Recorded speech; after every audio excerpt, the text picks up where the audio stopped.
Chapter 307. Millennium Summit. Yang Jian knew from Lu Xianxia's expression that he had heard of Journey to the West, but hadn't read it, plus his demeanor suggested he most likely came from overseas. He immediately took out a book from his pocket and handed it to Lu Xianxia. "This is my favorite book, the most extraordinary book ever. A gift for you, my elder." Upon hearing this, Lu Xianxia quickly reached out to accept it, even bowing gratefully, which made Yang Jian feel vigilant. What's going on? Did this fellow realize he was concealing his cultivation level? Seeing the change in Yang Jian's eyes, Lu Xianxia spoke. "Thanks, I'll go read this book now, since I have nothing else to do." With that, he turned and left. Yang Jian watched him walk away, thought for a moment, and continued weeding. It wasn't until the evening that Xianxia finally left. Guan looked at the book on the table, his face full of anticipation. The latest green hero travelogue. Xianxia truly was a saint in his eyes. Despite the chaos in recent years, that youngster still managed to write a book. You should know the Green Hero travelogue is adapted from real experiences and focuses on romantic plots, implying that these years Xianxia had incurred more romantic debts. Guan took a deep breath and then picked up the Green Hero travelogue with both hands. The moon outside the window was full, and the valley was filled with the continuous sound of insects, making the atmosphere more enjoyable for reading. It wasn't just him reading in the valley. Lu Xianxia was also in his guest room reading. Lu Xianxia held Journey to the West in one hand, his brow furrowed, and his other hand was calculating something. 7 days later, Guan rode the Blood Prison Great Saint to Tinya Valley to pick medicinal herbs. Only Luo Han, LV Xian, and 3 monkey demons were there. Iluyan, Ji Lai, and Li Lingtian hadn't returned. Above the clouds, Lu Xianxia looked down at Tinya Valley, his brow tightly knit. Listening to the exchange between Gu and Luo Han, he finally let down his guard. This youngster providing the supreme sect with grass and serving the dynasty as a laborer with hardly a grand background was exactly why he was so humble. Lu Xianxia turned and left, planning to visit the supreme sect. He had heard that Investiture of the Gods could be linked with Journey to the West, and he wanted to see what Investiture of the Gods was about. As Guan continued weeding, the corner of his mouth curled upward. Beside him, Luo Han continued asking, "What have you considered?" "Let's not. I really don't want to leave the supreme sect. Thank the Emperor and the Crown Prince for their kindness on my behalf, but I won't be going to the Imperial City," Guan replied. Luo Han smiled and said, "The Crown Prince always talks about defeating Yang Jian. He's been cultivating hard these years. He even received pointers from a great cultivator from the ocean. You better prepare, Yang Jian." Guan nodded. "Sure, old Luo, you've aged." "Aged? Why would you say that? You've become more and more long-winded. You used to talk less when you borrowed the Green Hero travelogue. You dare mention that without a new volume of Green Hero travelogue, the supreme secret records you asked me to find still haven't appeared. Read more of the Journey to the West and cultivate your mind." Guan kept weeding while bantering with Luo Han. Days continued to pass. Autumn left and winter arrived. Snow began to fly. One day, while reading in the 8 scenic caves, Guan suddenly sensed something and immediately took out a green jade, the mortal jade of the Mortal World Peak, a symbol of the Peak Master and also a magic artifact. He sent his divine thought into it and soon learned that the Millennium Peak meeting was about to start. He thought for a moment, stood up, and disappeared from the spot. The mortal jade had a directional guide inside, but Guan didn't need it. He had already found the location of Mortal World Peak. Mortal World Peak was very distant from the Supreme Sect, situated over an ocean covered in thick fog.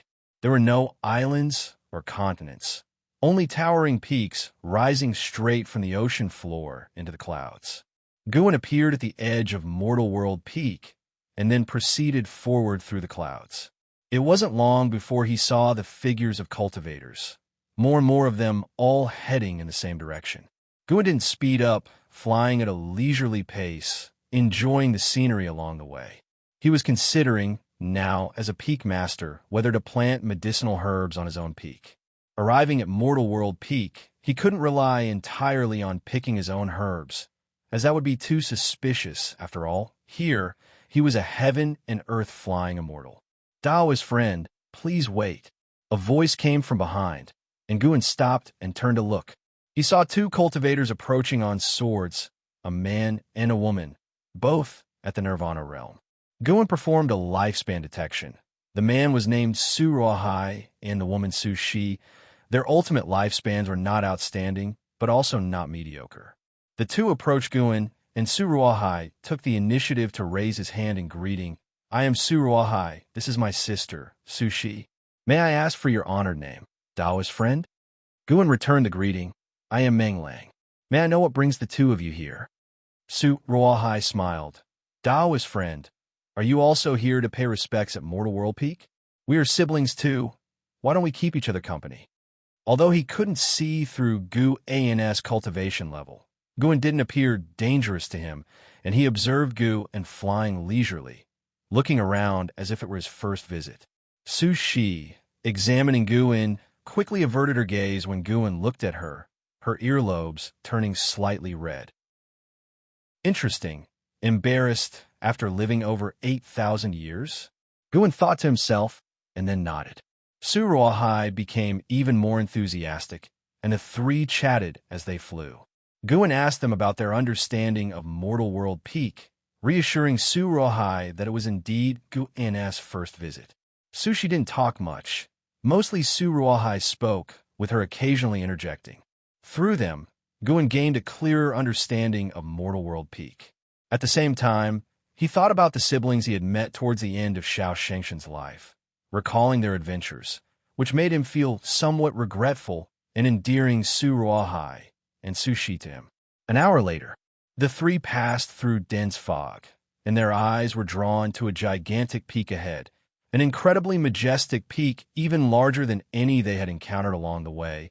Its diameter at the base was at least 1,000 miles, shooting straight into the sky, its top invisible.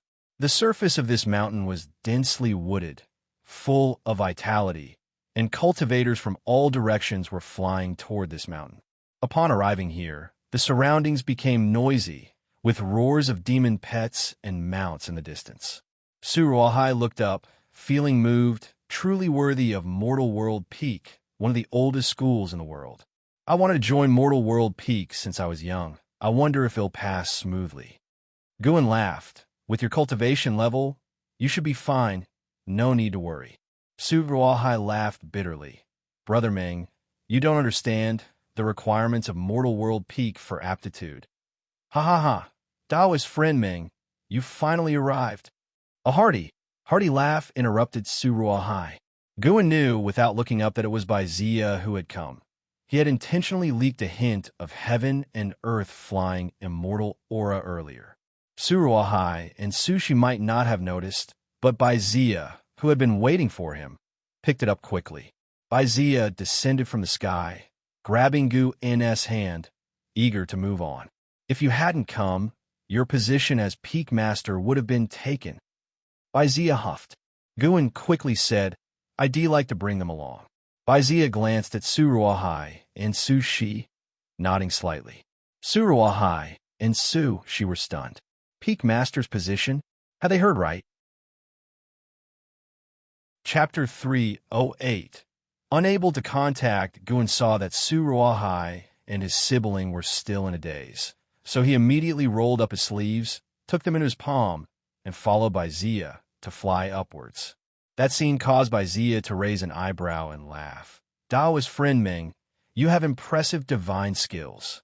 In the eyes of Su Ruohai and his sibling, it was not that they had become smaller, but Guan and Su Ruohai had become gigantic, a visual impact so shocking that it left the siblings speechless and wide-eyed.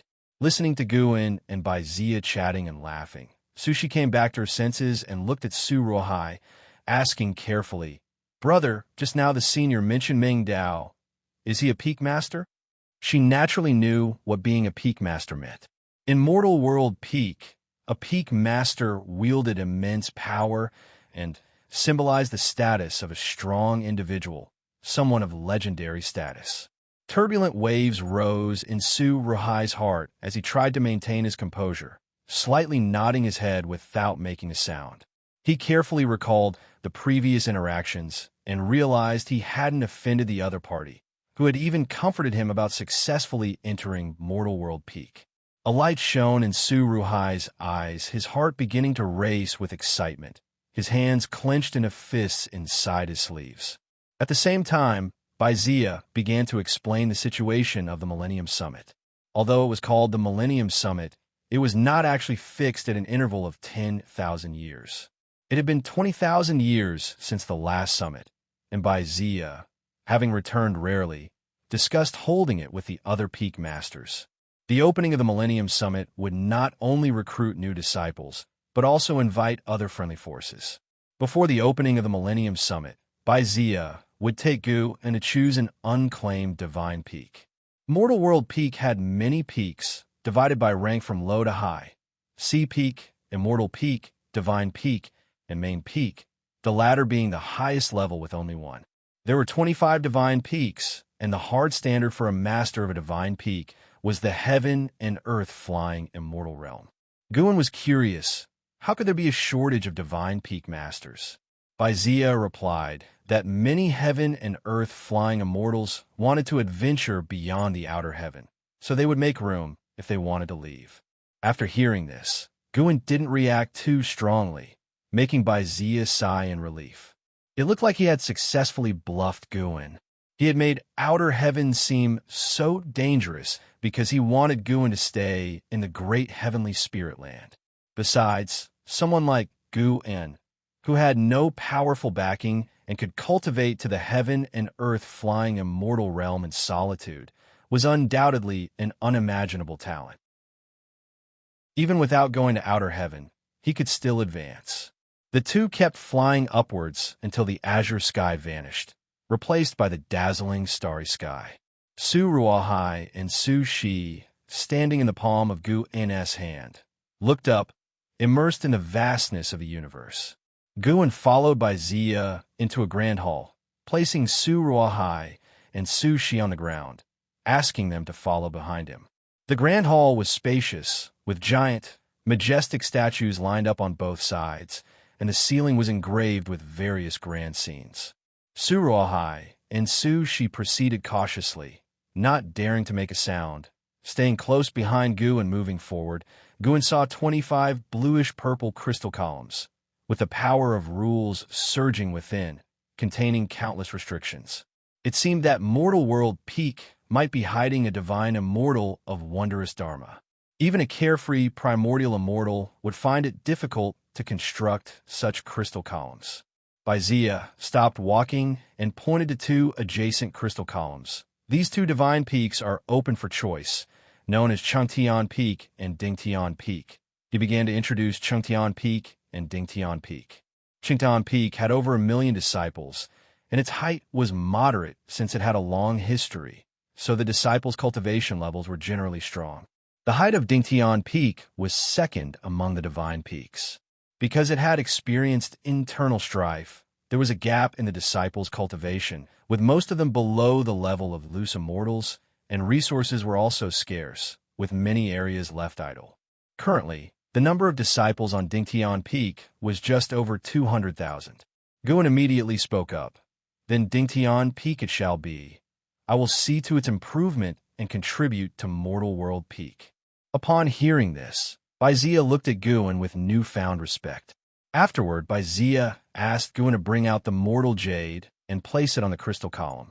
Having done all this, they proceeded to other palaces for a tedious process to unlock Guin's rights on Dingtian Peak. Su Ruahai and Su Shi also register in the process, becoming disciples of Dingtian Peak. An hour later, Baizia took Guin and the siblings to Dingtian Peak, then left. He didn't support Guin's position. Jokingly, did a heaven and earth flying immortal even need someone to stand up for them? Who would dare to stir up trouble? That would be courting death. In Mortal World Peak, disciples were not allowed to defile the Peak Master. Su Ruahai and Su Shi looked with excitement at the majestic Dingtian Peak. Guin looked at them and asked with a smile, "From now on, How should you address me? Su Ruohai quickly bowed and offered his respects. This disciple, Su Ruohai, greets Master. She recovered her senses and followed suit, greeting him as Master. Guan smiled, then revealed the aura of the heaven and earth flying immortal, enveloping Dingtian Peak. Only at this moment did Su Ruohai and his sibling truly feel the strength of Guan. The three flew to the summit. Shortly after, 9 wandering immortals came to greet them. Guan, without a second word, displayed his mortal jade. The 9 wandering immortals showed delight and paid their respects, referring to Guan as Master respectfully. Guan threw a lifespan detection at them. Their lifespans were healthy, able to work for him for many years. The eldest disciple of Dingtian Peak was named Zhu Xinglan, possessing the 9th layer of the wandering immortal realm cultivation, seemingly only a step away from the heaven and earth flying immortal realm. But it was an insurmountable gap for most wandering immortals. Guan dismissed the other disciples and had Zhu Xinglan accompany him alone, while he already had someone arrange the Su siblings. Zhu Xinglan was refined in appearance, looking to be in his 40s, dressed in a green robe with a black and white beard, his demeanor calm and imposing as he stroked his beard. Guan asked him to give him a tour around Dingtian Peak. Before long, 2 hours had passed. After settling into his new residence, Guan prepared to leave. Before departing, he gave Zhu Xinglan a large amount of crystal stones to buy medicinal herbs to cultivate on Dingtian Peak, making Zhu Xinglan extremely excited, feeling the arrival of a magnificent peak master. Returning to 3rd Medicine Valley, Guan transformed from the high and mighty peak master of Mortal World Peak to an ordinary valley master of Supreme Sect. In the evening, Guan found stealing the 5 elements and 9-finger Divine Lord, who were still playing chess, truly a waste of time. Guan curiously asked, "Where did Xianxia go?" 9-finger Divine Lord casually responded, "I heard he went to the Millennium Summit of Mortal World Peak. He just left not long ago." Mortal World Peak. MHM, an ancient Qi fortune sect. Don't bother poking your nose into it. You won't encounter it in this lifetime. It's a sect much more powerful than the Great Cold Demon sect. 9-finger Divine Lord casually replied, prompting Guan to stare at him. Then he turned and walked away. Stealing the 5 elements, then said with a smile, "That's not necessarily true. If he could invent this game, I think he might encounter great opportunities in the future. Who knows? You're so powerful, yet I haven't seen you help him." 9-finger Divine Lord replied, and although he had grown familiar with Guan, he had no intention of changing Guan's destiny. With Guan's talent, even if he was taken to a great sect, it might not be for the best. At least here, Guan could live effortlessly, live happily. Guan, hearing their conversation, thought to himself with a hint of amusement, "If I reveal my realm, you might have never even heard of it." Guan hummed and went to chat with Xianxia. With some time left before the Millennium Summit, Guan was in no rush to head there. Days later, Guan came to Immortal Seeking Island and made his final deal with the Island Master. Henceforth, Immortal Seeking Island would belong to him. Due to the calamity brought by the Great Cold Demon sect, the forces behind the Island Master had already withdrawn, not willing to look back, and could only sell it off to gain as much as possible. Before leaving, the Island Master said to Guan, "You had better have your backing force send a wandering immortal here. Otherwise, you won't be able to keep order." Guan nodded with a smile. After the Island Master and his people had left, Guan turned to Hu Shaojian and said with a smile, "From now on, Immortal Seeking Island is mine, and I won't treat you unfairly." Hu Shaojian immediately knelt down, banging his head on the ground in excitement. Afterward, Guan summoned the elders of Sea Protection Mansion, briefly instructed them, and upon hearing that Guan would arrange for a wandering immortal to come later, all the elders' expressions became respectful, no longer daring to underestimate him. Guan wasn't just boasting. There were wandering immortals on Dingtian Peak, and he could easily arrange for one. After all, he was using the identity of Meng Lang on Immortal Seeking Island. Time flew swiftly by. Until the spring festival had passed, the Millennium Summit of Mortal World Peak was finally about to begin. Above the sea of clouds, Holy Mother of Western Spirit stood on a lotus throne, moving swiftly, with Lu Lingjun standing beside her and a small snake lying on her shoulder, the White Spirit Demon Emperor who had ascended with her. Lu Lingjun's beautiful eyes widened as she saw the peaks through the clouds, feeling as though she was witnessing the immortal realm of mortals. The White Spirit Demon Emperor flicked its tongue curiously and asked, "How does Mortal World Peak compare to the Great Cold Demon Sect in terms of strength?" Upon hearing this, Lu Lingjun couldn't help but look toward Holy Mother of Western Spirit, curiosity gleaming in her eyes. She could not forget the sight of the Great Cold Demon Sect surrounding the continent. At that time, it felt like the Great Cold Demon Sect was invincible. In terms of historical heritage, Mortal World Peak is stronger, and Mortal World Peak also has considerable power within the Holy Court. Even we, the Bitter Sea Buddhist sect, cannot compare, Holy Mother of Western Spirit replied, her face calm. Lu Lingjun and the White Spirit Demon Emperor could feel the might of Mortal World Peak even more. Holy Mother of Western Spirit continued speaking of Mortal World Peak's past. While listening, Lu Lingjun gazed into the distance, her anticipation for the upcoming Millennium Summit growing. Passing through layers of clouds, they observed the peaks along the way, their eyes never resting. Gradually, more figures of cultivators appeared in their view, all invited monks or demons from great sects, each with extraordinary presence. Neither Lu Lingjun nor the White Spirit Demon Emperor had reached the Mahayana realm. Yet the cultivators and demons they encountered along the way were much stronger than them, causing an instinctive feeling of nervousness and discomfort. But they were ascenders, certainly not cowards. Ambition grew within them. One day, they too would arrive invited, rather than relying on others. Lu Lingjun couldn't help but think of Guan, the young man who had written the Immortal God book. If he could see this spectacle, would certainly be inspired even more. Too bad, with Guan's talent and temperament, he probably would never reach such a place in his lifetime. Chapter 309. The Invincible Heavenly Demon Great Emperor at the summit of Mortal World Peak. In a courtyard of the mountain's top, Guan gathered with a group of heaven and earth flying immortals. Everyone present was either a peak master or main peak elder of Mortal World Peak. The courtyard was simple and not very expansive, filled with various flowers and trees, and the faint scent of sandalwood lingered in the air. Guan was exchanging pleasantries with everyone. No matter how high one's realm might be, social interaction is inevitable. Guan did not resist it. After all, he intended to stay at Mortal World Peak for the long term. This place was destined to become an important source of lifespan for him. Overall, the atmosphere was harmonious, with no apparent scheming or rivalry in sight. The master of the main peak, just as Guan had guessed, was none other than a carefree primordial immortal, and not of a low realm at that.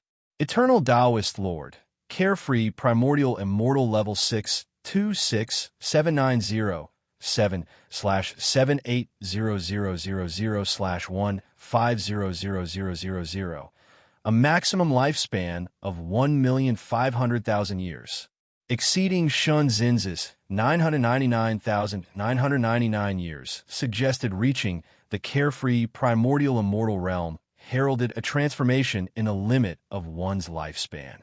With just level 6 of Carefree Immortal achieving 780,000 years of lifespan, the Divine Immortal of Wondrous Dharma must certainly surpass 1,000,000 years, and the higher Tao Void Mysterious Immortals would have lifespans of several million years, or even more. Guan was unable to even estimate how long the Divine thought true immortals had lived. They were ancient beings to him. Compared with them, Guan was like an infant. After rotating through interactions with each person, Guan became a listener. The Millennial Peak meeting would host a banquet to exchange insights with the higher echelons of various sects and also conduct peak combat competitions. The first aim was to promote healthy internal competition, and the second was to demonstrate mortal world peak's strength to the world. As for recruiting disciples, that was just a side matter. With mortal world peak's current foundations, they hardly cared about the number of new disciples. After a while, the high-level meeting of mortal world peak adjourned, and Guan flew off alone toward Dingtian Peak. He spread his divine thought and already caught sight of Lu Lingjun and Xianxia. Xianxia was not a concern, for with his ninth layer wandering immortal realm cultivation, he was treated well wherever he went. However, Lu Lingjun, who was only at the mystic heart realm, couldn't enjoy the same treatment. Without the Holy Mother of Western Spirit accompanying her, Lu Lingjun had to stay inside her temporary residence. She was living atop a mountain peak with a broad view. Many cultivators and demons who passed by cast surprised glances at her, which made the color of her cheeks unpleasant. Guan glanced at the situation briefly before taking his gaze back, not taking much interest in it. Upon returning to Dingtian Peak, Guan wandered around leisurely, as no disciples recognized him along the way. There were many winding mountain paths on Dingtian Peak. Along the way, he saw courtyards of disciples, some growing flowers and plants, some with empty yards, and others raising demon beasts and insects, providing an entertaining stroll for him. Dingtian Peak had several mountain cities, akin to the fortresses of the Supreme Sect, where nearly anything one wished for could be purchased, except that these cities weren't as crowded as those of the Supreme Sect. As Guan passed by a mountain city, a voice reached him, its tone filled with surprise. "Master!" Guan turned his head to see Xianxia approaching briskly. Upon seeing Guan, her ears reddened and she shyly lowered her head, reminding Guan of an Xian. But an Xian was not shy. She was gentle. Guan smiled and asked, "Where's your brother? Why are you here alone?" Xianxia, still keeping her head down and holding her sleeves, softly answered, "He went to Debating Peak. He wants to see if he can meet any acquaintances or clansmen." Debating Peak was specially prepared for receiving Mortal World Peak's guests, and the current Millennial Peak meeting had brought the quiet Debating Peak to life. Guan, seeing her in this state, smiled broader. He then took out a secret book and handed it to Xianxia, saying, "Meeting is destiny. Consider this spell book a welcome gift. You may pass it on to Su Ruahai as well." Xianxia looked up, instinctively stepping back, and waved her hand, saying, "If not for Master, we might not have been able to join Mortal World Peak. How can we accept another spell book? We will train diligently and earn spell books with our efforts." Guan gave her a stern look and said, "Then what kind of master am I? Take it." Xianxia had no choice but to accept. Seeing her at a loss, Guan then chuckled and said, "If you feel bad, how about doing me a favor? Have you been busy lately?" Xianxia quickly shook her head, replying, not busy at all. Go to Debating Peak, to the dwelling of the Bitter Sea Buddhist sect. Look for a person named Lu Lingjun. Keep her company wherever she wants to go these days. If she asks, just say it's arranged by your master. Do not reveal my name. If she has any request that you can fulfill, help her out. Your master won't let you suffer for it," Guan instructed, then raised his hand to project the image of Lu Lingjun into Su's mind. Xianxia hesitated for a moment before accepting the task. With a wave from Guan, she bowed respectfully and took her leave. Watching Xianxia leave, Guan smiled to himself. Arranging this was partly to help Lu Lingjun broaden her horizons, and also to train Xianxia a bit. This had been a spur-of-the-moment decision for him. Guan continued his descent down the mountain, enjoying the scenery along the way. In the courtyard, Lu Lingjun sat in front of a stone table, idly flipping through a book. Beside her, the white spirit demon emperor lay sprawled across the table. A figure descended from the sky, and Lu Lingjun instinctively looked up, then rose to her feet. "Lu Lingjun?" Xianxia asked. Lu Lingjun subconsciously nodded, feeling somewhat uneasy. Xianxia was wearing the Taoist robe of Mortal World Peak, her face beautiful, her posture dignified, and exuding an aura of immortality. In her presence, Lu Lingjun couldn't help but feel intimidated. The difference between them was like that between immortals and mortals. Although she was shy in front of Guan, she was at ease facing Lu Lingjun. Precisely because of this serenity, the aura of Nirvana realm manifested, overwhelming Lu Lingjun of the mystic realm with pressure. Lu Lingjun's mind raced, wondering if she had offended someone. My master sent me to you. Do you have any places you'd like to go? I can accompany you. If you have any needs, you can ask me. Until the end of the Millennial Peak meeting, Sushi continued. She was puzzled inwardly about why her master would take care of such a minor cultivator. She then thought, weren't she and her brother similar to this girl in her master's eyes? Perhaps this girl had also met her master on the road and caught his eye. May I ask who is the master of Senior? Lu Lingjun asked cautiously. Sushi responded, my master is the Peak Master of Dingtian Peak. The Peak Master of Dingtian Peak. As an ascender, Lu Lingjun couldn't keep her composure at this revelation, and the White Spirit Demon Emperor's eyes widened as well. Having been told by the Holy Mother of Western Spirit that the Peak Masters of Mortal World Peak were extraordinary beings, especially those of divine peaks, of which Dingtian Peak was one, Lu Lingjun couldn't fathom how such an exalted being would know of her. For a moment, Lu Lingjun felt nervous and unsettled.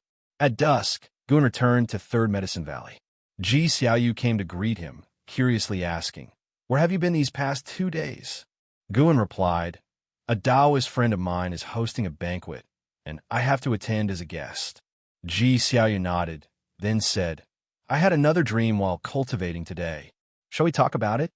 I don't want to get involved with your great karma. Guan thought helplessly, but he immediately said aloud, of course, no problem. They both ascended to the upper floor. After Ji Xiaoyu set up restrictions, only then did she sit down at the desk, frowning slightly as she said, I dreamed that I was in a dimly lit space surrounded by stars, some of them immensely vast. I was surrounded by many demons and fighting outer heaven. Having never been to outer heaven, the mortal spirits of this world couldn't imagine what it looked like, so Ji Xiaoyu could only describe it as a dimly lit space. Listening attentively, Guan quickly determined that Ji Xiaoyu's dream involved heavenly demons. Had she been to the silent destruction domain in a past life? He wasn't surprised. He had known for a long time that Ji Xiaoyu was no ordinary person. What puzzled him was not only that Ji Xiaoyu's previous lifetimes had battled with the heavenly demon army, but she also mentioned a terrifying being. This being commanded the heavenly demons. He said that no matter how many times I reincarnate, he would be waiting for me to challenge him. Ji Xiaoyu took a deep breath and said, the memory of the fierce battles in her dreams causing her to grip the teacup in her hands tightly. After a moment of thought, Guan comforted her, don't worry, you won't be able to challenge him for many years, maybe not even in this lifetime. Anyway, I can't imagine how to slash a star so large with a single sword stroke. Although his words were a bit harsh, they indeed comforted Ji Xiaoyu.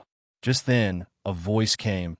That is the heavenly demon emperor who once single-handedly suppressed the great heavenly spirit land. The voice of stealing the 5 elements. As he spoke, he appeared out of nowhere inside the room. Ji Xiaoyu frowned, but did not speak out. The identity of Reincarnation Path Emperor was revealed to them by stealing the 5 elements. So Guan did not stop him from entering. Suppressed the great heavenly spirit land? How strong must that be? Guan cautiously asked. With a grave expression, stealing the 5 elements replied, very strong, unimaginably so. Even the Reincarnation Path Emperor once mentioned to me that her destiny was to challenge the heavenly demon emperor, but she soon reincarnated, and her fate entered the cycle of reincarnation. Guan pressed on. You mean the heavenly demon emperor won't attack our realm actively?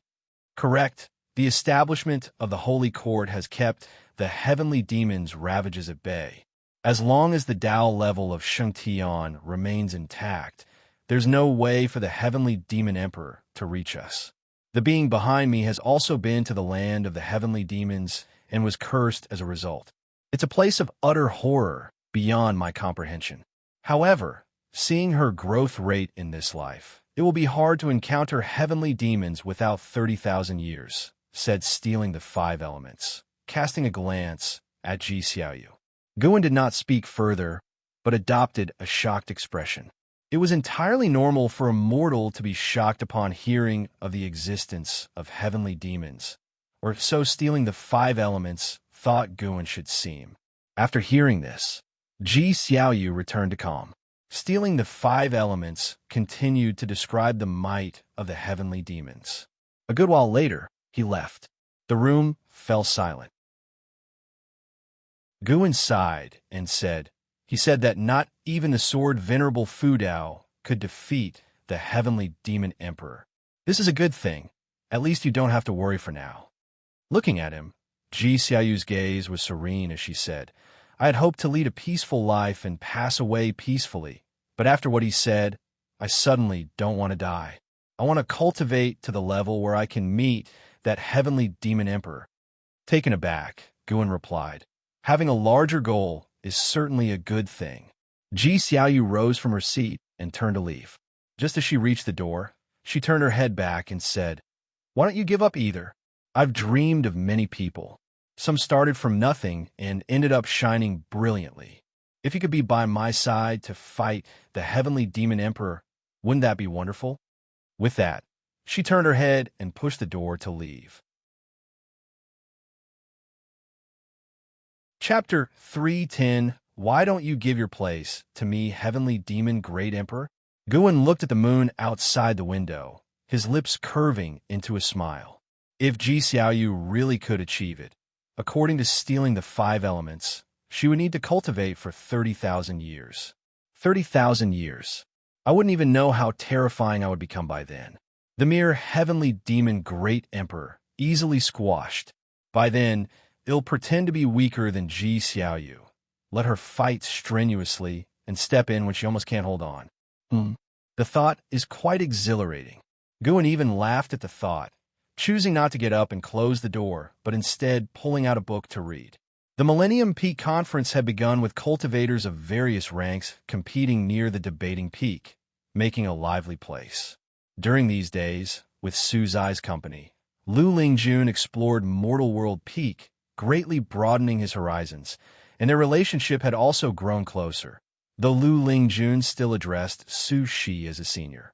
The competitions between peaks continued for half a month, with Gu Ans Dingtian Peak ranking third from last among the divine peaks, which he didn't feel too strongly about since the disciples of Dingtian Peak were used to it. That day, the grand banquet of the Millennium Peak Conference began, with tables set up all around the debating peak. Guan then attended the banquet under the starlit sky. The banquet located above a sea of clouds equipped with a powerful formation, only accessible to those at least in the heaven and earth flying immortal realm. Xianxia of the wandering immortal realm couldn't participate, which actually relieved Guan. If Xianxia had come, he wouldn't have attended. There were hundreds of heaven and earth flying immortals and over 10 carefree primordial immortals at the cloud banquet, with Guan standing beside by Xia, listening to him introduce the guests. The participating forces numbered over 20, including even cultivators from the Holy Court. The atmosphere was harmonious, and Guan was enjoying the feast. The exquisite delicacies here were truly exceptional, with just one bite enough to save mortals decades of hard cultivation. With by Xia's help, Guan got acquainted with quite a few heaven and earth flying immortals. An ancient hour later, a carefree primordial immortal suddenly walked to the middle of the cloud banquet, laughing as he spoke. Taoist Lord, I wish to join Mortal World Peak. May I ask if that's permissible? Upon these words, everyone turned to look at him. The peak master of Mortal World Peak's main peak, everlasting Taoist Lord, looked towards him and laughed. Hen, although you've left the great cold demon sect for tens of thousands of years, can you really sever all ties given your sect's current crisis? Other carefree primordial immortals followed with light jabs at Hen. Mentioning the great cold demon sect invariably brought up sword Venerable Fudao, but Hen wasn't upset. He looked at everlasting Taoist Lord and cheerfully said, "I've long severed those ties. It's normal for that group of useless people to be annihilated. Don't provoke me. Sword Venerable Fu Dao isn't someone I can afford to antagonize. I advise you all to speak well and avoid substantial karmic retribution." Hearing this, other carefree primordial immortals stopped making fun of him. Even they did so, not to mention the heaven and earth flying immortals. Though all were present at the banquet, the division of hierarchy was clear, and heaven and earth flying immortals were definitely not the protagonists. Everlasting Taoist Lord pondered and said, "The position of the Peak Master of Changtian Peak is still vacant. Would you accept that?" And Mo Hen shook his head and said, "I set my sights on Dingtian Peak." He then turned and looked towards Gu in the crowd, smiling. "Dingtian Peak's Peak Master, how about you cede your position to me?" All eyes were now on Guin. Before Guin could speak, Bai Zia angrily said, "What do you mean by this? Bullying the weak?" Guin looked at Bai Zia, not expecting him to be so aggressive. He's got quite the backing. And Mo Hen wasn't upset and chuckled. There was internal strife on Dingtian Peak back then, and a good friend of mine died there, and just being nostalgic. Yet his tone obviously left no room for negotiation. Suddenly, the banquet fell silent. Bai Zia looked towards everlasting Taoist Lord. Carefree primordial immortals seemed amused by the situation, while the heaven and earth flying immortals looked at Gu and sympathetically. They all knew Gu and had just become the Peak Master of Dingtian Peak, and now, just days later, he was being asked to vacate his position, which must be hard to accept. Guin remained silent, while everyone thought he was weighing his options. In reality, he was feeling sentimental. My ties with the great cold demon sect are truly cursed. Is this to continue the karma? To make me completely annihilate the great cold demon sect? Guin felt no pressure, being the strongest person present with a cultivation level 2 major realms higher than anyone else. What was there to fear? He wanted to see the attitude of everlasting Taoist Lord. If everlasting Taoist Lord didn't defend him, then there was no reason to stay in Mortal World Peak. As for Mo Hen, a bad ending was inevitable. Everlasting Taoist Lord slowly said, "That won't do. Choose another one." His tone was unquestionable and very firm, giving the great cultivators of Mortal World Peak a sense of backbone. Regardless, Mo Hen was an outsider, and although the combat power of a carefree primordial immortal was important, it didn't give him the right to do whatever he pleased. If Meng Lang were kicked out today, tomorrow it could be any of them. And Mo Hen shook his head. "Don't be hasty. What if this young friend agrees?" The term young friend was filled with disdain. His gaze turned to Guin. "Young friend, if you cede your position to me, I won't let you suffer losses. You can ask for anything." Guin replied, "Thanks for your kind offer, senior, but no need. I'm not the type who likes to change nests." Everyone's expression changed slightly, none expecting Gu and to defy Mo Hen, everlasting Taoist Lord included. At this level of cultivation, recklessness was impossible unless facing a lower-level cultivator. Mo Hen's smile disappeared instantly, his face darkening as he said, "I can give Taoist Lord face, but have you considered the consequences of offending me?" Everlasting Taoist Lord frowned, appearing suddenly in front of Guin, looked at Mo Hen, and said coldly, "Taoist friend, you are going too far." Mo Hen stared at Guin with a cruel smile, blatantly threatening him. Mo Hen harbors hostility towards you, despising you deeply. Would you like to conduct a lifespan detection on him? This constitutes deep hatred, typical of a demon cultivator, heartless and ruthless. Sigh. Guin sighed deeply, attracting everyone's attention. He walked past everlasting Taoist Lord towards Mo Hen. "What are you doing?" Bai Zia hastily grabbed Guin. Since Bai Zia had brought Guin into Mortal World Peak, he felt dishonored and angry over Guin being bullied. Everlasting Taoist Lord spoke. "Meng Lang, Immortal World Peak, no one can harm you, and should anyone cause you harm outside, Mortal World Peak will not simply let it go." Guin smiled at Bai Zia, then broke free from his grip, turning towards everlasting Taoist Lord to bow respectfully, before continuing towards Imohen. Imohen laughed, not expecting this young man to actually walk towards him. "You call me Imohen, right? Why must you force me?" Guin shrugged and spread his hands, his expression one of helplessness. His steps didn't stop, suddenly erupting with a terrifying aura, causing everyone's complexion to change drastically, including Imohen's. With each step Guin took, his aura surged, quickly surpassing the heaven and earth flying immortal realm and continuing to rise. How is this possible? A carefree, primordial immortal widened his eyes in disbelief. Others were similarly shocked, and Xia was dumbfounded. When Guin reached Imohen, his aura had reached the 9th layer of the carefree, primordial immortal realm, with the strongest present only at the 6th layer, and Imohen himself only at the 4th layer. Guin lifted his chin, looking down at Imohen, asking, "How did you address me just now?" Imohen's face looked extremely unpleasant as Guin's aura completely overwhelmed him. The banquet fell into silence. You could hear a pin drop. The most alarming incident then occurred. Guin actually reached out and patted Imohen's wrinkled face.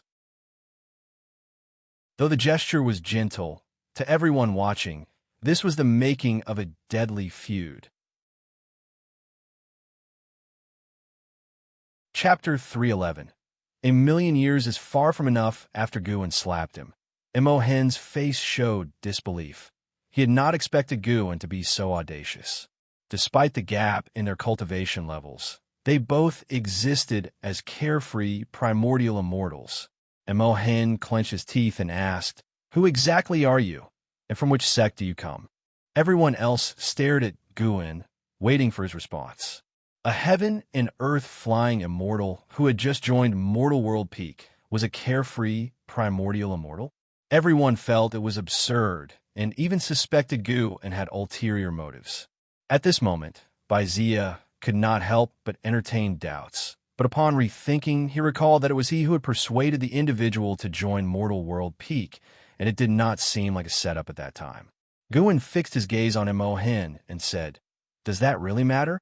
If I were merely an ordinary peak master of Mortal World Peak, how would you seek revenge on me?" As soon as Imohen exhibited hostility toward him, Guin had already marked him as a dead man in his heart. Guin's statement made Taoist Lord Yongyan narrow his eyes. After hearing this, Imohen's expression grew uglier, and for a moment, he did not know how to respond. Could he also be aiming for Dingtian Peak? Imohen thought angrily in his heart, not considering it a coincidence. How could it be that a randomly chosen person turned out to be a great cultivator concealing his power? Now, he found himself in a dilemma. Bowing his head in submission would not erase the karma, but refusing to do so would only worsen his situation. Suddenly, Imohen revealed a smile and said with a clasped fist, "If that's the case, I am even more convinced to join Mortal World Peak. As for Dingtian Peak, I no longer want it. Qingtian Peak is also fine." Upon hearing these words, most of the people present heaved a sigh of relief. Taoist Lord Yongyan spoke. "Forget it, Taoist friend. Please go to another sect." Everyone was taken aback by his rapid change in attitude, and Imohen's face turned even uglier. Guin turned around to look at Taoist Lord Yongyan, saw him slightly nodding, and he couldn't help but smile. "Very sensible, huh? Oomph." Imohen let out a cold snort and left with a flick of his sleeves. Everyone urged him to stop, fearing he would stay and escalate the conflict. Guin raised his right hand, causing everyone to look at him, not understanding what he intended to do. 3 breaths later, Guin suddenly clenched his hand, then quickly put whatever it was into his sleeve, the movement so swift that no one saw what he had in his hand. "You have successfully seized 8,709 years of lifespan from Imohen, carefree primordial immortal realm, 4th layer." Looking at the prompt before him, Guin remained indifferent, feeling no sense of accomplishment. The surrounding carefree primordial immortals suddenly changed their demeanor. They looked at Guin with fear, realizing that Imohen's aura had suddenly vanished. The heaven and earth-flying immortals were curious about what Guan had just grabbed. Guan moved next to Baizia, and Taoist Lord Yongyan looked deeply at Guan and then signaled for the cloud banquet to continue. Baizia looked at Guan, wanting to say something, but hesitated. Guan smiled and said, "By Taoist friend, shall things remain as they were before?" Baizia subconsciously nodded, his demeanor becoming reserved. How could things be the same? Damn, that was frightening. Baizia felt somewhat apprehensive in his heart, wondering if he would have been killed had he acted arrogantly in the beginning. He couldn't voice this question, but the answer was quite clear. At the subsequent banquet, Guan became the focus, with everyone enthusiastically interacting with him. A stark contrast to the earlier scene, even the carefree primordial immortals addressing him as a senior. At Debating Peak, a yard filled with tables where Lu Lingjun, the holy mother of the Western spirit, and Sushi sat together. Xianxia was at another table, engaging in a discussion on the principles of Buddhism. The holy mother of the Western spirit looked at Sushi, curiously asking, "Miss Su, I wonder if we might have the honor of visiting your master? I would like to thank him in person for taking care of Spirit, Lord Lu." Lu Lingjun also looked towards Sushi. In the past few days, Sushi had shown her around, enriching her understanding of many immortal cultivation concepts. Whenever she wanted something, Sushi had purchased it before she even asked, and despite some reservations about the motives of the Dingtian Peak Master, she still held a good impression of Sushi. Sushi shook her head and said, "My master hasn't mentioned wanting to meet you, nor has he said he is keeping Ms. Lu. After the Peak Conference, you may return without any burden."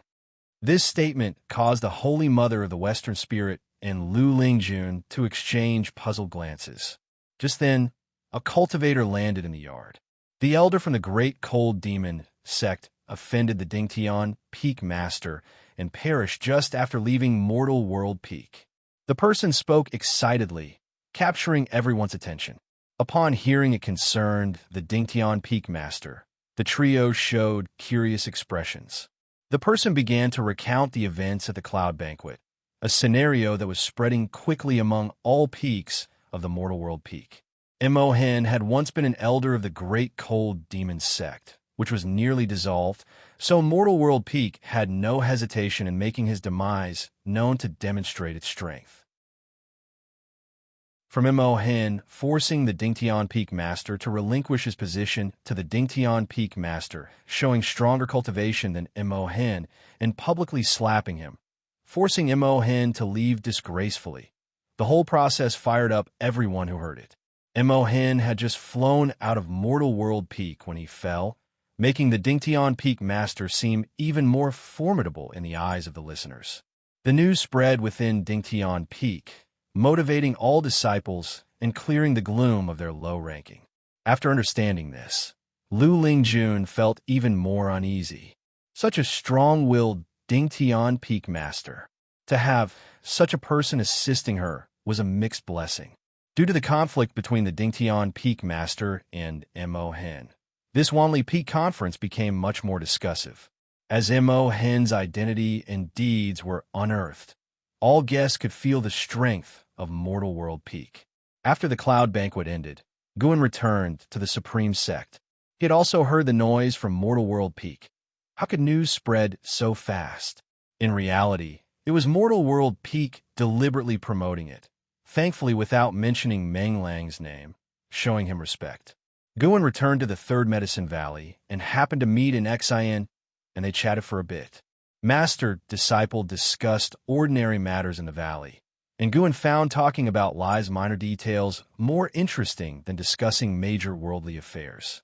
Those carefree, primordial immortals always talked of grand principles and the world's populace, floating aloft. In the divine exotic realm, under the blood-red firmament, Zhang Buku stood by the seashore practicing his divine skills. Behind him, the divine exotic realm master sat before the divine exotic life tablet, looking up at the heavens, lost in thought with a vacant gaze. Zhang Buku finished his maneuver and turned to face his master, asking, "Master, the great calamity has ended, and you have reached agreements with various sects across the sea. Why do you still look so troubled? Thinking about how sword_exempt_converted the great cold demon sect stirred his blood. Since he began walking the path of immortal cultivation, he had often heard of the deeds of Sword Venerable Fudao. He never imagined that wherever he went, Sword Venerable Fudao would still be revered by all as a supreme great power. Divine Exotic Realm Master slowly retracted his gaze and said, "Just like Master, the great cold demon sect is but a pawn. This matter cannot end so quickly.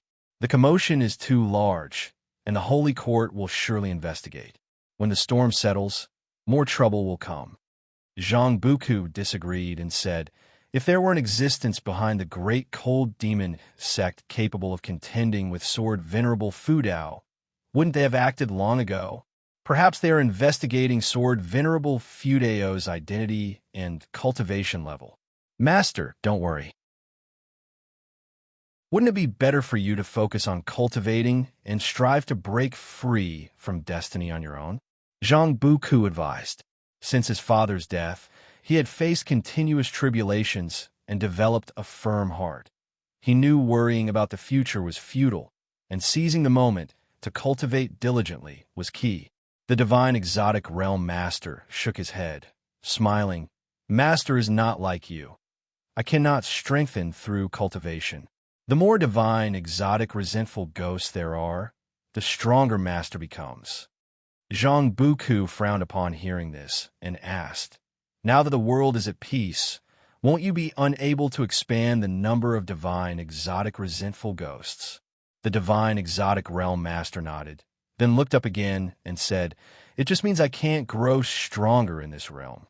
My disciple, would you like to venture to other great heaven and earths?" "Where?" "A very dark realm." The words of the Divine Exotic Realm Master puzzled Zhang Buku. What did very dark mean? Was there a place darker than the Divine Exotic Realm? Time flew by, and 7 years passed in the blink of an eye. On this day, Lu Lingjun returned. She saw Guan playing Go with someone and couldn't help but shake her head and laugh. Was Go really that engaging? Her gaze fell on Xianxia. Why had this prominent figure from the Bitter Sea Buddhist sect stayed here all this time? She couldn't figure out what charm the Third Medicine Valley held to attract such a great cultivator. She communicated with Gu and telepathically.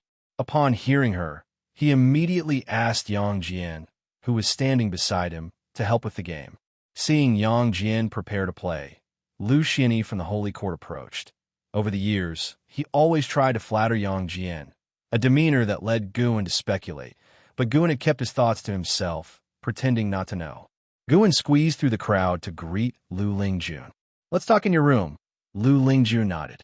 Guan had no objections, and the two made small talk as they walked toward the building.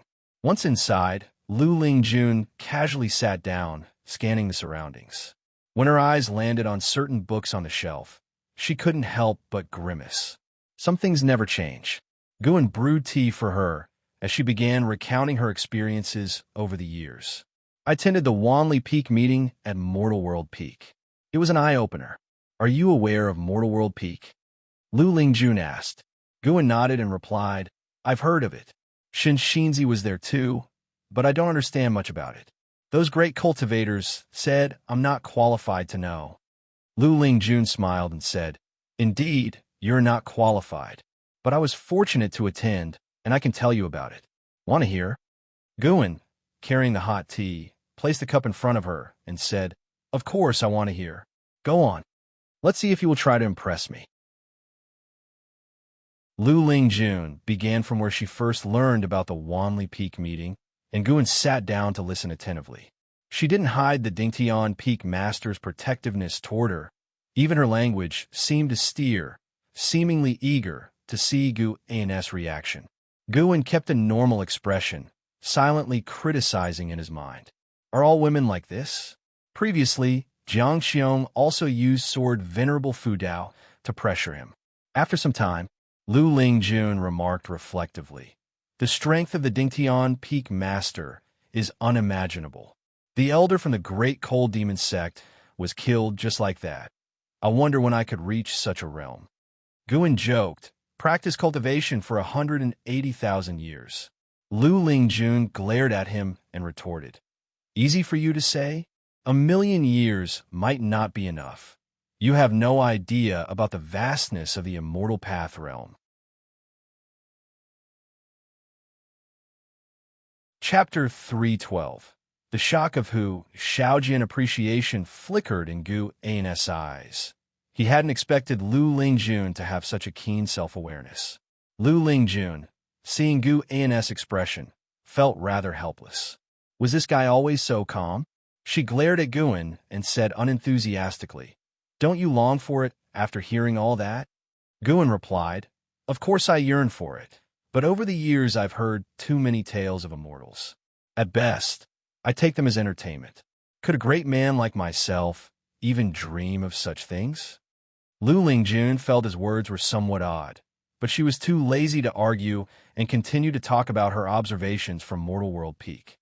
Although Guan had been there at the time, hearing it from Lu Lingjun's perspective offered a different view of the scene. The two chatted for over an ancient hour, and Lu Lingjun expressed her desire to stay temporarily in the Third Medicine Valley, to which Guan agreed. Guan stretched in a languid manner as he looked out the window. Tomorrow he could go to Dingtian Peak to pick medicinal herbs. He had ordered Zhu Xinglan to establish a medicine garden, and the first batch of medicinal herbs was already ripe. Regarding the medicine garden on Dingtian Peak, Guan had no intention of prohibiting other disciples from picking the herbs so as not to arouse suspicion. After all, Mortal World Peak was now a first-class sect with close ties to the Holy Court, and he had to be careful. And after all, Dingtian Peak was vast. Even with disciples helping, he could collect many herbs himself. Thinking of this, a look of anticipation appeared in Gu An's eyes. The following afternoon, on Dingtian Peak, Guan walked up the mountain path to the summit, followed by Zhu Xinglan, who displayed great respect as the peak's foremost disciple. He now knew that Gu An was a great power who surpassed the carefree primordial immortal. Such a major figure was critical to cling to, and so he was eager to assist in any way possible. "I need a wandering immortal disciple to take charge of an island for me," Guan said casually. "Ask around for me. I won't treat him unfairly." Today had brought him over 300,000 years of lifespan, a decent haul. Zhu Xinglan immediately responded, "Master, if you wish to leave today, I will arrange it now." "Go ahead." With Gu An's consent, Zhu Xinglan vanished on the spot. Guan walked to the courtyard and sat on a bench, looking up. Ever since his last breakthrough, cosmic wars had erupted from time to time outside, with increasing numbers of heaven and earth flying immortals coming and going. Guan also caught sight of the visage of a heavenly demon. The heavenly demons appeared no different from living beings, and included many of the human race. The most distinct feature of the heavenly demons was their demonic chi, which was different from that of the demon cultivators and demons within the great heavenly spirit land. It was more sinister and instinctively repelling. At the periphery of the silent destruction domain, two heaven and earth flying immortals were engaged in combat, fighting over a treasure. Carefree primordial immortals were observing in the shadows. Half an incense stick of time later, Zhu Xinglan returned, bringing someone with him. Sun Hanfeng, wandering immortal realm, 4th layer 89034/14000/2800000, and sized up Sun Hanfeng, who wore a black robe with a slightly sinister face, unkempt hair, and an aura that gave off an impression of great scheming. Feeling Gu An's gaze, Sun Hanfeng lowered his head, not daring to make eye contact. He was nervous because he had heard how powerful and domineering this new master was, but he didn't want to miss such an opportunity. Disciple Sun Hanfeng greets master. Sun Hanfeng said respectfully with a bow. Zhu Xinglan followed with an introduction of his background. Sun Hanfeng had been born on Mortal World Peak and had a very good relationship with Zhu Xinglan. "Let's be off then." Guan stood up and, with a sweep of his sleeve, whisked Sun Hanfeng away. Zhu Xinglan was momentarily stunned, admiring how impressive the master's divine skills were. Many privately discussed just how powerful the master of Dingtian Peak really was. Zhu Xinglan received an important piece of information. Sect leader Yongnian Daojun believed that the master of Dingtian Peak possessed a higher cultivation level than he did. Such an assessment left him with boundless imagination. Elsewhere, Guan arrived at Immortal Seeking Island with Sun Hanfeng in tow. As they alighted, Sun Hanfeng stumbled, nearly falling, but Guan caught his arm in time. "Are you all right?" Guan asked. Sun Hanfeng, his face flushed with embarrassment, quickly replied, "I'm fine, master. Sorry for the laugh." Guan nodded and began walking towards the buildings ahead, with Sun Hanfeng hastily following. Guan started to brief him on Immortal Seeking Island. After understanding the strength of the island, Sun Hanfeng breathed a sigh of relief. A place where a wandering immortal alone could be a deterrent? What pressure could there possibly be? You and the island both share the Sun surname. That's quite a coincidence. Guan joked, with Sun Hanfeng offering only an embarrassed smile and not the least bit of dissatisfaction. Soon, Hu Xiaojian and several elders of the Sea Protection Mansion were introduced, and Guan had Sun Hanfeng introduce himself. From Mortal World Peak, I am Sun Hanfeng. I look forward to working with all of you and hope for your fullest support, Sun Hanfeng said, and then exhibited the aura of a wandering immortal, which caused everyone in the hall to breathe rapidly. Having spent years doubting whether Gu An's claims were true, they were all shocked to finally witness a wandering immortal. Hu Xiaojian was especially excited, looking at Guan with eyes full of admiration. That's settled then. From now on, Sun Hanfeng is in charge of Immortal Seeking Island. You all talk. With those words, Guan left. Everyone turned their attention to Sun Hanfeng, all quite nervous since he didn't seem easy to approach. After Guan left, Sun Hanfeng sat down with an assertive posture, no longer as restrained as before. "May I ask, Elder, does the Island Master also hail from Mortal World Peak?" One of the loose immortals asked cautiously. The reputation of Mortal World Peak was significant, and even if they were unfamiliar with it, they had heard of it. "Naturally," Sun Hanfeng said. Everyone smiled, now believing Sun Hanfeng had a favorable relationship with the Island Master, or at least that he was not an outsider. "The Island Master is my master. You can rest assured. What's most important is that we all work together to run Immortal Seeking Island well. We cannot disappoint him. Moreover, I can tell you, his cultivation level is exceedingly high, stronger than anything you have heard of. Serving him is the greatest fortune of your lives." Sun Hanfeng's words widened everyone's eyes. Hu Xiaojian was bewildered. The elder was of such a grand origin. Was he not a loose immortal? Wait, loose immortal was what he had claimed himself. Hu Xiaojian felt overwhelmed by immense joy, his mind buzzing, failing to pay attention to the ensuing discussions from the elders. Sun Hanfeng also noticed his distraction, but did not mind, as Guan had instructed to take good care of the lad. Seasons changed, and another year passed. After the new spring, Guan visited the branch of the Supreme Sect. It was his first time at the branch, which he reached through the teleportation array in the main city of Sect. The Supreme Sect grew stronger every year, and its ties with the branch became tighter. Guan observed the branch's city, feeling the spiritual energy there, which was almost on par with the main city of Sect. No wonder so many disciples wished to come here. Not only was the spiritual energy abundant here, but disciples could also go out to train at any time, hunting demons and searching for heavenly and earthly treasures. The Taizong dynasty had yet to claim the whole continent, and the same was true for the immortal cultivation sects, as they had not yet traversed every mountain and river on the continent. Guan didn't rush to find Elan and began to wander around. As he wandered, he came across an acquaintance, a friend he had made in the outer gate city, with whom he exchanged pleasantries for quite some time. Moving on to the next street, he encountered a disciple from the Third Medicine Valley who had achieved foundation establishment. This was the sediment of a 227-year life. Guan enjoyed chatting with old friends, feeling no distance had grown between them. In the next ancient hour, he encountered two more old acquaintances, indicating that the branch had become the preferred destination for many average disciples, all in search of opportunities in the demon land. Guin was briefly contemplative, but did not interfere with others' lives, unless he cared deeply for them. Like his junior sister, Yilan. By the time Guin arrived at Yilan's residence, she appeared out of nowhere with a joyful cry. "Big brother, what brings you here?" As she spoke, she rushed over to hug Gu, and in public, "You must behave yourself." Guin quickly raised his hand and protested. Yilan reluctantly stopped, then pulled him toward the residence, all the while giving him a rundown of the current state of the branch.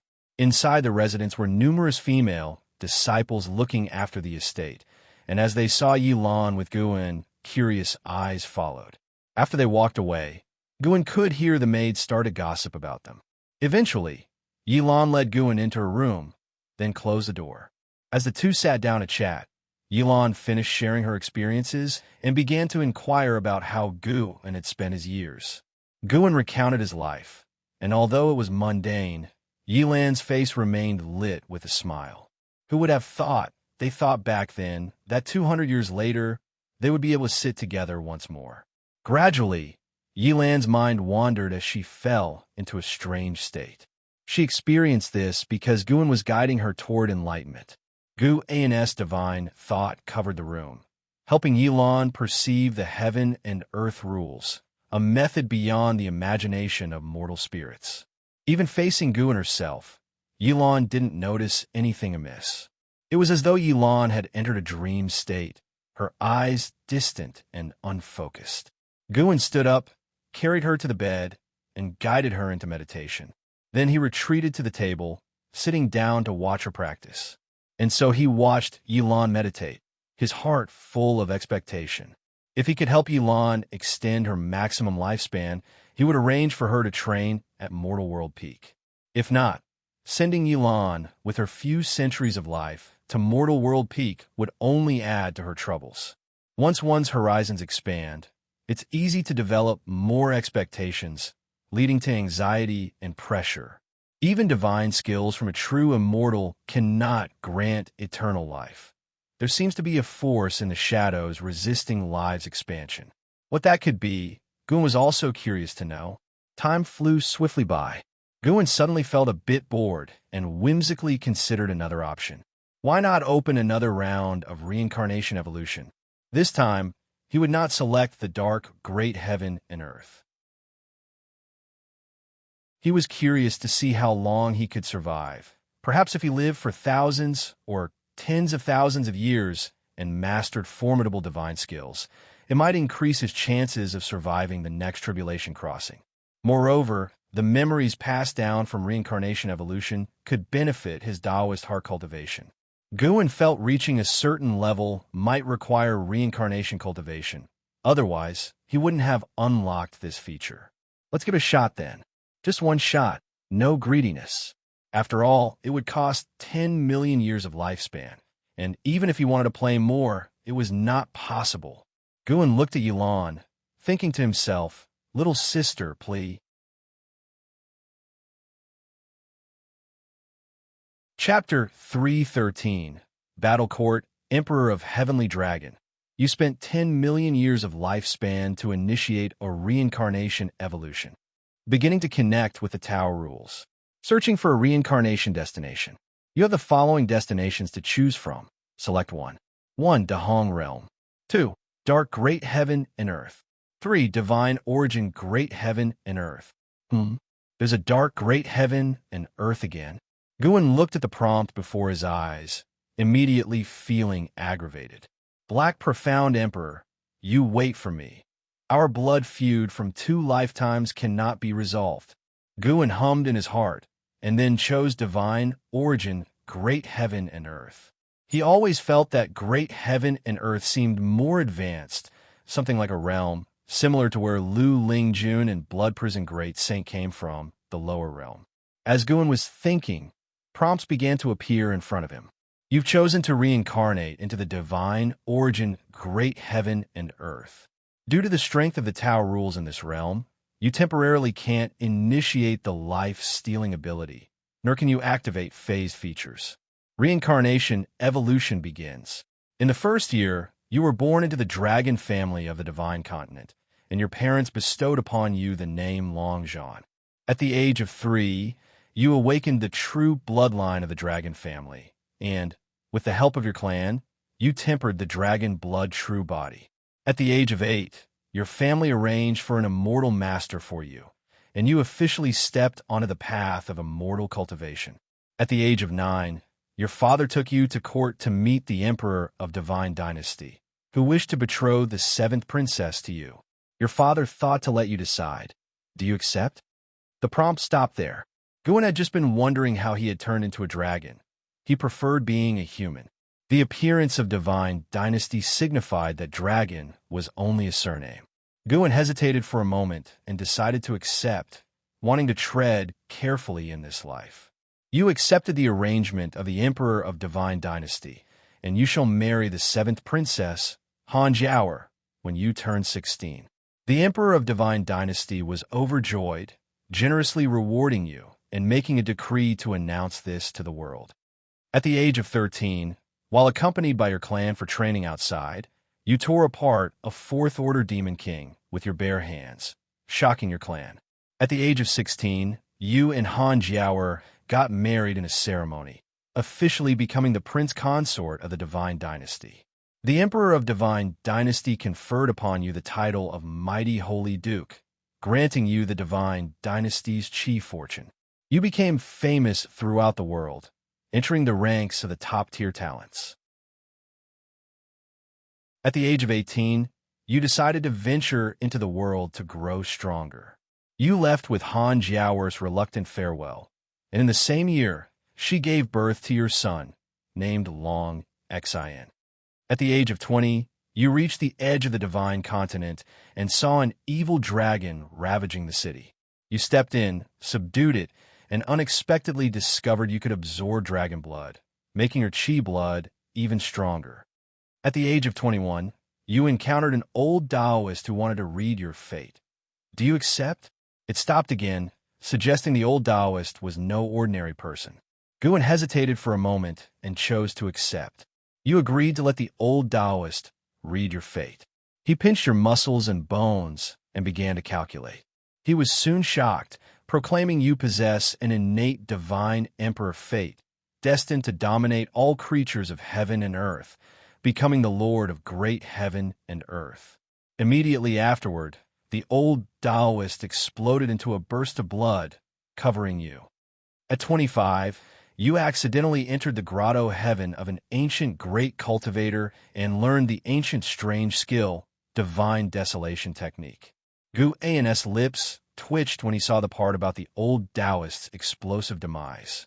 After that, he picked the more cautious options whenever possible. Year after year passed. Guan was on tenterhooks, fearing an early death. When he made it past 200 years, he smiled, finally setting a new record. However, without the life-stealing ability, Longzhan's growth was surely not as fast as Chu Lu, Xianxia, and without a displayed realm in the prompts. Take it slow. Guan then became even more earnest, determined to strive to survive this life. As time ticked by, Yilan was meditating on the bed while Guan sat at the desk, the room engulfed in silence. Birdsong occasionally rang out from outside the window, adding a serene atmosphere of passing years. After an ancient hour, Guan let out a sigh, his expression grave, mired in struggle. At the age of 187,632, you met with the dragon family ancestor, who said he could fully awaken your bloodline, allowing it to fuse with your chi fortune and create an unprecedented physique. Do you accept his help? Guan had achieved the status of war god of the divine continent and was now venturing through the cosmos when he encountered the ancestor. He always felt the ancestor was up to no good. He did not want to die after coming this far. If the ancestor was benevolent, he wouldn't make things difficult for a descendant who refused him. If malevolent, not trusting him might lead to disaster, but trusting him could lead to plummeting into the abyss. Do not accept. You refuse the help of the dragon family ancestor. The ancestor was enraged and attacked you, intending to suppress you. After a great battle, you escaped with severe injuries. At the age of 187,633, you met with Fairy Ziyuan, who fortunately saved you. Your injuries were healed thanks to her. Next came adventure. Fairy Ziyuan began to follow him on adventures, making him less lonely. As for his wife, Han Jiaoer, he had gone to bid her farewell when he was 100,000 years old. They had been parted by yin and yang. It was because of this that he left his descendants behind and ventured alone into the cosmos. Guan became more relaxed in his subsequent choices, as Long Zhan grew stronger and always managed to escape from death. Half an ancient hour later, at the age of 350,896, you unified a small universe, established the battle court, and married Fairy Ziyuan. You self-proclaimed as the Emperor of Heavenly Dragon and crowned Fairy Ziyuan as the Heavenly Empress. Quite impressive. Guan suddenly felt a sense of achievement, as if unlocking an epic achievement in a game. He could persevere further. Guan rubbed his hands together and continued to read on. One 10,000-year span followed another. After tens of thousands of years, at the age of 360,000, you broke through your own shackles, achieving the Tao Void mysterious immortal realm, shocking the cosmos. You regained your life grid. Do you activate the life-stealing ability? Here it comes. It's here. Guan chose to seize without hesitation. You activated the life-stealing ability. You sacrificed a universe of living beings, resulting in a massive surge in lifespan. Sacrificed? Guan's face turned pale. How could he be so reckless? At the age of 360,001, just as you transcended the 9 heavens of Immortal Path and became one with the immortals and gods, a terrifying hand reached across the river of time and snuffed you out. You were executed by the Annihilation God Emperor. Reincarnation ends. What the hell? It ended so abruptly? After he activated the life-stealing ability, Guan hadn't even made a choice. Guan immediately vanished from the room and appeared on an island overseas, initiating the lifespan barrier. He then sat down and looked at the last few prompts, grinding his teeth. Good. Very good. Annihilation God Emperor. Another name was added to Guan's list of grievances. Following that, a huge influx of memories flooded into his mind. It was the entire life of the Emperor of Heavenly Dragon, Long Zhan. It was only after truly receiving the memories that Guan realized how extraordinary Long Zhan's talent was, being unique from birth, inspiring great expectations from his family. The love between him and Han Jiaoer also left Guan deeply moved. Once Long Zhan ventured into the cosmos, his life became even more extraordinary, his story deeply touching.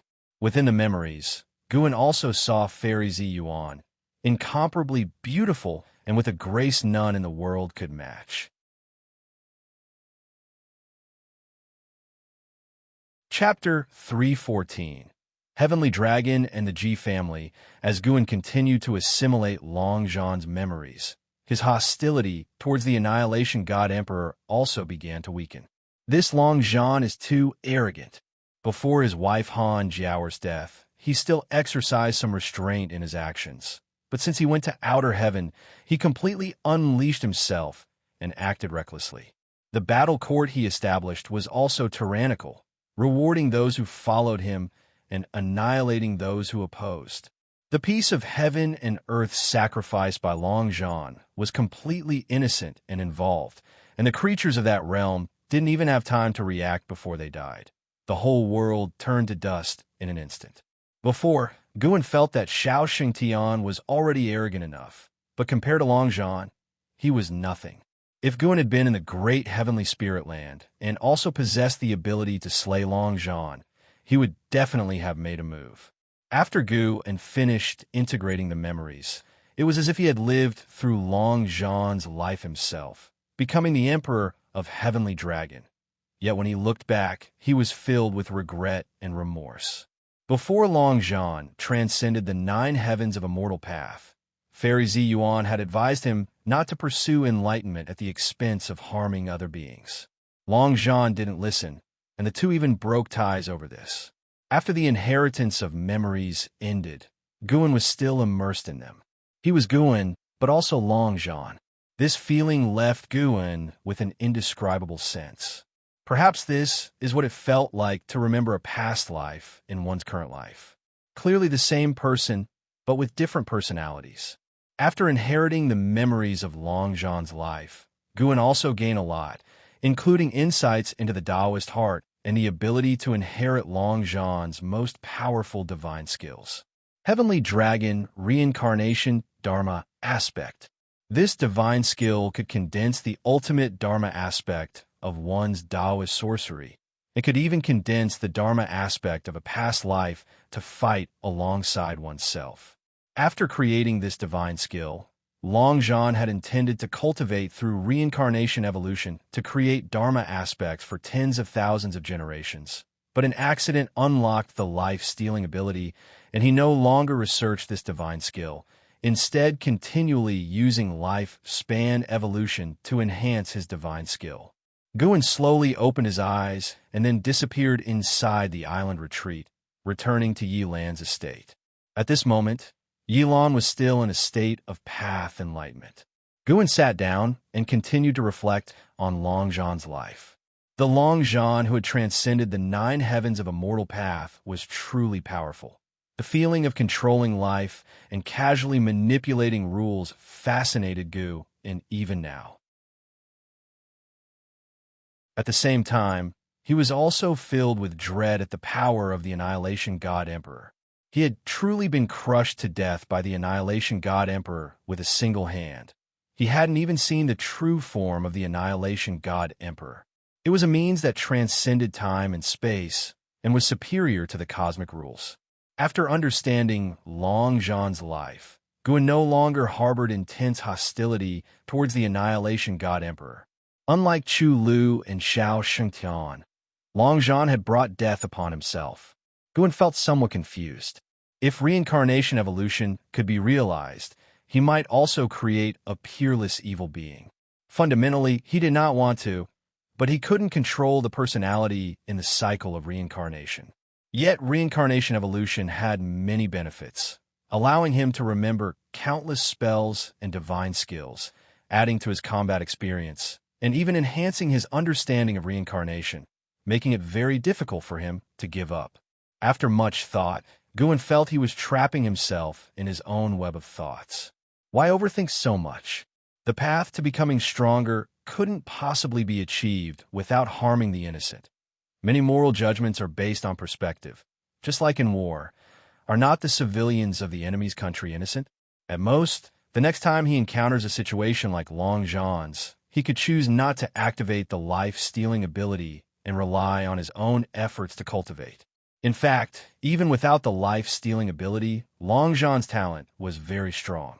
Guan began to review the cultivation technique of the Heavenly Dragon Reincarnation Dharma aspect. He felt this Dharma aspect seemed familiar, as if he had seen it somewhere before. He soon remembered. The Ji family's Heavenly Dragon demon-suppressing form had some similarities. He planned to ask Ji Xiaoyu about it later. Ji Xiaoyu had already inherited divine skills when she returned to the Ji family and might be able to perform the Heavenly Dragon demon-suppressing form. The sun set and the moon rose. A night passed. Yilan gradually woke up and felt as if she had had a dream, one she couldn't remember clearly after waking up. When she opened her eyes, she felt the entire world had changed. Her gaze fell on the table, and she saw Guan reading a book. Guan turned his head to look at her and smiled, asking, "Awake?" Yilan, Divinity Transformation Realm Level 5222/600/800. Her lifespan limit had increased by 200 years. Guan let out a sigh of relief, his face showing a smile. As long as there were results. But the effect was somewhat weak. He was, after all, a divine thought true immortal. Guan carefully examined Yilan and noticed a subtle breath dissipating from her body, like the heaven and earth rules, but even more difficult to detect. "How did I fall asleep?" Yilan asked, puzzled. Guan rolled his eyes and said, "You're asking me? It's not like I drug you, is it? I'm not even blaming you. I came all this way, and while we were talking, you fell asleep, leaving me hanging." Yilan showed an embarrassed expression and couldn't help asking, "Then why didn't you wake me up? You were cultivating even in your sleep. It was clearly not ordinary sleep. So how could I dare to interrupt you?" Guan replied, standing up. "I'm leaving. They'll come to see you again next time." "Sister, why not stay a couple more days?" "No can do. Medicine Valley can't do without me." "Really? How come I heard you're always hands-off as a manager?" "How could that be?" The two bickered for a while, but in the end, Guan firmly decided to leave. Yilan walked him to the estate's front door. Guan suddenly stopped in his tracks, turned to look at her, and asked, "In your heart, which is more important, good and evil or affection?" He asked this because he was reminded of the scene where Long Zhan and Fairy Zi Yuan broke ties. Although Long Zhan brought it upon himself, the end result of his loneliness still left him sighing. Long Zhan might have been overbearing, but towards the people by his side, he was quite good. He just didn't tolerate any dissent from them. Yilan was taken aback for a moment, then smiled gracefully and said, "If you were evil, I myself would not be evil, but I would always follow you, as long as you don't abandon me." Guan showed a smile and said, "Don't overthink it. I was just thinking about the plot in a book. I don't have the courage to do evil." With that, he waved his hand and walked away. Yilan watched his retreating figure, thoughtful. As summer approached, the weather cooled. In the woods, Guan watched Xiaoyu step onto the clearing with anticipation in his eyes. Xiaoyu's forehead was etched with a red Dao pattern that burst into light. Her whole aura suddenly changed. She raised her right hand, and the spiritual power inside her activated in a sophisticated manner, quickly coalescing behind her into a golden wheel that resembled a round, glowing door with intricate and profound patterns. As the golden wheel opened, golden dragons surged out from the intense light. Her heavenly dragon, demon-suppressing form differed from her past life, but Guan saw through it at a glance. The essence of the heavenly dragon demon-suppressing form shared the same origin as the heavenly dragon reincarnation Dharma aspect, but was weaker and far less sophisticated than the latter. This discovery made Guan's heart tremble. The heavenly dragon reincarnation Dharma aspect was created by Long Zhan himself. Could the Ji family be related to Long Zhan? In Long Zhan's memories, he only passed the heavenly dragon reincarnation Dharma aspect onto his son Long Xian, which implies that Long Xian passed it down. From the life experiences of Chu Lu and Xiao Shengtian, their timelines might differ from Guan's. Could it be that reincarnation evolution might project into the past? Xiaoyu dismissed the heavenly dragon demon-suppressing form, then approached Guan and asked, "How was it?" Although she wasn't sure why Guan wanted to see the heavenly dragon demon-suppressing form, it was renowned throughout the world, and showing it to outsiders did not violate clan rules. "Truly formidable, it fills me with awe. The person who created this divine skill must truly be a godly being. Does the Ji family have a record of who created it?" Guan exclaimed. Xiaoyu thought for a moment and said, "This divine skill has an ancient origin, created by an ancestor. Who exactly created it? I am unsure, but if you care, I can look into it when I return." Guan nodded. "I'm indeed curious.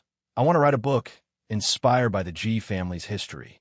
Upon hearing this, Xiaoyu smiled and said, "The vice sect leader is looking forward to you writing about the Ji family." The two continued their conversation, with Xiaoyu planning to introduce other divine skills, but Guan showed no interest, so she gave up. Both of them headed towards Medicine Valley. The heavenly dragon demon-suppressing form was created by the reincarnation path emperor, or perhaps I have seen her perform it. A voice came from the forest ahead, and stealing the 5 elements appeared.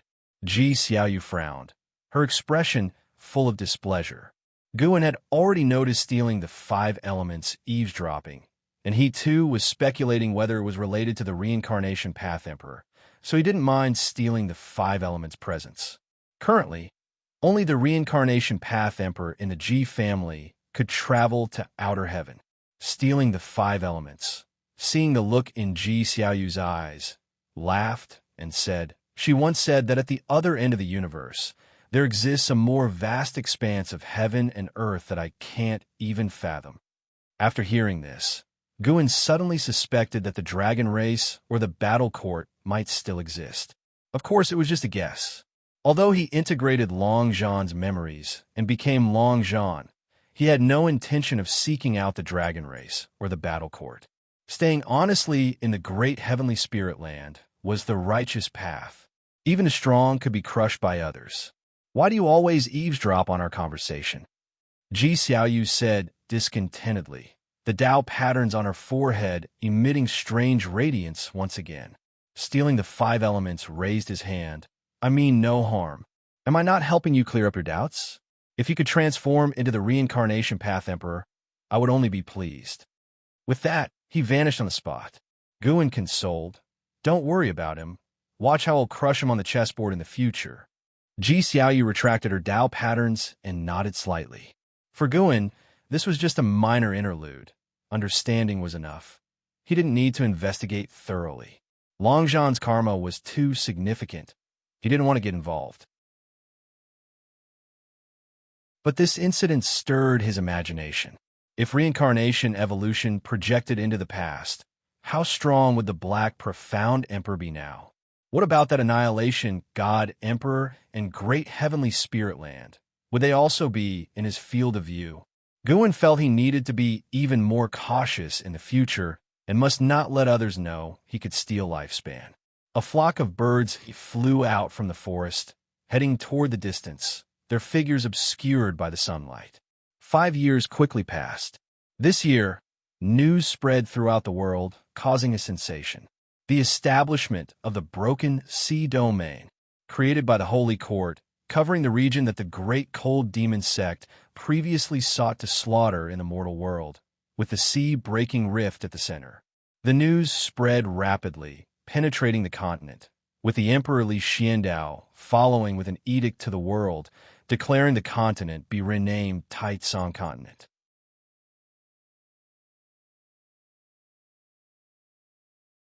Chapter 315, Destined Fate Broken Sea Domain. Inside in Zin's house, Guan sat at the table, lost in thought. Why hadn't they set up the domain before? If it was for the sake of guarding against the Great Cold Demon sect, it was hardly necessary. After all, the Great Cold Demon sect was no different from being disbanded. Guan felt that the other party had come specifically for him, especially since the Great Cold Demon sect had a holy king standing behind them. He could see a large number of cultivators building a floating island in the sky at the edge of the sea-breaking rift. He watched for a while before withdrawing his gaze and looking back at Nexine. At the moment, an Xin was immersed in path enlightenment, and with Gu An's help, she had also entered that state and had been there for several ancient hours. Guan kept checking Nzin's lifespan limit. Finally, Nzin's lifespan limit began to grow, albeit weakly, but it was indeed increasing. Guan stared intently at an Xin, probing everything within her body. Soon, he caught a glimpse of that mysterious force, more complicated than causality, just like the situation with Yilan before. As the lifespan limit increased, this mysterious force began to separate from her body.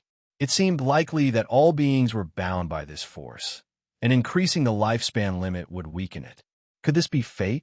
Guan fell into contemplation. Even divine monarchs with powerful divine thoughts could not see through the force that manipulated the lives of all beings. Regardless, having started to be able to catch it was a good beginning. Afterward, Guan got up and left. After all, this was the third Medicine Valley, and it wasn't appropriate for a man and a woman to be alone in the same room, especially with their mentor-disciple relationship. Moreover, in Medicine Valley, with him around, no one could disturb Nzin's path enlightenment. The night passed. The next morning, an Xin walked out of her house and followed the disciples in their exercises. She felt somewhat dazed. Looking around her, she could feel that the world had changed. From afar, Guan saw her lifespan limit had grown to 300 years. She hadn't yet released her cultivation level suppression, and the primordial reincarnation skill could still increase her lifespan limit. Guin didn't greet an Xian, pretending to know nothing about it. In the following days, the establishment of the Broken Sea domain and the renaming of the continent became hot topics among all. As summer approached, Guin was teaching Xianxia cultivation in the woods, aware of Lu Xianxia watching in secret, but unconcerned. As long as Lu Xianxia didn't become hostile to him. Lu Xianxia, sitting above the clouds, looked down thoughtfully. This person's cultivation isn't very impressive, but he's very talented at teaching disciples. Could it be that he really encountered an immortal in a dream?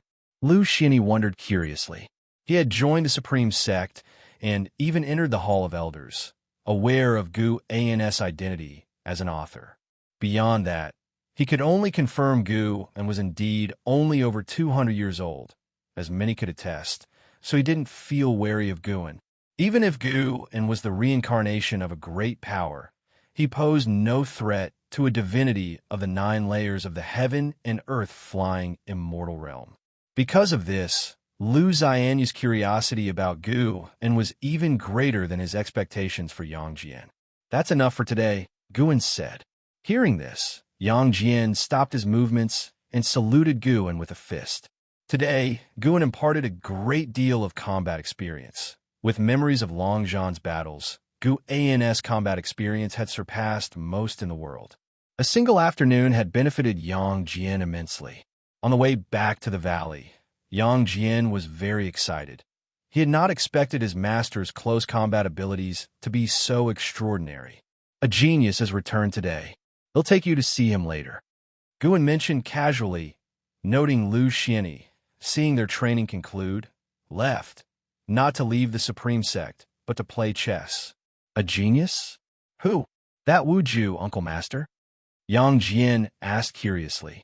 Wuju had visited Guin years before, and Xianxia had only seen him from afar, learning afterward of Wuju's famed reputation. Not him. You'll know later, Guin said mysteriously, piquing Xianxia's curiosity further. When the master and disciple returned to Medicine Valley, they heard other disciples discussing. And how is here? Really? True. An Xian, our sister apprentice, is actually an Hao's sister. They both have the same last name. Could they be blood siblings? No, they're just from the same village and once had the same master, who later renamed them. My goodness, and Hao is so handsome, almost like an immortal. Haha, always the romantic, aren't you?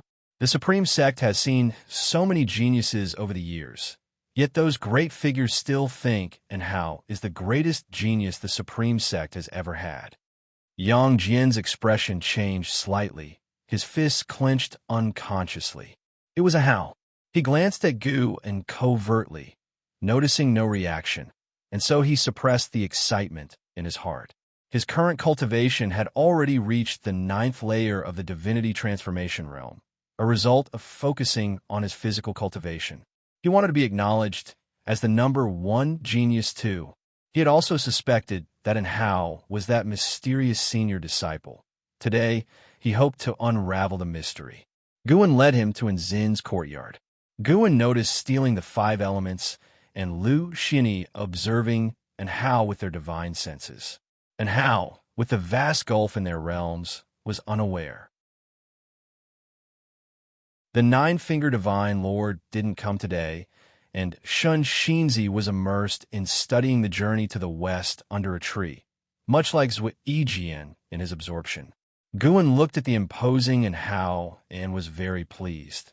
The current and Hao had already reached the 8th layer of the unification realm, still cultivating at an impressive speed. Xianxia was a major realm behind him, not yet comparable, but once they entered the immortal path realm, the gap would be trivial. When master and disciple arrived outside in Zin's courtyard, she turned around, smiling, and then pulled Hao out of the house. And Hao stood tall, head crowned with an imposing golden dragon crown, dressed in a waist-bound white robe with sleeves long like flowing clouds. His handsome face bore sharp, proud brows, and just standing there, he possessed a lofty spirit that commanded the world, without losing the transcendent demeanor of a cultivator. Compared to him, Yang Jian seemed ordinary. Usually, Yang Jian stood out among his fellow disciples, but next to Hao, he was easily overlooked. Sister, over the years, Master has been extremely kind to me. I haven't suffered at all, and Xian said happily. And Hao stood in front of Guan and suddenly didn't know how to address him. Brother Hao, have you forgotten me? Guan asked with a smile, his demeanor warm as the spring breeze, instantly easing in Hao's awkwardness. How could I forget? We've been through life and death together. Thank you for taking care of my sister over the years, which has eased many of my worries. And Hao smiled, then took out a brocade box to present to Guan and quickly declined. But under the joint persuasion of an Xian and an Hao, he could only reluctantly accept it. The box contained 8th-rank medicinal herbs. The young man was thoughtful, and Hao's gaze inevitably landed on Yang Jian, who had been unabashedly staring at him since earlier. How could he not have noticed? Intuition told him Yang Jian was not simple. He felt like he was facing impermanence Tian. Of course, while Yang Jian was far from as strong, Hao suspected he might also possess an ancient treasure body. Who is this? And Hao asked proactively. My disciple, Yang Jian, Guan replied with a smile, finding the rivalry between the two disciples interesting. Yang Jian? True, Lord Erling? And Hao laughed. Yang Jian, serious, said, I want to spar with you. He could see now that Hao was definitely not the mysterious senior disciple, which diminished his awe for Hao somewhat. In his mind, only that senior brother could surpass him, as the master said his talent was stronger at the moment. And Hao's smile vanished as he began to size up Yang Jian. An Xian wanted to interject, but hesitated, looking at Gu and to find him smiling without interruption. And Hao spoke, You're not strong enough, but I acknowledge your talent and courage. How about we agree to settle it at the Heavenless tournament in the future? What do you think? Hearing this, Yang Jian felt it was reasonable. A duel like this should be witnessed by the world, so he nodded in agreement. Don't forget to thank him. He's been cultivating for many more years than you. He could easily pick on you, but instead, he's willing to give you time to grow, Guan said. At those words, Yang Jian immediately bowed to express his gratitude. And Hao looked at Gu in astonishment. That such a talent was so obedient? Intuition told him that not even among the Starseed congregations could one find such a genius. You two keep talking. I won't disturb you any longer. Guan dropped these words and left with Yang Jian. And Hao didn't ponder any further and took an Xian back into the house. Not far away, the blood prison great Saint watched Hao and inwardly marveled. This youth shouldn't be underestimated. He seemed even stronger than Yang Jian. Guan returned alone to his loft and opened the brocade box, examining the medicinal herbs gifted by Hao. Not long after, Xiaoyu came to find him. That Hao is rather remarkable. I've seen such a presence in my dreams, always dominating an entire realm, Xiaoyu remarked. You're not bad yourself, Guan replied with a smile. Among those he had encountered, below the state of nirvana, those with a lifespan reaching 9,999 years were few. Currently, only Hao, Yang Jian, Blood Prison Great Saint, and Xiaoyu. Li Ling Tian was short by 1,000 years. Xiaoyu had not only great talent, but also a significant background. For now, Guan felt that Hao's foundation fell short of hers. Of course, when it came to cultivation speed, Hao was unrivaled. Xiaoyu sat down and asked, Why is it that your Medicine Valley always attracts so many peerless geniuses and powerful cultivators? Guan helplessly replied, You're asking me? But who am I to ask? Besides, they're not coming for me. Xiaoyu shook her head. Even if not for you, you've established good karma with each one. You're not simple, like the great fortune of energy movement I've seen in my dreams. Not necessarily the strongest in talent, but always breaking through and stirring the winds of change in the world. Guan blinked and asked, What are you trying to say? Xiaoyu took a deep breath, planning to go somewhere, a place with a great opportunity. Come with me. Hearing this, Guin felt a headache. Many had said similar things to him. You go ahead. The supreme sect can't be without me. Guin declined, to Xiaoyu's astonishment at his resolute refusal.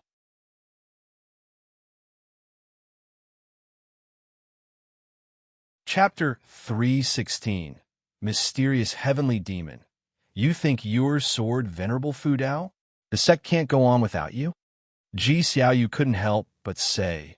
Her angry glare was actually quite charming. Guin thought as much but said, making contributions, does it really have to be divided by cultivation levels? Guarding the sect outside is merit, as is guarding Medicine Valley. I cultivate medicinal herbs for the supreme sect with all my might. Isn't that also a laborious and meritorious deed? Xiaoyu tried to calm her emotions and began to speak of the great advantage of that opportunity. Despite Xiaoyu's persuasion, Guin just wouldn't agree, which infuriated her. Another person was just as infuriated, and that wasn't Hao. No matter how he persuaded, an Xin simply refused to follow him to the Star Sea congregations. That day, Xiaoyu left the Third Medicine Valley, less than an hour after her departure, and Hao also stormed off, though he was not leaving the Supreme Sect. He still needed to return to the main city of Sect to have a talk with the higher-ups. Dusk descended. Guin and an Xin stood in front of the wooden railings, their shadows elongating with the setting sun. Guin, admiring the desolate beauty of the sunset, softly asked, Don't you regret it? An Xin turned her head, looked at Guin's profile, and asked, Master, do you have any regrets? We're different. Xiaoyu has the Ji family behind her, but in Hao only has you. Guin shook his head with a bitter smile. An Xin looked to the horizon and said, He is more than just me, and his heart holds the entire mortal world. He's long since not the senior brother I knew. I can't be the stumbling block in his path. For some reason, Guin suddenly felt the impulse to focus on cultivating an Xin. It would be interesting to have an Xin surpass and Hao. Unfortunately, for now he could only contemplate it, as reversing the gap between the two was not so easy. The master and disciple began to discuss matters overseas, imagining how powerful the Star Sea congregations were and how awe-inspiring the sea-breaking rift would be. In life, one always wishes to see the whole world, to measure mountains and rivers. Above the sea of clouds, Blood Prison Great Saint carried Guin as they flew, feeling the vibrant spiritual energy of the region, and couldn't help but take a deep breath. Master, where exactly is this place? Blood Prison Great Saint couldn't resist asking. Guin replied, Another sect I've joined. You must not reveal this to anyone, including Jenner. Upon hearing this, Blood Prison Great Saint's body shivered, feeling a surge of excitement rush to the top of his skull, unable to contain his exhilaration. A secret only he knew? Perfect. Didn't this mean he had surpassed Yang Jian in the heart of his master? Serves that kid right for wanting to go out and make a name for himself. Blood Prison Great Saint thought gleefully. Since meeting in Hao, Yang Jian had been practicing even harder, saying that in the future he wanted to go out and make a name even more renowned than in Hao's. That kid really didn't understand the heart of the master. The master, with his unfathomable Tao level, was a hermit in the bustling world, clearly disliking the high-profile life. Yang Jian was truly drifting away. Guin could feel Blood Prison Great Saint's excitement, his bovine body trembling as if this fellow was simply overwhelmed by the rare opportunity to travel far. This place was none other than Mortal World Peak. Guin disliked the slow pace of Blood Prison Great Saint and used his divine thought to help speed him up. After they entered the peaks of the Mortal World Peak, Blood Prison Great Saint looked around curiously, his bovine eyes wide open, as if a countryman had entered the city for the first time. And so they arrived at Dingtian Peak. Ever since Guin extinguished Mo Hen the Old Man, Dingtian Peak had seen a surge in popularity, with an increase in the number of disciples and students coming and going from all directions. Blood Prison Great Saint could feel the aura of those along the way and was secretly shocked, How did it feel like any random person was stronger than he was before the seal? Guan, leading him, went all the way to the mountaintop. As soon as they landed, Zhu Xinglan appeared. Bowing respectfully towards Guan, Blood Prison Great Saint sized up Zhu Xinglan with curious eyes. Master, a mysterious cave was discovered within Dingtian Peak, containing powerful restrictions. Would you like to take a look? Zhu Xinglan asked. Upon hearing this, Guan nodded and asked him to lead the way. Along the way, Zhu Xinglan briefed him on the cave at the foot of the mountain, nearly submerged under the sea surface, discovered by two disciples during a combat practice. Zhu Xinglan suspected it was related to the previous insurrection, which had been a while ago, but according to him, terrible demons had emerged at that time, nearly destroying Dingtian Peak to the ground, to the extent that the peak master had fallen. Guan couldn't help but think of Mo Hen, the old man. Considering Changtian Peak was a better choice, but Mo Hen, the old man, chose Dingtian Peak. Could it be because of that cave? Blood Prison Great Saint was even more excited, not expecting to encounter something so thrilling upon arrival. They flew downward and quickly reached the entrance of the cave, where two wandering immortals stood guard. Upon seeing Guan, they quickly stood up and saluted. Guan nodded, then asked Blood Prison Great Saint to follow Zhu Xinglan into the cave. With Zhu Xinglan leading the way, he could not help but wonder why his master was riding a mere mortal ox. Such a fortunate ox head. Guan had just entered the cave and felt a subtle aura. The aura of a heavenly demon? He asked. Has this been reported to the main peak? Zhu Xinglan shook his head. No, the main peak's master has been in seclusion, and Mortal World Peak has always managed its own affairs. He paused, then added, You are the peak master. As long as you do not abdicate, everything about Dingtian Peak is yours. These words made Guan feel comfortable in his heart, and he became increasingly satisfied with Zhu Xinglan. The guy was simply the perfect Xiaojian, so easy to use. Bypassing the long cave tunnel, they arrived at a spacious chamber. Guan could sense the thick space restriction here, almost like an exotic world's dimension, making the place look extremely vast. The chamber wasn't too dark, floating with countless bright lights, like fireflies, which were actually spiritual energy condensed into form. They stood on an array platform, where a stone pillar stood erect, pitch black, with a rough surface, reflecting a cold light. Guan got off Blood Prison Great Saint's back and approached the stone pillar. With his hand on the stone pillar, a powerful force erupted, startling Zhu Xinglan into immediately deploying his mana to defend, not forgetting to protect Blood Prison Great Saint.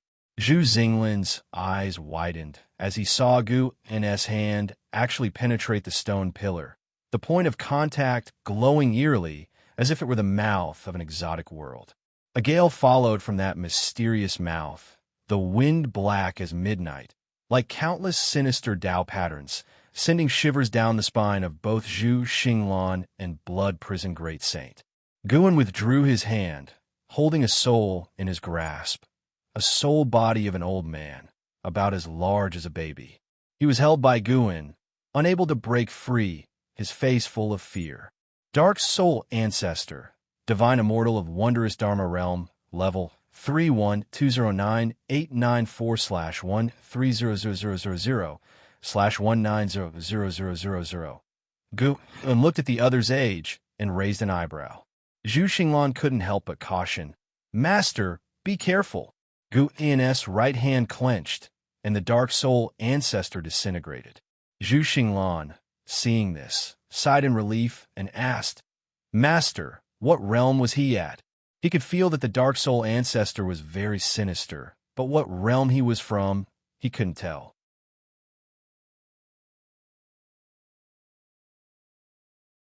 Chapter 317, Demon Fetus. You have successfully acquired 9,670 years of lifespan from the Dark Soul Ancestor, Divine Immortal of Wondrous Dharma Realm, 3rd level. Looking at the prompt before him, Guan remained indifferent.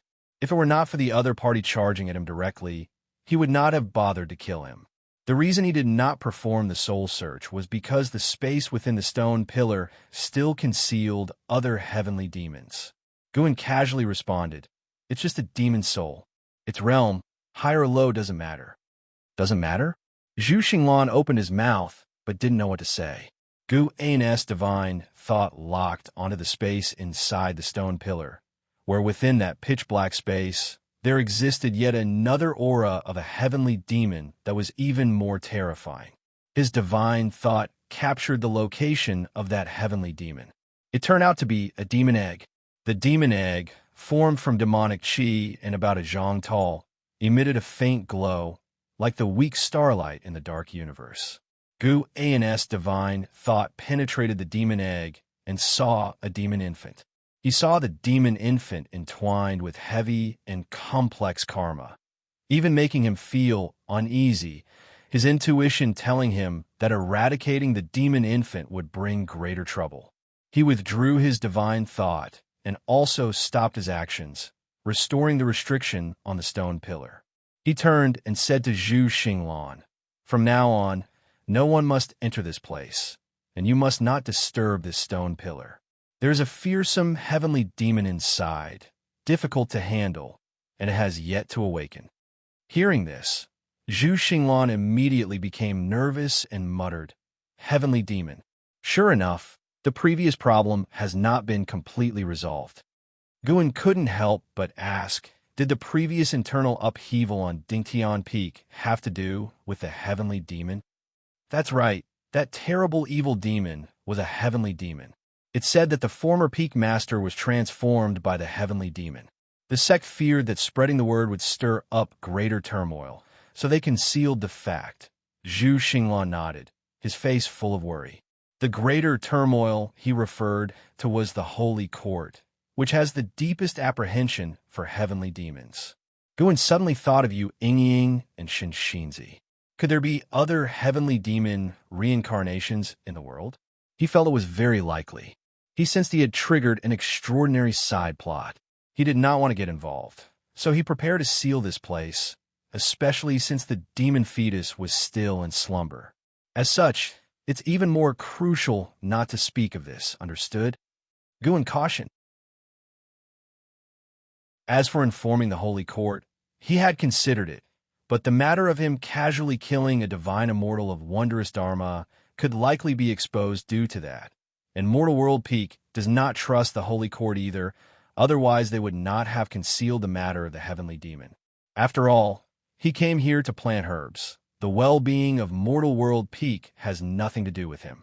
Of course, when he becomes strong enough to ignore the karma of the demon fetus, he could then erase the being, giving himself greater peace of mind. Zhu Xinglan nodded, but the deep furrows in his brow did not smooth out. The blood prison great saint looked thoughtfully at the stone pillar. Afterward, they left the cave. Zhu Xinglan began to seal the entrance, and Guan rode the blood prison great saint back to the mountaintop.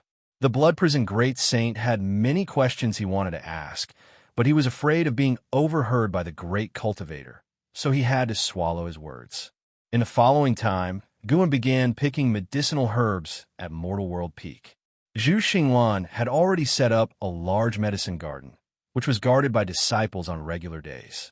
When Guan personally came to pick herbs, the disciples were initially taken aback by the honor, but later got used to it. Of course, no matter how approachable Guan seemed to be, they always remained reserved. After half a day's stay on Dingtian Peak, Guan left with several hundreds of thousands of years of lifespan. He came to pick herbs once a month, and the lifespan income from Dingtian Peak last year had already broken 1,000,000 years, surpassing his foundation on the Taitsong continent. After returning to the Supreme Sect, just as the blood prison great saint was about to speak, Guan stopped him. "Remember what I said when we left? Don't ask. You will see through everything eventually." Guan's words made the blood prison great saint grow respectful. He felt that his master was instructing him. His nature was too impulsive, which is why he ended up like this, indeed needing to cultivate his Taoist heart. In Mortal World Peak, Guan was the revered peak master, and in the Supreme Sect, he was just an ordinary valley master. Watching Guan chatting and laughing with the servant disciples, The Blood Prison Great Saint was incredibly impressed. He felt the Master wasn't pretending. In the Master's heart, all sentient beings truly are equal. The distinction of strength lies in one's cultivation level, but the life of every creature is equal. The Blood Prison Great Saint increasingly felt there was much to learn from his master, such as this way of interacting with others, which surely would lead to many good connections. If someone could defy the heavens and change their fate, these tales might spread far and wide in the future. However, his realization was quickly shattered, because that detestable fat mouse came to harass him again. What made him most exasperated was that the fat mouse became even faster. How could he feel that this mouse also possessed peerless talent? This was too absurd. Guan then started to inspect the different sectors within Medicine Valley. Although the third Medicine Valley seldom had trouble, he still had to perform his duties on the surface to prevent the disciples from slacking. Summer passed, and autumn arrived. In the early autumn season, within the Outer World Cave, Tian Yaoer, Tian Qing, and Tian Bai were attacking Guan together. The three demons constantly changed their movement techniques, their demon energy rolling like a dragon. Surrounding Gu and facing their offensive, Guan seemed quite at ease. With just a wave of his hand, he could resolve their spells. Tian Yaoer stepped on the 9 Extremes Freedom Steps and appeared behind Guan.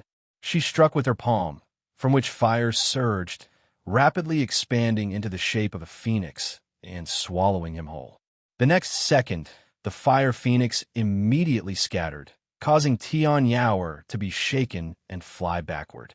Guan then raised his leg, and countless shadows burst forth, causing Tian Qing and Tian Bai to lose their composure, unable to defend in time. They were hit by the leg shadows one after another and were knocked flying, landing clumsily far away. The three demons struggled to get up, looking at Guan with aggrieved expressions on their faces. If this were a real fight to the death, you would be dead by now. There aren't many people out there who will indulge you like I do, Guan commented nonchalantly while withdrawing his leg. Tian Yaoer widened her eyes and asked, "Is every creature out there as powerful as you?"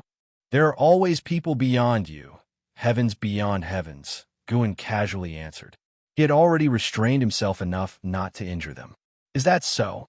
Tian Yaoer was skeptical. She always felt that whenever Guan mentioned fearing this and that, it was all to scare them, while he himself seemed forever calm and composed. Guan snorted. "Anyway, you still need more practice." Tian Qing and Tian Bai immediately approached, clinging to Guan's arms and sweetly agreeing with Master. This made Tian Yaoer grit her teeth with irritation. Why did it seem as though the other two had been spoiled rotten? After Guan gave a few more pieces of advice, he took his leave. Tian Yaoer immediately pounced on Tian Qing and Tian Bai, and the second battle commenced. The autumn wind swept through, blowing a leaf into the courtyard where an elderly man in rich attire was sweeping the floor. It was none other than the aged Xiaochuan. Xiaochuan held the broom with both hands and swept slowly, as if his sweeping was not just cleaning the ground, but also a gesture of refinement. A young boy ran into the yard, spotting Xiaochuan, and couldn't help but exclaim, "Grandfather, why are you sweeping again? Is sweeping that fun? It's not like we have no servants in the house." The young man wore blue clothes, had a fair face, and appeared to be around 15 or 16 years old, with his hair tied up high, exuding youthful vigor. Xiaochuan didn't stop his sweeping, but replied with a kindly smile, "It's not about fun. It's a habit. Sweeping helps me reminisce about the past. When you get old like me, you too will love to look back. You're young and don't understand." The boy stepped forward, hands on his hips, discontentedly saying, "Grandpa, I heard you once practiced in the Immortal Sect. Why don't you recommend us to enter the Supreme Sect and cultivate? Cultivation is not forbidden to ordinary people." Over the years, cultivators have appeared in the city from time to time, and the magistrate's grandson has even gone for cultivation. "Grandpa, although our family has money, it's not enough. We must think long-term." He rambled continuously, while Xiaochuan watched him complain without getting angry. Once he finished, Xiaochuan suddenly asked, "What if you go to the Immortal Sect and discover your cultivation talent to be very ordinary, inferior to anyone around you, being left behind by them continuously? What would you do?" The boy glanced with disbelief. "How could I be that bad? Your grandfather, I was just that bad. But people are different, right? If someone with exceptional talent emerged from our family, wouldn't that be a blessing for generations? And even you would benefit." "Yeah, your uncle once went to an immortal cultivation sect. His talent was mediocre, and he nearly died in a conflict with cultivators. Whether someone is extraordinarily talented or not, these eyes of mine can see." Xiaochuan shook his head and said, as each descendant grew up, they would come and ask him these questions. He had also sent children to practice, but the results were always unsatisfying. Of course, he didn't send them to the Supreme Sect. He didn't want to cause more trouble for his senior brother. If they couldn't succeed in other sects, how could they go to the Supreme Sect? "But can you really see that clearly?" the boy asked with wide eyes, his face turning red with urgency. Just as Xiaochuan was about to respond, his eyes suddenly widened. Guan walked into the courtyard, looking around as if searching for something. When Guan spotted Xiaochuan, he too broke into a smile. Noticing his grandfather's expression, the boy turned his head to look and then frowned, sizing up Guan and asking, "Who are you? I haven't seen you before." Thwack! Xiaochuan smacked the back of his head, not too harshly, and scolded with a smile. "Do you remember everyone in the house, apart from the maids? Beat it." The boy pouted but had to leave, sizing up Guan as he went. Chuanyue, Qi Cultivation Realm. First level 15/80/180. Guan gestured playfully at Chuanyue, causing Chuanyue to glare at him. Once the boy left, Xiaochuan stepped forward and hugged Guan excitedly. "Senior brother, how come you're here?" Xiaochuan was ecstatic. Guan was slightly annoyed. "When your grandson was here, why didn't you call me senior brother?" Xiaochuan grinned. "That was to prevent him from clinging to you once he realized your identity. You are a high cultivator of the Supreme Sect, at least in his eyes." Looking at the signs of aging on Xiaochuan's face, Guan felt a sense of nostalgia. Why stop the children from seeking the immortal path? I'm not stopping them. They just want to use my connections to get in. If they truly possess the talent, they will rise even without my intervention. Xiaochuan shook his head. His words seemed to make sense to Guan. Decades had passed, and Xiaochuan had become more mature, with the sediment of years evident on him. No longer the silent youth who once followed Guan.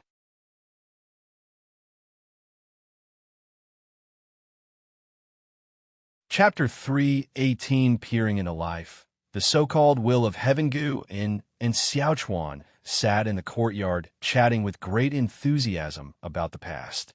When they spoke of those olden times, they both harbored many sighs, and when it came to those long-departed friends, they would fall into brief silences. "I sent you out of the valley these many decades. Have you been satisfied with your life?" Guan asked. Xiaochuan smiled and said, "Of course I'm satisfied. At least I have no regrets in life. I've even glimpsed the immortal path. How can a mortal who achieves my level not be content? Those who aren't satisfied are probably oppressed their whole life. With that state of mind, no matter how high their cultivation level is, they'll never be content." Guan couldn't help but raise his teacup to toast him. Such openness was truly rare. Guan had harbored resentments towards Xiaochuan before for not cultivating diligently. Now he thought about it. Even if Xiaochuan didn't achieve much in immortal cultivation, he has at least lived a life more joyous than worrisome. However, the thought that Xiaochuan wouldn't live for many more years made Guan somewhat reluctant to part. He had experienced this feeling many times during the reincarnation evolution, especially in the life of Longzhan. Longzhan's drastic change in temperament was because he had lived through too many such events, particularly the death of his beloved wife, which deeply traumatized him. The powerful Longzhan realized that even with his strength, he would have regrets, which was why he ventured alone into the universe. Xiaochuan seemed to understand Guan's mood and said to comfort him, "Senior brother, although you haven't started a family, There are many who care about you. You won't be alone. Guan suddenly asked, "What if they were all like you? What should I do then?" Xiaochuan was stunned. He looked deep into Guan's eyes and said, "Senior brother, anyone else might worry about this question, but you needn't. You treat people kindly, always making friends. Besides, solitude isn't necessarily torture. Isn't the choice of what life you want to lead based on your heart? I can be so open-minded because I learned it from you. Ever since I was little, I've admired you the most. No matter how powerful Leah's senior brother is, in my eyes, he doesn't compare to you because you live freely and can protect the people you want to care for." Upon saying this, Xiaochuan smiled again. Guan suddenly felt an impulse. This time, he wouldn't just go along with Xiaochuan's wishes. Guan took out a secret book and threw it on the table. Xiaochuan instinctively looked at it. Surprised, he asked, "What is this?" "This records a kind of spell." Guan began to introduce, and with just a sentence, Xiaochuan became entranced. Guan took this chance to enlighten Xiaochuan, immersing his thoughts in the heaven and earth rules, allowing him to momentarily forget about outside matters. Autumn winds swept up the fallen leaves in the courtyard, as if fate refused to let them settle on the ground.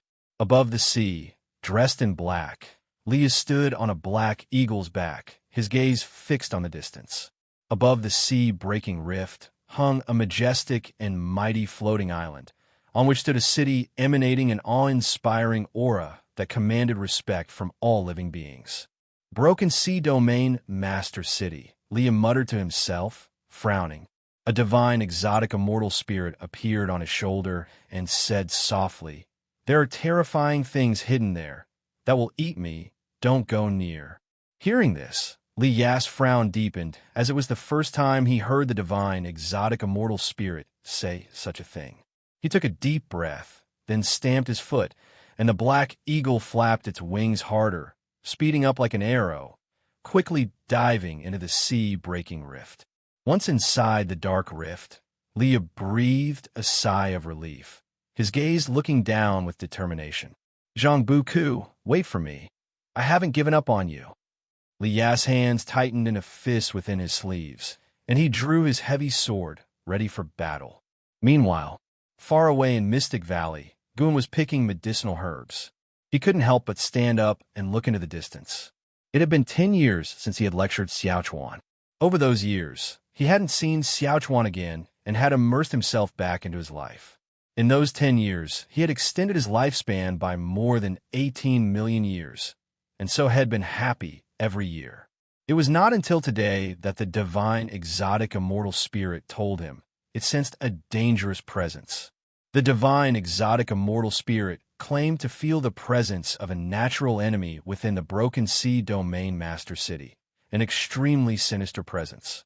Guan probed with divine thought and discovered a heavenly demon within the Broken Sea Domain Master City. Another heavenly demon. This heavenly demon also possessed the cultivation level of a divine immortal of wondrous dharma. Unlike the dark soul ancestor before, this one was a living spirit. There he was, hidden in a dark palace, separated by many restrictions. No matter how Guan saw it, he didn't look like a prisoner.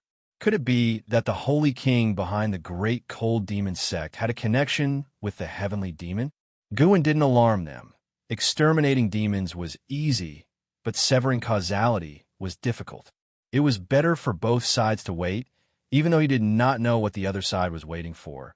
But he knew he was growing stronger every year. Nirvana, loose immortal, wandering immortal, heaven and earth flying immortal, carefree primordial immortal, divine immortal of wondrous dharma, Tao void mysterious immortal, and divine thought true immortal. In this world where even carefree primordial immortals were rare, Guan, in the realm of divine thought true immortal, had the confidence to face all trials. Guan watched for a while longer, then withdrew his divine thought. He wasn't panicked by the calculations of that holy king. He felt that the holy king might be a pawn of the heavenly demon. Inviting the hostility of the heavenly demon for personal grievances, though not afraid, was unnecessary. Guan continued picking medicinal herbs, humming a little tune. Once he finished picking the medicinal herbs, he left Mystic Valley. He arrived on the eaves of a building at the Chuan residence, his gaze on Xiao Chuan, who was cultivating in the courtyard. After that enlightenment, Xiao Chuan devoted more time to cultivation, a subject he had mentioned to no one. Guan saw that Xiao Chuan's ultimate lifespan had increased to 415 years. Not too bad. He then peeked into Xiao Chuan's causality. On a typical day, Guan wouldn't only be playing around. He cultivated too. What he studied the most was the causality of life. He could now probe the entire lives of mortals. Even if a 3-year-old child stood before him, he could see the end of their life in an instant. As expected, Xiao Chuan's life had changed. Previously, Guan saw Xiao Chuan passing away with a peaceful and regret-free departure. This time he saw Xiao Chuan surviving past his original lifespan's end, with the Chuan house also producing a generation with stronger talent for cultivation. But as he watched, Guan's brows furrowed. Xiao Chuan died at age 413, not living out his full ultimate lifespan because his descendants offended a powerful cultivation family. Worn out from too much exertion, he died of depression in the end. Guan suddenly felt that his enlightenment of Xiao Chuan might not have been such a good thing. But on second thought, he'd simply take action when the time came. He was the biggest variable in Xiao Chuan's life causality. With that in mind, Guan looked towards the other members of the Chuan family, peering into their lives. A mortal's life seems long to them, but is short in his eyes. Their decades of experience would just flash by him, causing no burden and not affecting him in the slightest. That was the strength of a divine, thought, true immortal. Not to say divine, thought, true immortal. Even a Tao void, mysterious immortal could reach this degree. It wasn't long before Guan's gaze landed on a boy called Xianxia. Xianxia, untrained in Qi cultivation 3/120/1050. Such talent was definitely the strongest among Xiao Chuan's descendants. Guan began to probe into Xianxia's life. It wasn't Xianxia who offended the cultivation family, but another member of the Chuan house. After Xiao Chuan's death, Xianxia left the family and ventured alone into the immortal cultivation world.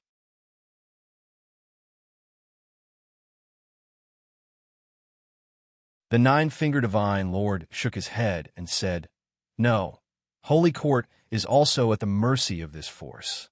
From what I know, between this world and the universe lies a barrier of power that prevents mortal spirits from flying out. It is like a set of rules, and even the Holy Court must obey." Guan looked up, indeed aware of such rules. It was a layer of light enveloping the great heavenly spirit land that forced living beings to reach the heaven and earth-flying immortal realm before they could fly to the universe. Even as a divine thought, true immortal, Guan could not see through these rules. The divine origin realm where Longzhan was not restricted by such rules. Guan looked up at the sky and placed a stone onto the center of the go board.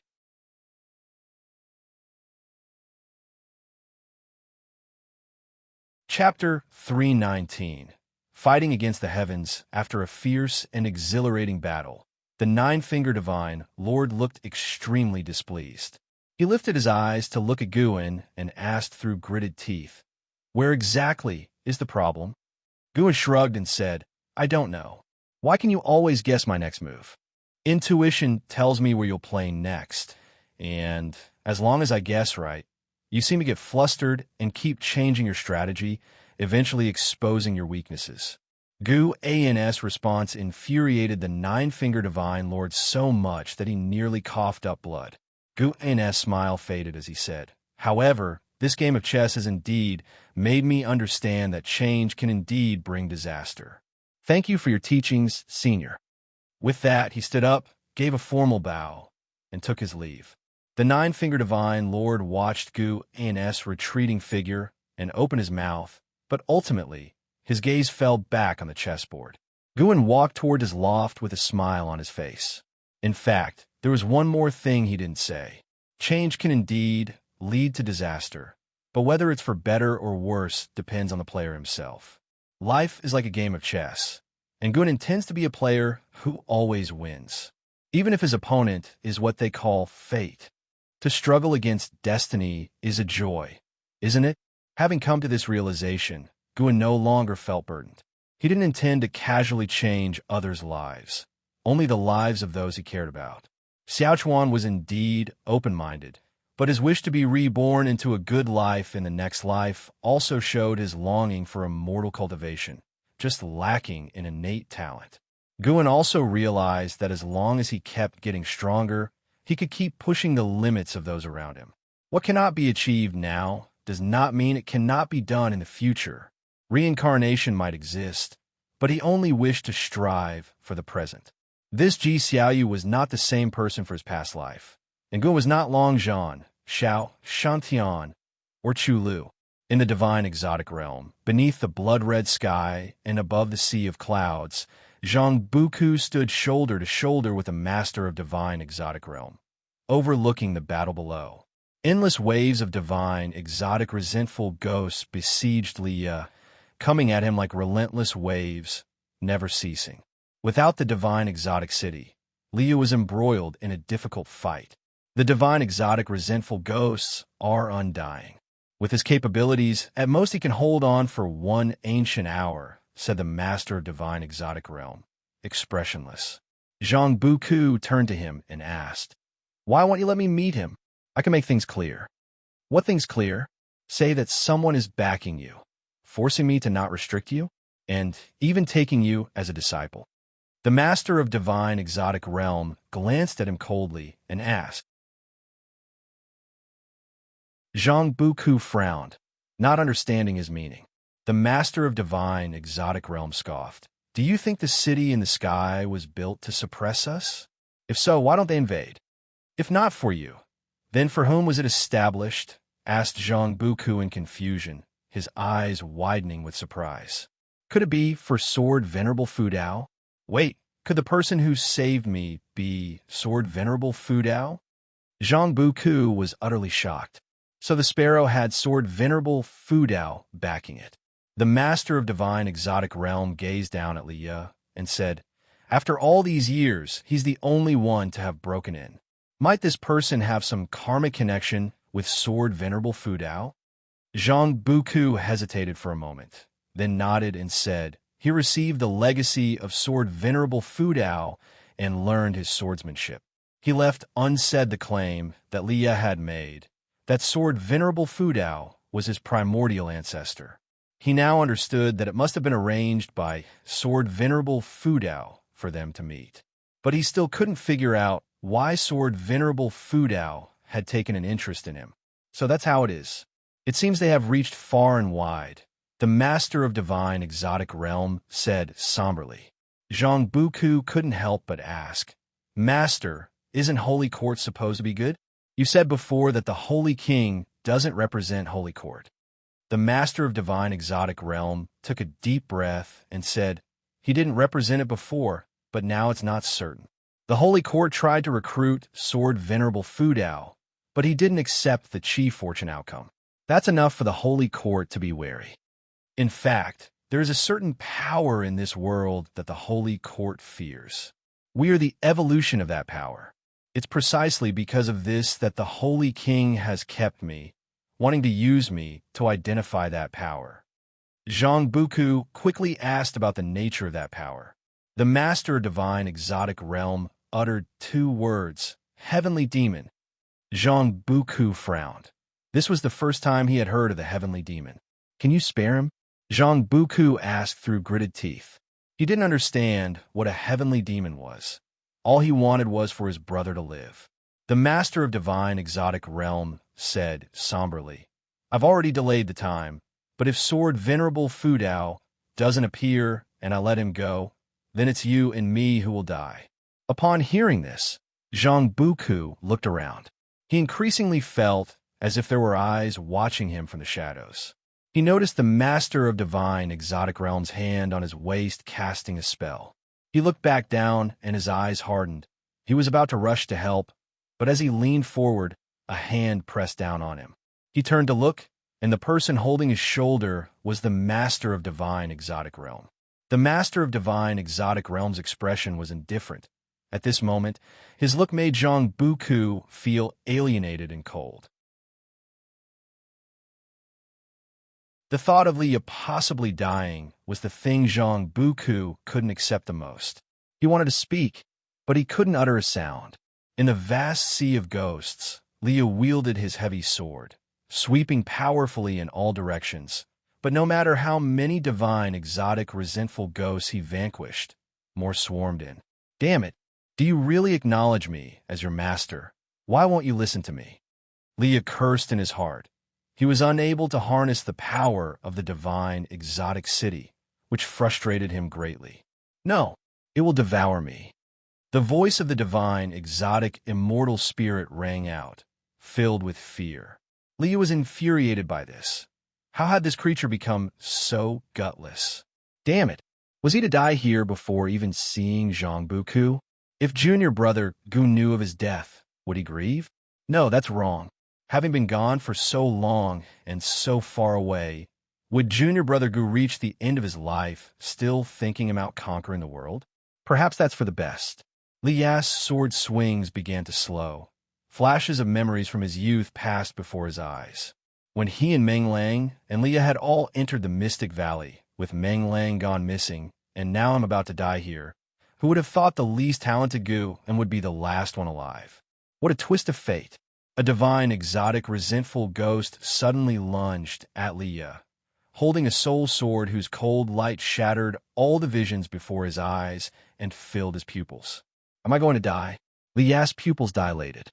Just then, his body burst into golden light, like unstoppable waves wiping out all the surrounding divine, exotic, resentful ghosts. Liya was taken aback by the sudden change in the scenery as a golden city's phantom emerged from within him, rapidly enlarging to envelope him. The divine, exotic city. Liya was overjoyed, ready to ask why the divine, exotic, immortal spirit had suddenly chosen to defy, when a terrifying and unmatched pressure descended, enveloping the whole world.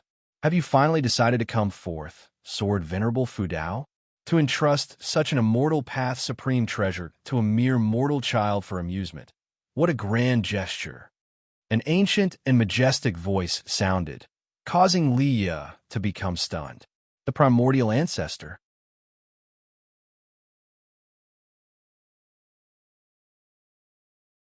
Chapter 320. Great Nether Saint King Divine Exotic City appeared, and the entire dim world was illuminated by dazzling golden light. Among it, Liya stared dumbfoundedly at his surroundings. He could feel that the power of Divine Exotic City was stronger than when he had used it, and it was incomparable. This meant that the voice from earlier was telling the truth. Thinking about it, he had never truly mastered the power of Divine Exotic City. It was always commanded by Divine Exotic Immortal Spirit. Above the clouds, the Master of Divine Exotic Realm looked at the ever-expanding Divine Exotic City, his eyes flickering, unsure of his thoughts. Zhang Buku, however, felt a surge of relief. Should Sword Venerable Fudao truly arrive, then Liya would be saved. In his heart, Sword Venerable Fudao was an invincible existence, a belief shared by all creatures from the Taitsong continent. A figure materialized next to Liya. He glanced over, his pupils suddenly dilating.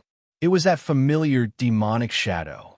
The dark purple demonic chi did not seem evil in his eyes, but rather appeared endearing. Guan tilted his head, glancing towards Liya. Liya quickly raised his hand in salute and said, "Primordial ancestor." Words jammed in his throat, unable to be spoken. Boom! Rolling thunderclouds quickly covered the blood-red heavens, countless thunderbolts twirling like dragons and snakes, immensely spectacular, plunging the land into oppression. The sea of clouds formed a giant face, occupying most of the sky, making everything between heaven and earth seem insignificant. Zhang Buku looked up at this giant face, speechless with shock, feeling an extremely terrifying pressure that he had never experienced before. Even a master of divine exotic realm looked solemn. The strength of the master of divine exotic realm was comparable to that of a carefree primordial immortal. Yet he did not possess the comfort of a carefree primordial immortal. This giant face was truly the divine immortal of wondrous Dharma, an existence surpassing the carefree primordial immortal. The master of divine exotic realm couldn't help but turn his gaze towards Guin inside divine exotic city, thinking expectantly, "Sword Venerable Fu Dao, how will you face this?" Even the powerful, great cold demon sect that besieged the continent in the past couldn't achieve such a presence. "Sword Venerable Fu Dao, why have you not accepted the rewards from the Holy Court?" An aged voice sounded again, stern in tone. Guin slightly lifted his head, his voice reverberating across the heaven and earth. "Why must I accept? Am I considered a demon if I do not join the Holy Court?" If the Holy Court truly thought this way, Guin couldn't help but be more wary of the chief fortune. Is chief fortune not a form of bondage? None of such, but refusing to join the Holy Court surely has some dubious reason. "Sword Venerable Fu Dao, why do you refuse to show yourself? What exactly are you apprehensive about?" The aged voice boomed like thunder, echoing unceasingly. Guin, hearing this, lost all interest in conversing. 3 breaths time. "If you don't leave, don't blame me for lacking respect for the Holy Court." Guin's voice was chilling, putting the entire heaven and earth on edge for a killing spree. The giant face above clearly changed, but it did not respond. 3 breaths time seemed so prolonged at this moment. Zhang Buku and Liya dared not even breathe, and the master of divine exotic realm likewise awaited the decision of that mysterious existence. Such a formidable being, and even Sword Venerable Fu Dao could disregard it. The master of divine exotic realm was profoundly moved, believing his choice was right. He could easily kill Liya, but the reason he hadn't was purely out of respect for Sword Venerable Fu Dao. After 3 breaths, Guin raised his right hand, his palm facing the giant face in the sky. "Sword Venerable." As he began to speak, the giant face in the sky suddenly vanished, and Guin withdrew his hand. The world instantly fell into silence. Liya's eyes widened. He saw the rolling thunderclouds silently torn open, creating a giant hole exactly where the mysterious giant face had been. He instinctively looked towards Guin, seeing an old man enveloped in mist in Guin's palm, the elder full of panic, unable to struggle or escape. Even though the old man was speaking, Liya couldn't hear a word. Guin then disappeared from the spot. Divine exotic immortal spirit appeared on Liya's shoulder, tiny hands patting her small chest, looking extremely relieved. Zhang Buku and the master of divine exotic realm were also stunned. What they had thought would be an unprecedented great war, the master of divine exotic realm had even prepared for the world to shatter. Yet the mysterious great power from the Holy Court was just taken away like this. How high could Sword Venerable Fu Dao's realm be? The master of divine exotic realm was filled with fear, a terrifying thought suddenly occurring to him.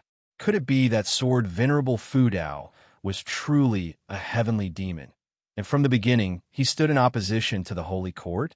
The waves crashed against the shore. Guin sat on the rock, having already activated the lifespan barrier. His right hand opened, containing the old man sitting cross-legged inside, who was indeed the divine immortal of wondrous Dharma stationed at the domain master city of the Broken Sea domain. Guin was performing the great imprisoned soul immortal technique, searching the other's memories. This person, named Luo Shuzi, was a reincarnation of the heavenly demon, holding a 3rd-grade heavenly position in the Holy Court, one of the confidants of the great Nether Saint King.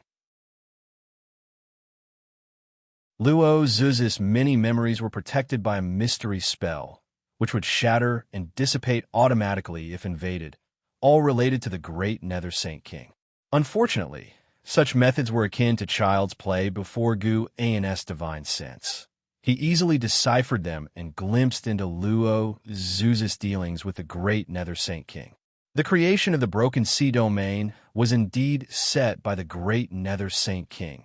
Within it was his arch-nemesis, the Candle World Saint King. Initially, the great Nether Saint King merely wanted to exterminate the Candle World Saint King, keeping him eternally in reincarnation. Many under his command took this opportunity for their gain, leading to the calamity in the Broken Sea domain. After Guin made his move, the great Nether Saint King regarded him as an enemy. Now, the great Nether Saint King suspected Gu and might also be a reincarnation of the heavenly demon. Hence he sent Luo Xuzi over.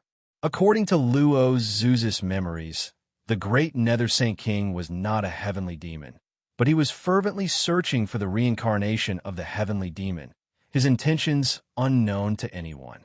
It appears it wasn't the Holy Court aiming for Sword Venerable Fudao, but the great Nether Saint King's intent. The Holy Court had profound depth and numerous factions. Viewing the Broken Sea domain, it seemed vast, but in the eyes of the greater heavenly spirit land, it was but trivial, not even reaching the eyes of the standard first-rank heavenly position. The third-grade heavenly position, also known as the Holy King, was not short of position holders in the Holy Court. Ascending further were the second-grade heavenly position's Holy Minister and the first-grade heavenly position's Holy God. After searching Luo Xuzi's soul, Guin extinguished his soul. He wasn't concerned about further tricks from the great Nether Saint King. In fact, he was looking forward to seeing what the great Nether Saint King would do next. Facing an unknown adversary, regardless of how powerful his minions were, they would fall discreetly. Wouldn't the great Nether Saint King feel pressured? Although the Holy Court didn't care about the Broken Sea domain, the epic battle between Gu and the great Cold Demon sect from years ago did reach the Holy Court. The Holy Court's ability to recruit Sword Venerable Fudao also showed that most of the upper echelons in the Holy Court were favorable towards Sword Venerable Fudao's actions, which is why the great Nether Saint King only dared to operate from the shadows. A prompt appeared before Guin.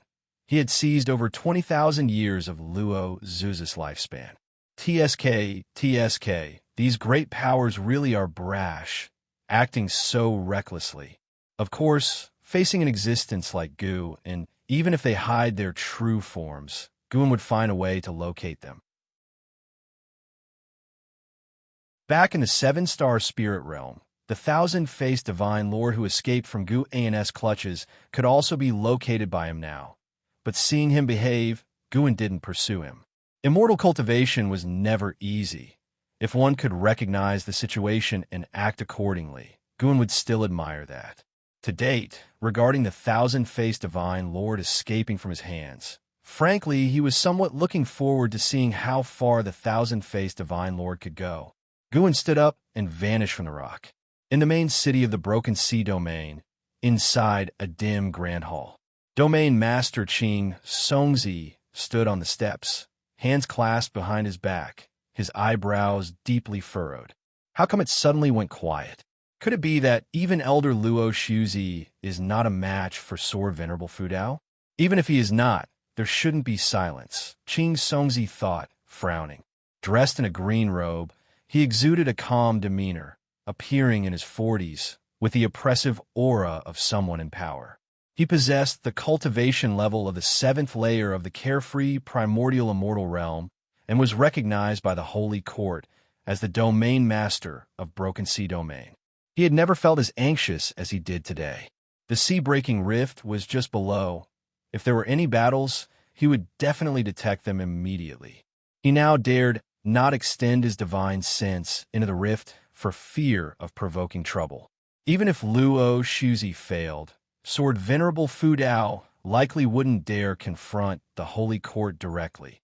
He just needed to pretend ignorance. Just then, a series of footsteps approached. Lu Xini came walking briskly, leaving a trail of afterimages. He stopped before the steps, raising his hand in salute to Xianxia and smiling. I wonder why the elder has summoned me. What is the matter? Xianxia turned to look at him, revealing a smile as he said, I and your father are fellow disciples. What elder are you speaking to? That's too formal. Call me your teacher uncle from now on. Teacher uncle, Lu Xini responded, his mind already calculating. The other clearly needed him, which was why he showed such an attitude. As for the great Nether Saint King behind Xianxia, he was also aware.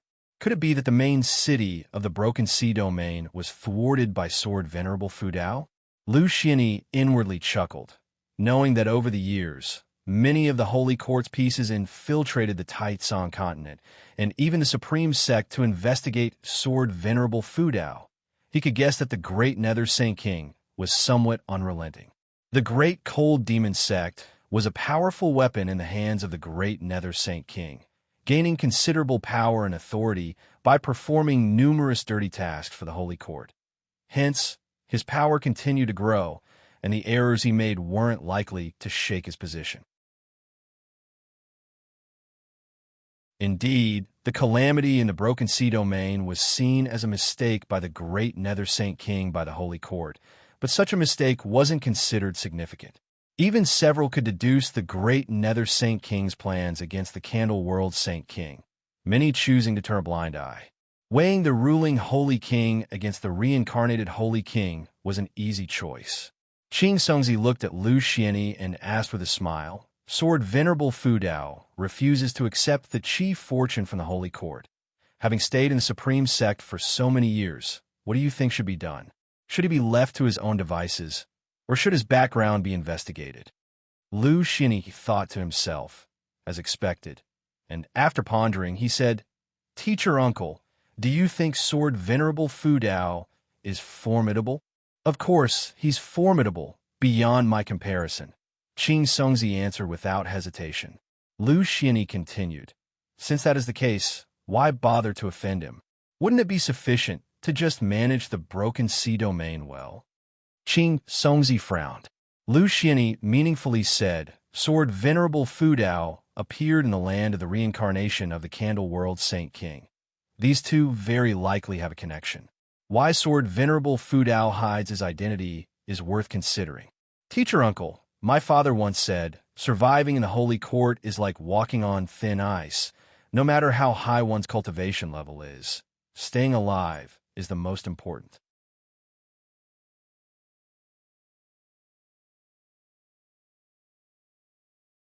Chapter 321 Evil Tree. The events that took place within the sea-breaking rift did not spread. And just like that, a divine immortal of wondrous Dharma disappeared without a trace. Since then, Guan distinctly felt that the number of people on the continent probing for the Sword Venerable Fudao had sharply decreased. It seemed that the master of the Broken Sea domain had already made a choice. If the Holy Court truly stopped scheming against Gu, and he naturally didn't bother to hold a grudge. Living in peace was what he hoped for. A period of peace came to the Broken Sea domain, and despite great talents and powers continuously emerging in the world, Guan hid within the Supreme Sect and observed the world's vicissitudes with a smile. In the blink of an eye, 50 years swiftly passed. Guan returned to the Third Medicine Valley, and looking at his attribute panel, the smile spread across his face. Name, Guan, lifespan, 293/470, 569, 402. Today's harvest from the Outer World Cave had allowed him to gain nearly 40 million years of lifespan in one go. It was so exhilarating. This was still the first large-scale herbal harvest from the Outer World Cave. Every year, he would plant high-rank medicinal herbs in the Outer World Cave, and the income from lifespan would only increase more and more. 50 years had gone by, and the Supreme Sect was flourishing. Nowadays, in terms of paper strength, it was one of the top great sects on the continent, with only the 7-star spirit realm comparable. The servant disciples within the Third Medicine Valley had also been largely replaced. Some left, and others came. The scene in the Medicine Valley was much the same as it was 50 years ago. Along the way, Guan greeted his disciples nonstop. This scene left Xiaoyu standing before the pavilion, feeling somewhat dazed. After being away for so many years, the fact that the valley remained unchanged made her feel incredibly moved. Guan made his way to the pavilion, sizing up Xiaoyu, and smiled. Many years have passed, yet your aura is even more impressive. Xiaoyu, dressed in green garments, still had an elegant charm. Her flowing clothes resembled a skirt, creating illusions of drifting clouds as they billowed in the wind. She fixed Guin with her gaze and said, "So many years have passed, and you're still at the core formation realm, while I have become a divinity transformation cultivator.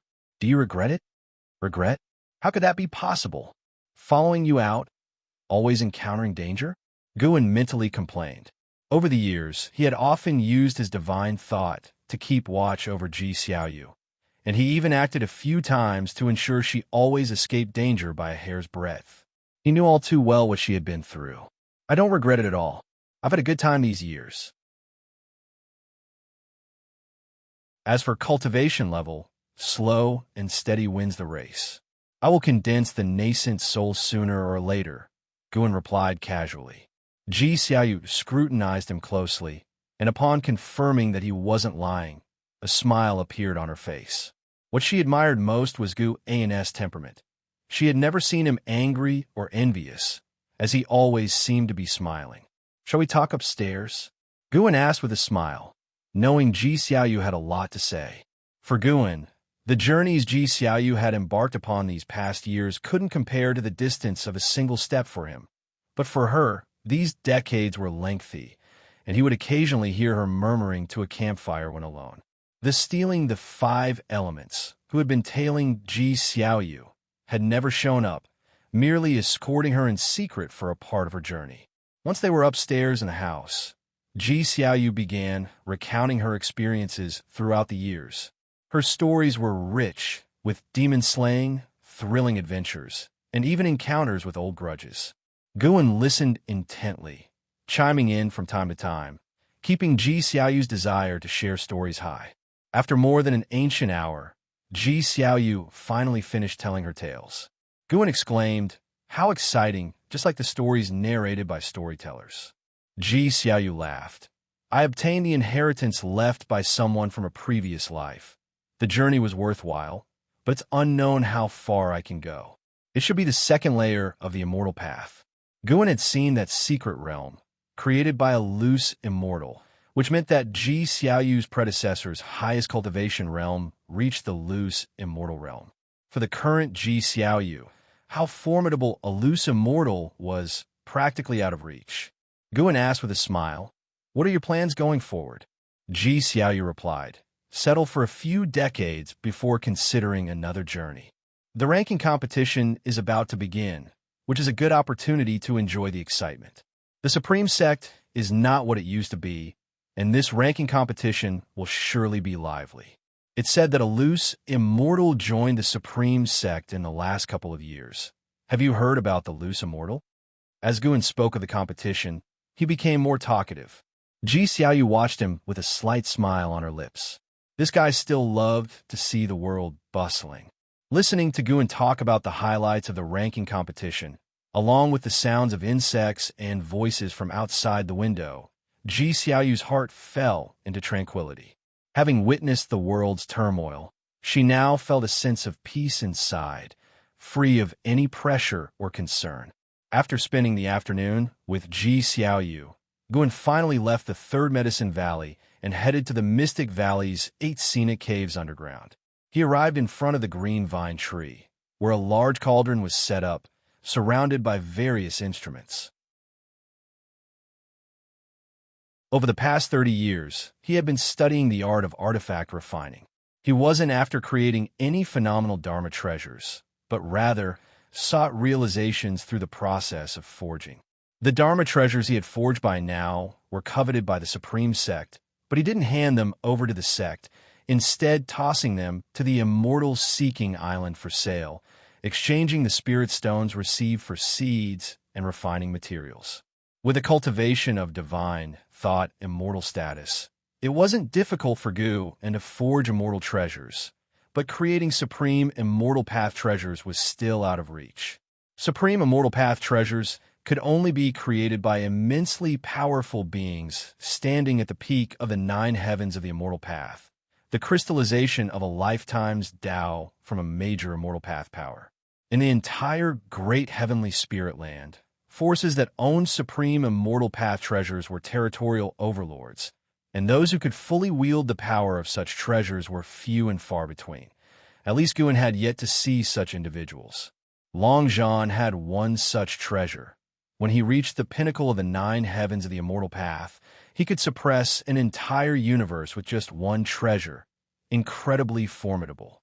Guan had just approached the cauldron when it, along with the surrounding instruments, began to blaze with fire. 2 vines stretched from behind, beginning to massage Guan's shoulders. "Master, that guy, are you really not going to intervene?" The voice of the green vine tree sounded, still similar to Xianxia, but weaker. Guan replied, "It's fine. It's impossible for the other party to step foot here. Because of the influence of Sword Venerable Fu Dao, the reputation of the Supreme Sect had far outshone its actual strength. Thus, the upcoming ranking competition also attracted a multitude of overseas cultivators and demons. Among them was a presence that made the green vine tree afraid, and Guan had already located that presence. It was a shape-shifting tree demon, its cultivation having reached the wandering immortal stage, who is currently hiding its cultivation level and joining the ranking competition as a Mahayana cultivator. A wandering immortal posed no threat to Guan, and therefore, he didn't care. What he did care about was another individual. Someone from the Immortal Spirit Dynasty had arrived at the Supreme Sect, whose cultivation level was that of a carefree primordial immortal, but had hidden it, presenting themselves merely as an ordinary loose immortal. Of course, even a loose immortal was enough to be treated as an honored guest by the Supreme Sect. Guan was curious about the purpose of the Immortal Spirit Dynasty's visit. There would be quite a show at this ranking competition. "Master, can you subdue him?" the green vine tree cautiously asked. Guan, thinking it was worried, grunted in affirmation.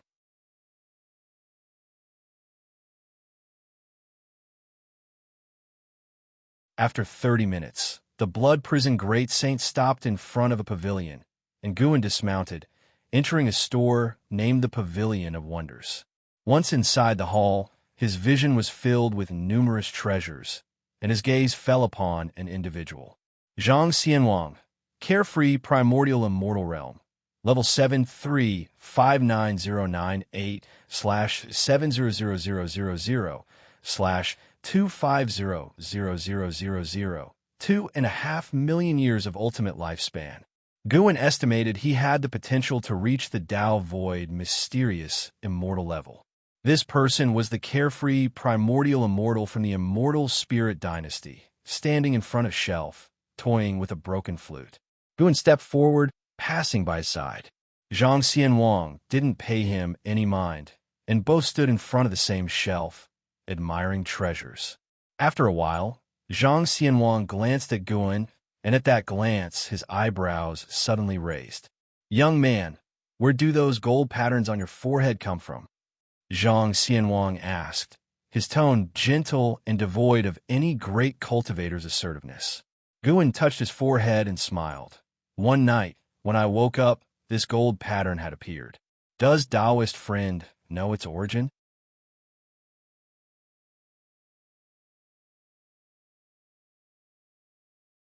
Chapter 322. The Guidance of the Tao. These are Tao patterns, the initial manifestation of the Tao. Some people are born with the Tao. Some cultivate it later in life. Like the sudden gain you've experienced is not unheard of. Regardless, possessing Tao patterns means that sooner or later you will transcend the mortal plane and become an immortal.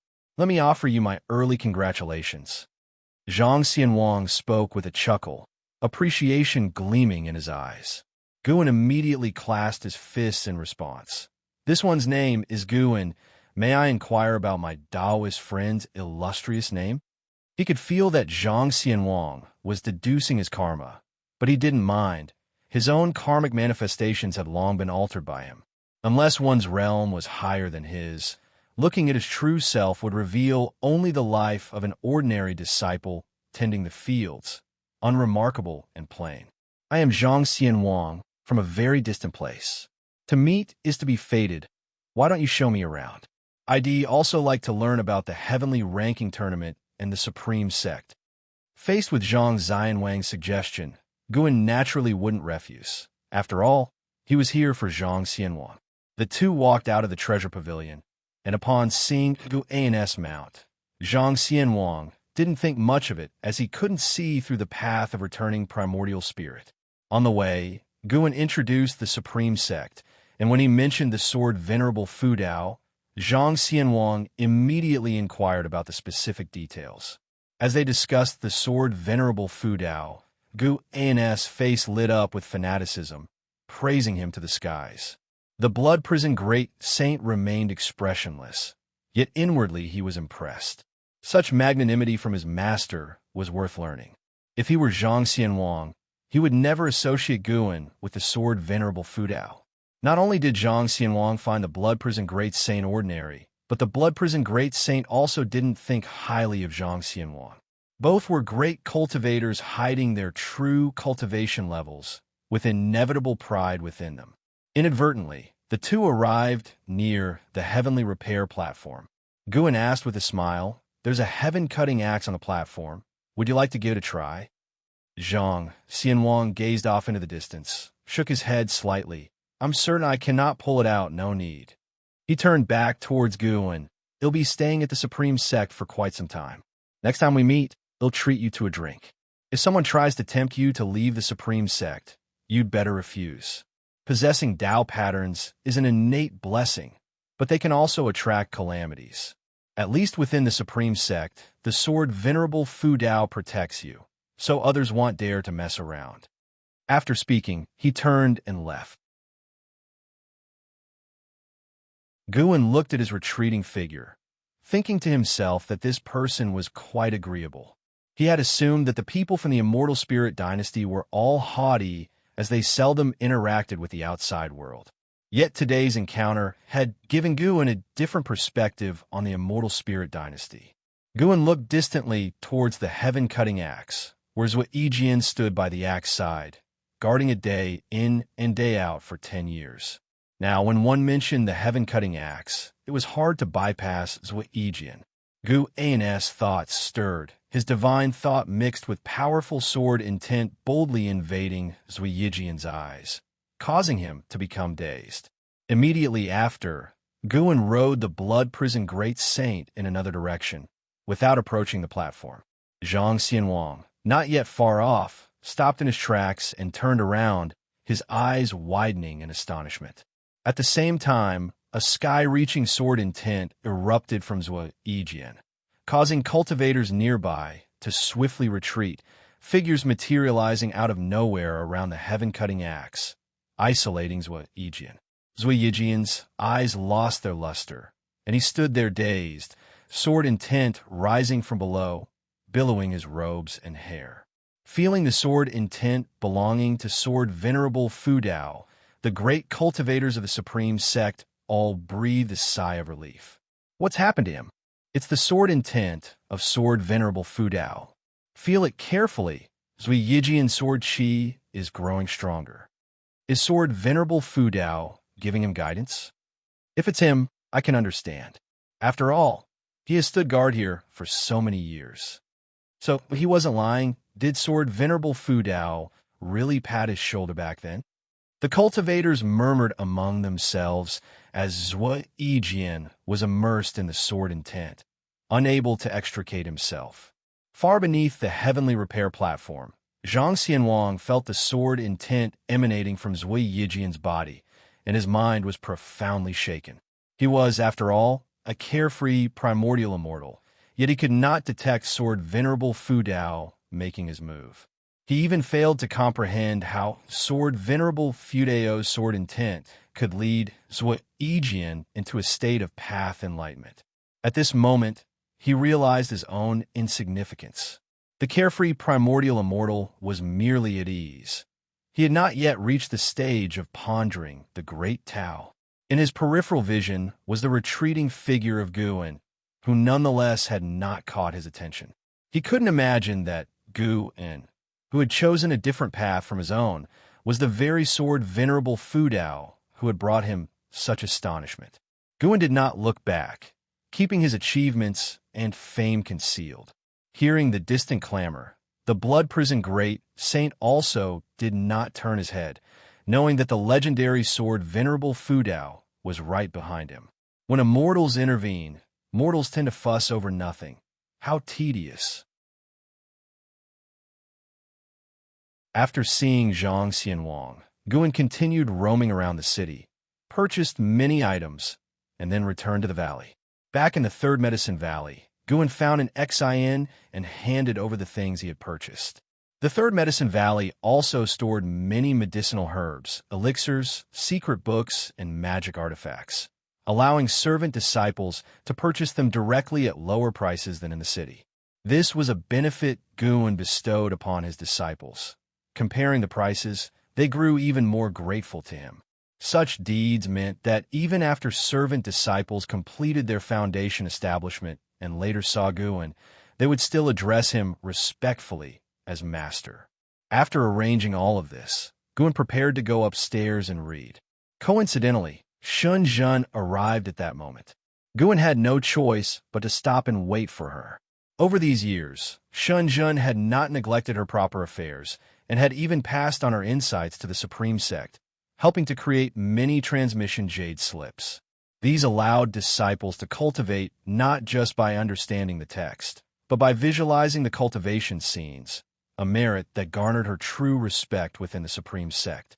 "Come upstairs quick, there's something great," Xianxia said in a rush and then hurried upstairs, with Guan following behind. Inside the room, once the door was closed, Guan felt the aura below grow faint. It was obvious that Xiaoyu was attempting to eavesdrop again. Reaching the table, Xianxia pulled out a painting and quickly spread it open. Guan walked over to look and saw an ancient painting, depicting many naked people kneeling on the ground, waving towards the sky, where a group of people robed in splendor floated amidst the clouds as if they were immortal beings. I previously came across an incomplete ancient scroll and have been analyzing it daily, imagining its complete scene. "Perhaps there is a hidden guidance within the Tao leading me," said Xianxia, brimming with pride. It was imagined. Upon closer inspection, Guan noticed that the contours of the environment captured in the painting contained the mysteries of heaven and earth rules. Could it be that there was indeed a Tao guiding Xianxia? Something wasn't right. Why would it be Xianxia? Guan began to doubt whether Xianxia truly could reach enlightenment through music, chess, calligraphy, and painting. He had earlier made a move that had shocked Xianxia, and now it was Xianxia's turn to shock him.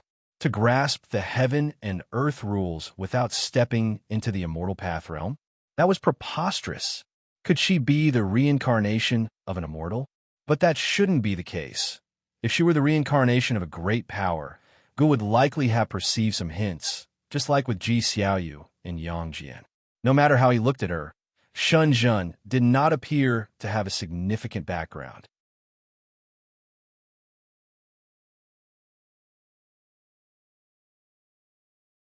Chapter 323, The Path of Destiny. Gu and couldn't help but use lifespan detection on Xianxia. Xianxia, Divinity Transformation Realm, second layer 329/1200/5800. Her maximum lifespan had increased by more than 1,000 years. Could it be that she also possessed an innate enlightenment saint body? Filled with curiosity, Guan decided to observe Xianxia more in the future. As Xianxia began to narrate the process of her painting, Guan carefully looked at the scroll before him. It seemed to depict a mortal pleading for the compassion of an immortal, but the execution was quite strange. The person kneeling on the ground was smiling, while the high and mighty immortal had a frown. The outline of the clouds, the lines of the mountains, the currents in the rivers, etc., all were manifestations of the rules of heaven and earth. Once this scroll was unfurled, the actual rules of heaven and earth subtly drew closer to it. In the eyes of a divine thought true immortal, the world became both bizarre and splendid. Xianxia, immersed in it, couldn't feel the changes in the rules of heaven and earth and continued to excitedly share her creative process. Guan began to probe into the causality surrounding Xianxia and saw all of the experiences of her life. He suddenly realized that, without being aware of it, he had become the person most closely tied to the causality of Xianxia's life. The relationship between Xianxia and the Daotian sect grew increasingly distant. Although she was the daughter of the sect hierarch, her father had many children. Without regular contact, the bond between father and daughter became ever more distant, with her mother having passed away long ago. Guan suddenly had a bold thought. Could it be that Xianxia was influenced by him? After all, he was a divine, thought true immortal. Even though he concealed his cultivation level, his essence of life was still different from the surrounding disciples. Over the years, the time it took for disciples to enter Medicine Valley and complete their apprenticeship had become increasingly short, which could also be due to his influence. The degree to which Xianxia had reached was not to be underestimated. Her innate comprehension was remarkable. But without Guan, it might have been very difficult for her to achieve this step. Gradually, Guan's understanding of the way of cause and effect deepened. On reflection, Guan had influenced the entire Supreme Sect. Regardless of the reason, the Supreme Sect indeed had entered an unprecedented phase of rapid development. After a while, Xianxia's voice brought Guan's thoughts back to the present. "Hey, are you listening?" Guan turned to look at Xianxia, who had a gritted teeth expression that didn't look fierce, but rather made Guan want to reach out and pinch her. "I'm listening. You are really incredible. I can't understand how you did it. If what you say is true, you might really have the talent for enlightenment," Guan praised. Upon hearing this, a broad smile broke across Xianxia's face. She chuckled proudly and said, "This painting is for you then. He'll continue to meditate." With that, she turned and left. Guan didn't see her off, but instead turned his gaze back to the scroll on the table. He felt the energy from below returning to normal. Xiaoyu was once again immersed in her cultivation, but he didn't care. He sat on the chair, looking at the scroll, lost in thought. The influence he had on his surroundings wasn't just active from his side, but also aided by the momentum of heaven and earth, which gave him a deeper understanding of the ways of heaven and earth.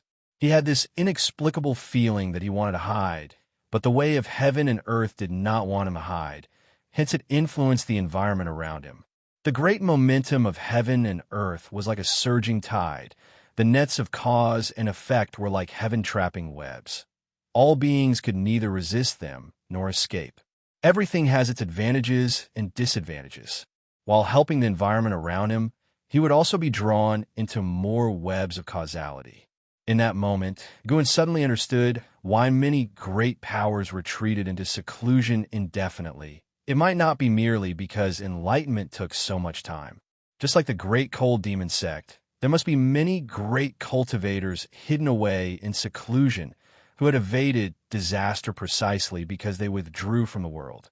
Is this not a way of surviving? Guan was not fearful because of this revelation. Rather, he was contemplating how heaven and earth operated the laws of causality and destiny, creating a set of rules that most beings fear. Destiny. Guan never believed in an irresistible destiny. That which is irresistible is only so because it still lies within the rules. If one's strength surpasses the rules, how can one be manipulated? As for how to transcend destiny and surpass the ways of heaven and earth, that was the real direction Guan needed to think about. He sat in his room without moving all night, and early the next day, he rode the Blood Prison Great Saint to the outer gate city to watch the excitement. A night had passed, and Zhuijian was still in deep enlightenment, with over 100 great cultivators from the Supreme Sect protecting him and temporarily suspending the inheritance assessment of the heaven-cutting axe, not allowing anyone to approach Zhuijian. Zhuijian's cultivation level was not worth mentioning in the current Supreme Sect, but as he received the sword intent inheritance of the sword Venerable Fudao, it had a completely different significance. The Supreme Sect placed great importance on it, as a way to show respect to the sword Venerable Fudao. As Guan arrived at the outer gate city not long after, he encountered a middle-aged man accompanied by several young men and women. They were walking among the crowd, looking around curiously, finding everything new and amazing. Chuanyue, long time no see. A voice reached Chuanyue's ears, prompting him to turn his head instinctively, only to see the Blood Prison Great Saint standing next to Guan. The Blood Prison Great Saint was as tall as an adult and had a domineering presence, but Chuanyue had seen larger demon pets and mounts, so he was not flustered. Chuanyue looked at Guan with doubt and asked, "You are?" The fact that the other person was riding a mount meant he must be a cultivator, and Chuanyue had to approach him cautiously. The descendants of the Chuanyue family following behind were just as curious, sizing up Guan, surprised to find that someone in the Supreme Sect knew their grandfather. Guan smiled and said, "Have you forgotten? I met you in your home when you were only 15 years old. You kept nagging your grandfather to take you on the path of immortal cultivation." Chuanyue was stunned. Then his eyes widened in astonishment, and he asked, "You're the person who visited my grandfather back then. How come you, so young?" Guan asked, "How is your grandfather?" Chuanyue hurriedly replied, "He's quite well, spends his days cultivating and drinking tea." With no need to worry about anything, the descendants of the Chuanyue family looked at one another in confusion. Their grandfather's grandfather was the primordial ancestor of their family, wasn't he? They had only seen Xiaochuan once or twice, and in their minds, Xiaochuan was amiable, but with a status far beyond theirs, they could only feel reverence. After a conversation, Guan learned that Chuanyue had come to bring his descendants to broaden their horizons, while also seeking opportunities. Guan took out a token from his sleeve and tossed it to Chuanyue. If their aptitude is not exceptionally outstanding and there are no other connections, they can seek to become servant disciples at the Chores Hall. With this token of mine, you can enter the Third Medicine Valley. Chuanyue instinctively caught the token and was about to inquire further when the Blood Prison Great Saint took a step forward and brushed past him. Chuanyue turned to look at Guan's retreating figure and asked, "Senior, how should I address you?" Guan simply raised his hand and made no sound. Chuanyue couldn't help but stare at the token in his hand, deeply puzzled. At that moment, another male cultivator came over and laughed. "Brother, you're in luck to be connected to the Third Medicine Valley.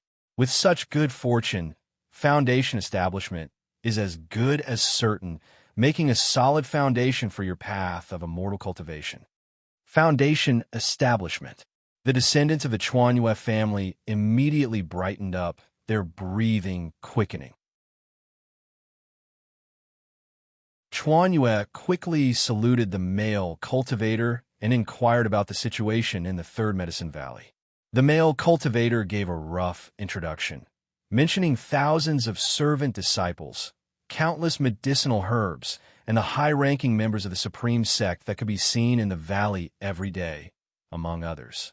The information left Chuanyue dumbstruck. Just who was the person they had just met to have such influence? Unable to contain himself, Chuanyue asked, "Do you know the person we just met?" The male cultivator shook his head with a smile, clapped Chuanyue on the shoulder, and walked away, leaving Chuanyue even more curious and in awe of Guan. The now distant Guan couldn't help but smile wryly to himself. That kid has always loved playing these little tricks back in Medicine Valley. The cultivator who had introduced Chuanyue to the Third Medicine Valley was precisely a disciple who had graduated from there. By now, the number of disciples who had graduated from the Third Medicine Valley and Mystic Valley had reached tens of thousands, which is why Guan often encountered familiar faces. Guan's reputation had also spread far and wide, and considering the number of Foundation establishment pills needed by these disciples, who else within the inner and outer sects could supply them? Moreover, over the years, Guan had indeed made no additional demands of the servant disciples, which is what made him admirable. Guan soon arrived at the book collection hall, ready to chat with the book enthusiasts there for a while. 7 days later, the Golden List Grand Tournament officially commenced. The Nine-Finger Divine Lord also represented the Supreme Sect in the battle. With Leah unable to return, the Supreme Sect needed the combat strength of a wandering immortal. How the Supreme Sect persuaded the Nine-Finger Divine Lord, Guan did not know. He had not watched at that time and wasn't interested in finding out now. That day, LV Batian came to find Guan, pulling him who was watching the Golden List combat into the attic. Aside from the new disciples who were curious, many people ignored it as commonplace.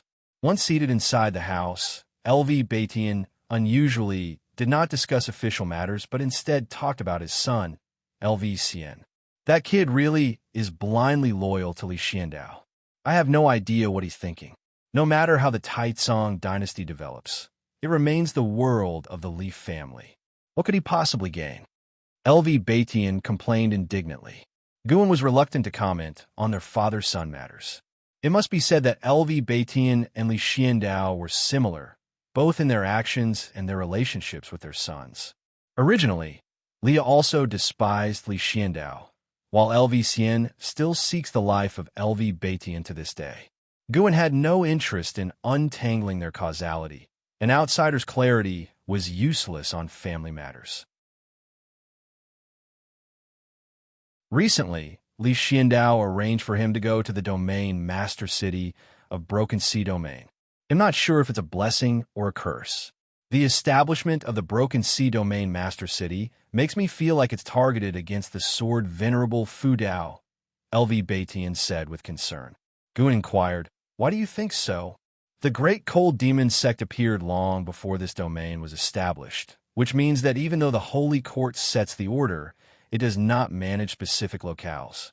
When I put myself in the place of the Holy Court, no matter how I speculate, establishing the Broken Sea Domain seems to be a means of defense, while also investigating the sword venerable Fu Dao. In that case, why don't you go to the heaven-cutting axe and ask the sword venerable Fu Dao to leave? Nonsense. Don't spout such things in the future. LV Batian glared and spoke sternly. Guan smiled helplessly. This man was prone to irritation. LV Batian, following that, brought up Li Lingtian. Over the years, Li Lingtian had gained a great reputation, having previously participated in and topped the Golden List Grand Tournament and the 100 Clans Grand Meeting, creating a bigger sensation than in Hao and LV Xian of years past. To this, Guan had no particular stance. With Li Lingtian's return to the Taizong continent, it was obvious he was targeting Yang Jian. Guan found it hard to take an interest in the squabbles of the younger generations. What he cared more about was the identity of the mysterious great cultivator who had arrived at the supreme sect that day.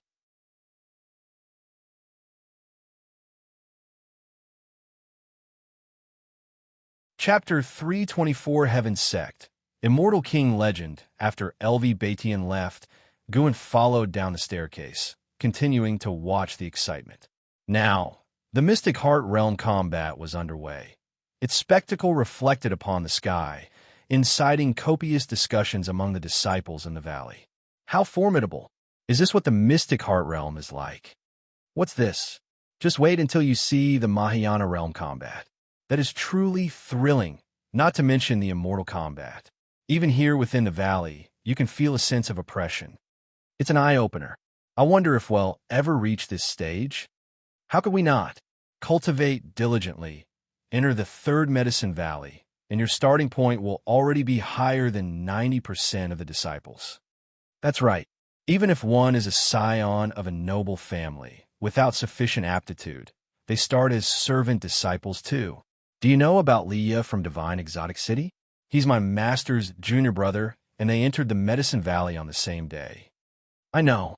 My master once said that Leah often used to cry, feeling hopeless about his future. It was my master who inspired him. As the disciples conversed, their topics began to digress. The third Medicine Valley's replacement of old and new was rapid, with many new disciples joining each year. The number of disciples registered in the valley had already surpassed 1,800. Guan naturally mingled among the groups of disciples without causing a disturbance. They didn't need to stand to greet each other or harbor suspicions, a mood that arose from Guan's amiable manner, which also shaped the disciples' approach to interaction in life. Guan sat beside an Xian and inquired about the previous battles. Before an Xian could reply, Yu Yingyin came and sat down on Guan's other side, eagerly jumping into the conversation and briefing him on the situation. Her excitement stemmed from the great cultivators of the Star Sea congregations who also came to participate, including a senior she admired. She believed that this senior could capture first place on the immortal list. To this, Guan merely smiled. This immortal list tournament was a gathering of sleeping dragons and crouching tigers, with many who concealed their true cultivation level and identities. Aspiring to the first place was very difficult. The arrival of a divine immortal of wondrous dharma to participate baffled Gu, and what was their reasoning? No matter how you looked at it, the divine immortal of wondrous dharma's participation in the immortal list tournament seemed to devalue their status, and they might even provoke the sword venerable Fu Dao, leading to a deadly disaster. Guan couldn't understand. The immortal spirit dynasty sent people. The holy court also sent delegates, and now the mysterious divine immortal of wondrous dharma appeared as well. But what comes is to be accepted. Currently, the divine immortal of wondrous dharma still remained a mysterious presence, seen but never met. The carefree primordial immortal stood as the highest entity the immortal cultivation sects could reach. As for the Tao void mysterious immortal, who existed one realm higher, Guan had not yet encountered any. An Xian thought that the nine-fingered divine lord could win first place, sparking a debate with Yu Yingying. Given in Zin's temperament, she naturally could not out-argue Yu Yingying. Guan couldn't just watch his precious disciple get pushed around, so he joined the debate, quickly causing Yu Yingying's face to flush red. 2 days swiftly passed by. On this day, in the early morning hours, although dawn had just broken, many figures were already bustling about in the city. Within a narrow alley, Xianxia from the Immortal Spirit Dynasty stopped in his tracks. Tilting his head slightly, he glanced askew at the person behind him. "Why do you follow me?" Xianxia asked calmly. Standing behind him was a white-haired old man, exuding an air of immortality. His mere presence compelled the passing cultivators at the alleyway entrance to take another look. The white-haired elder stared at Xianxia and inquired, "Why has one from the Immortal Dynasty come to this place?" Xianxia turned to face the elder, his expression indifferent as he countered, "If you do not answer, how shall I?" The elder replied, "You may call me Heaven's Sect." "Heaven's Sect?" Zhang Xianwang's face paled, a look of incredulity spreading across it as he exclaimed, "Heaven's Sect? How is that possible? 50,000 years ago, had you not already—" Heaven's Sect interrupted. "It's your turn to answer now." Zhang Xianwang's gaze flickered. He remained silent for a moment. "You probably don't want to cause a conflict here. Surely there are holy court cultivators within the Supreme Sect." The emotionless tone of Heaven's Sect sent chills down one's spine. Taking a deep breath, Zhang Xianwang said, "I'm here to recruit Sword Venerable Fu Dao." "And you?" Heaven's Sect replied, "I come for an old acquaintance." "An old acquaintance? Who?" "Since our purposes do not conflict, let's not disturb each other any further." Having said that, Heaven's Sect turned to leave. Just then, a voice called out, "Taoist friend Zhang, what brings you here?" The speaker was none other than Gu, and, approaching Heaven's Sect head-on, the two passing each other. Heaven's Sect, Divine Immortal of Wondrous Dharma Realm, 7th Layer, 789023/1700000/1750000. A formidable old monster who has lived for 788,000 years. On the 7th layer of the Divine Immortal of Wondrous Dharma Realm. That's frightening, almost catching up to me. Guan thought to himself as he looked at Zhang Xianwang, his face breaking into a surprised smile. Seeing Guan, Zhang Xianwang couldn't help but smile.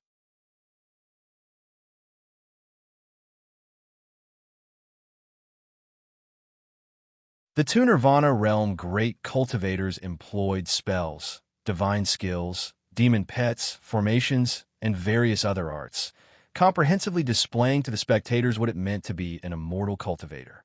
Within the same realm, the higher one's level, the harder it was to slay the opponent, easily leading to a prolonged, fierce battle. Guan found it highly entertaining. These individuals' cultivation levels were average, but their variety in battle was impressive. Guin, who could only defeat enemies instantly, couldn't experience this kind of thrill and could only feel envious. Until the night descended. Guin left Mystic Valley alone, flying towards a distance. His furrowed brow and tense demeanor were acted out deliberately. To demonstrate resolve, he sped up his flight. An hour later, Guin felt a surge of mana approaching and immediately prepared himself, yielding to the other's intention. At first glance, he seemed to plummet suddenly, landing in a forest. Once on the ground, he quickly stood up, pretending to be panicked. When he saw Heaven Sect's figure, he finally calmed down. Heaven Sect emerged from the darkness, speaking admiringly. "You are courageous indeed. It's no wonder you dare to accept the Immortal King crown. Though I do not know why it has not devoured you. Regardless, you have received the recognition of an immortal path supreme treasure. Do you have a master?" Guin shook his head. "I don't. Is the Immortal King crown the diadem on my head? I just stumbled upon it somewhere." He had already altered his own causality, so even Heaven Sect would be misled.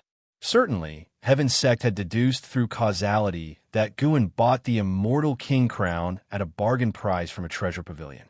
At that time, the crown seemed freshly unearthed and antiquated. How could a divine immortal of wondrous dharma see through the trickeries of a Tao-void mysterious immortal?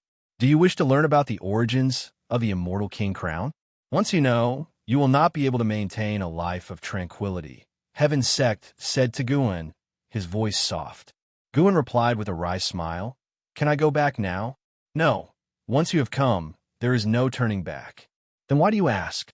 "The way of Heaven Sect is the heavenly Tao, and the heavenly Tao must comply with the will of the people." "Does this count?" "You came, so it counts." Guin felt that this person was being unreasonable, but since he sensed no hostility from Heaven Sect, he decided to listen to what was to be said. Tending to plants and occasionally craving some excitement wasn't too bad. He dared to face thrills also because Heaven Sect posed no threat to him. The Immortal King crown was forged by the first Immortal King of the great heavenly spirit land, who existed during the distant primordial times, when the heavens and earth first parted. Back then, there was no holy court, no heavenly Tao rules in the outer heaven. Heaven Sect's voice filled with a mysterious aura, causing Guin to glimpse ancient scenes.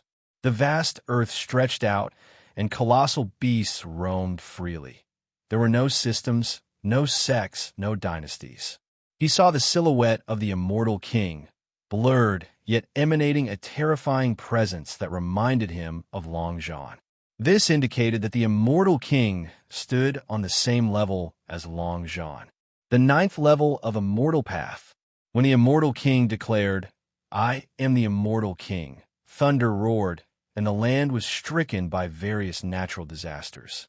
Thinking too highly of himself, the Immortal King sought to challenge the heavenly Tao, striving to unify all creation, to venture into the outer heaven, and in doing so, offended the will of the heavens.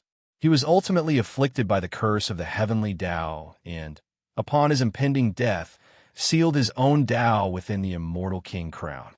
The Immortal King crown is also the first ever Immortal Path supreme treasure in recorded history. At the very least, it is the first within the great heavenly spirit land.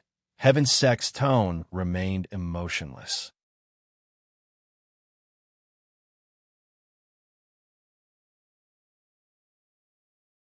Chapter 325, Heavenly Tao, Inheritance, the First Immortal King, the First Immortal Path, Supreme Treasure. Guin had felt a power from the Immortal King that transcended the epochs, a mighty will that challenged the Heavenly Tao. Heaven Sect continued to watch over Guin and spoke further. Ever since the fall of the Immortal King, the world was submerged by the oceans, ushering in an era of decline. But from destruction comes creation, and even in the most perilous environments, new beings are nurtured. Over the long epochs, many have emulated the Immortal King. The title he bestowed upon himself also became a glory pursued by later generations of cultivators. continually producing new immortal kings who challenged the authority of heavens and gradually increased the heavenly restraints imposed on this world. Epochs change, and seas turn into mulberry fields. It wasn't until the birth of the Holy Court that beings finally had the chance to set foot in outer heaven. I inherited the legacy of Heaven's Sect and took on its name. Heaven's Sect can only be transmitted singularly, and I want to take you as my disciple to make you the next Heaven's Sect. By the end of this statement, the sound of the wind in the forest abruptly stopped, and the florists ceased their swaying. Guin widened his eyes and asked incredulously, "Me? Can I really do it? I'm just a mediocre talent." "What does talent matter? Heaven's Sect has its own legacy that can help you break free from your shackles. You have been recognized by the Immortal King crown. There must be something extraordinary about you, either an ancient treasure body or your soul harboring greater power. The Tao patterns on your forehead are the best proof," Heaven's Sect stated, his eyes blazing as he gazed at Guin. Guin hesitated. "But I don't understand what being Heaven's Sect entails. What are your ideals?" Heaven's Sect is about complying with the heavenly Tao. What you need to do is to follow the heavenly Tao. As long as you adhere to this, you will constantly surpass your limits and might even achieve immortality. If immortality is attainable, why do you want to pass it on to me? Because I have regrets and no longer wish to comply with the heavenly Tao. These words from Heaven's Sect only added to Guin's confusion. Are you trying to trap me, or just deceive me? Seeing through Guin's doubts, Heaven's Sect looked up at the bright moon and explained, "I have lived for 780,000 years. In my life, every choice made was in compliance with the heavenly Tao. For the heavenly Tao, I have forsaken my family and dear friends. I have attained immortality and earned a revered holy name. But over time, I also grew regretful. I no longer yearn for immortality, but you probably still desire it." After hearing this, Guin's first thought was to pass on the legacy to those close to him.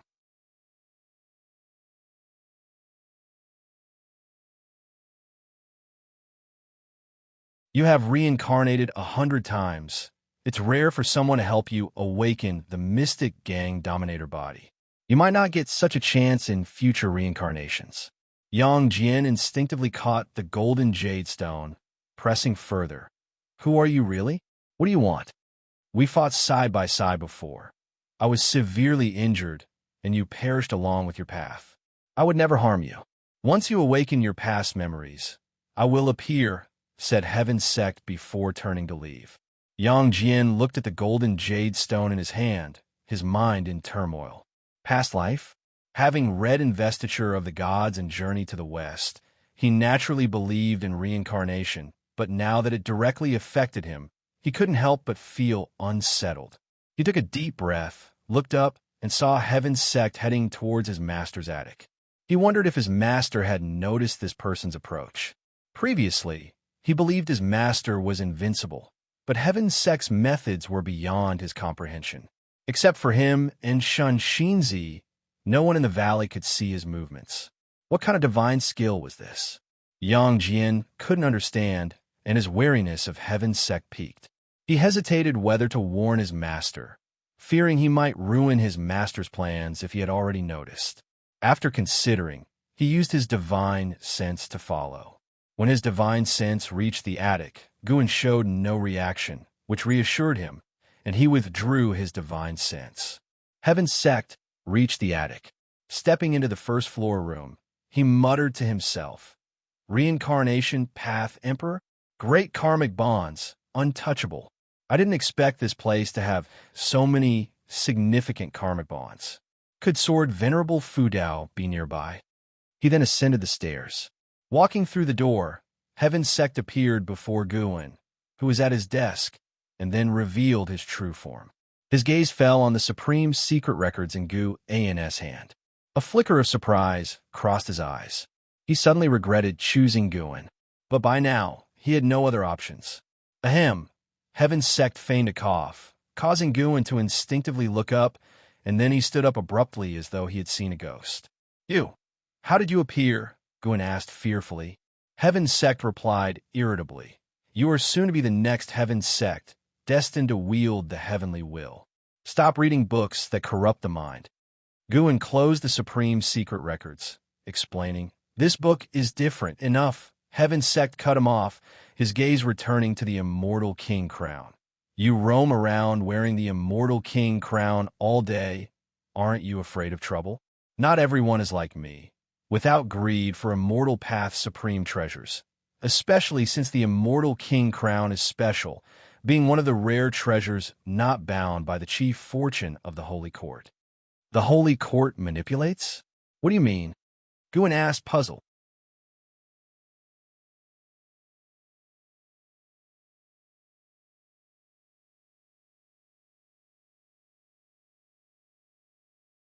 Chapter 326, Immortal Dynasty and Holy Court Heaven Sect lectured Guan at length, telling him how to act in the future and what pitfalls to avoid, as if imparting his last words.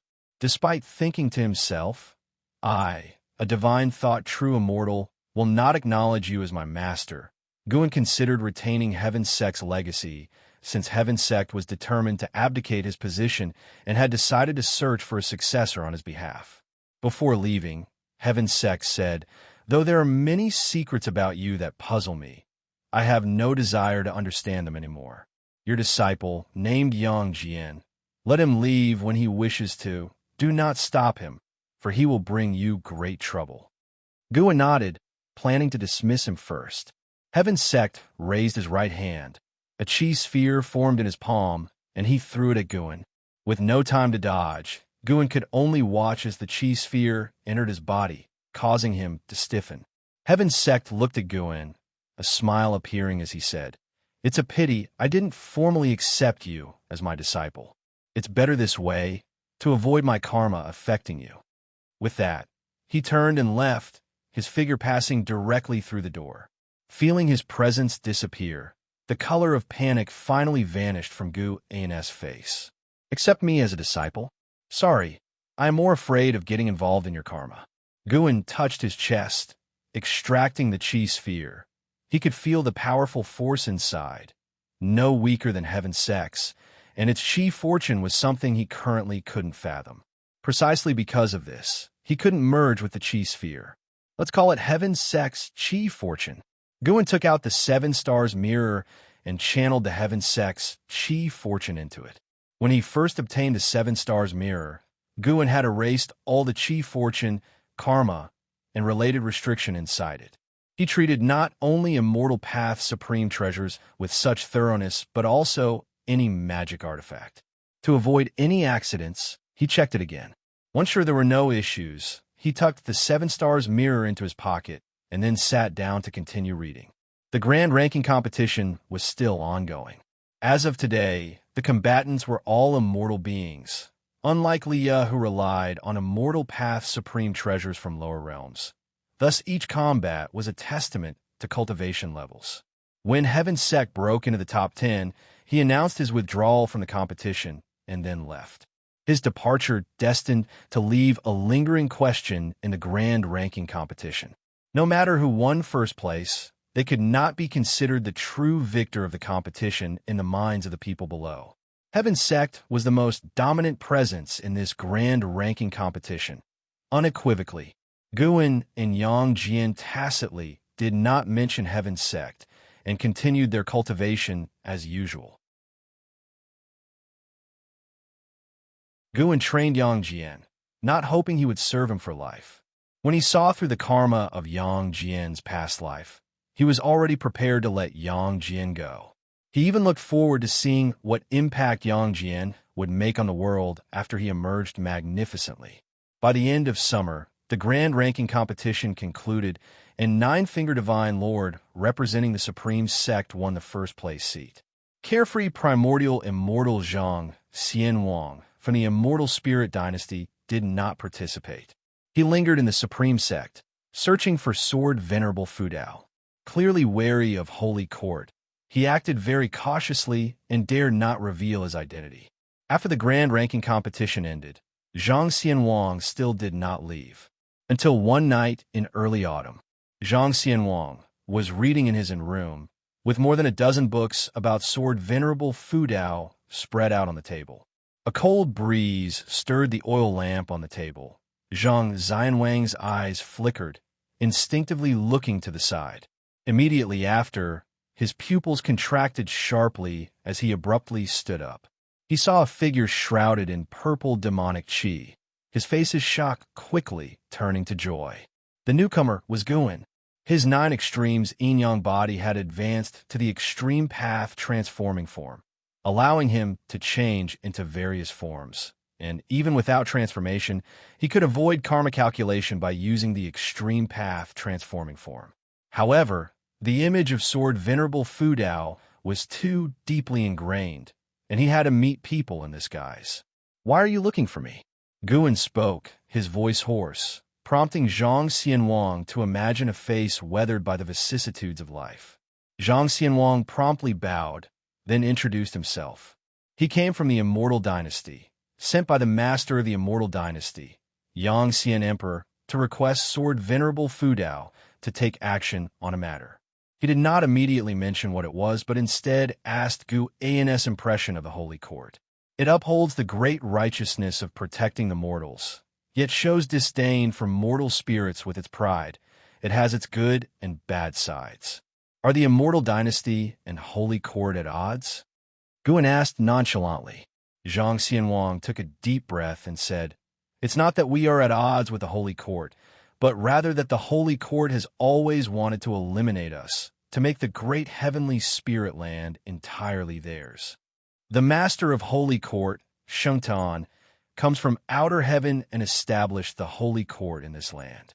The top hierarchy of the Holy Court mostly shares a similar origin with him, while the Immortal Dynasty is a gathering of native immortal beings from the great heavenly spirit land, evolving over generations to form the Immortal Dynasty."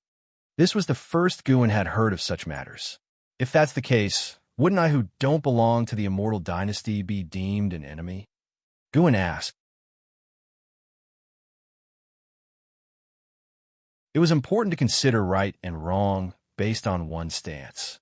If the stances were different, he didn't understand why the Immortal Dynasty would still seek him out.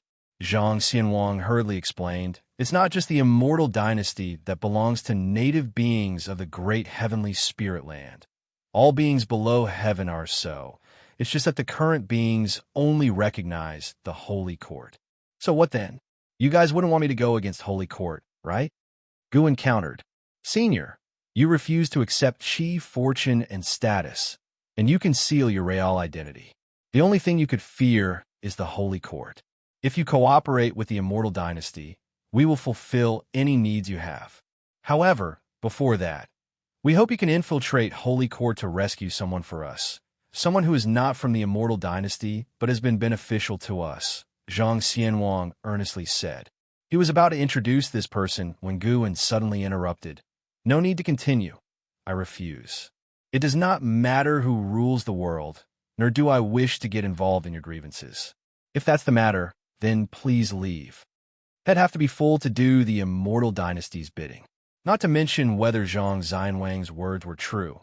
Even if they were, he wouldn't agree. Currently, only the great Nether Saint King from Holy Court bore a grudge against him. He had no reason to position himself against Holy Court. Moreover, the Immortal Dynasty clearly felt inferior and thought they couldn't overcome Holy Court.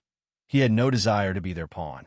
"Senior," Zhang Xianwang still wanted to persuade, but a terrifying force enveloped him, making him fall silent and tremble. This carefree, primordial immortal appeared quite embarrassed now. "Leave the supreme sect. Do not disturb my secluded cultivation. I do not wish to be an enemy of any force, but if someone forces me, I won't hesitate to visit their Taoist tradition."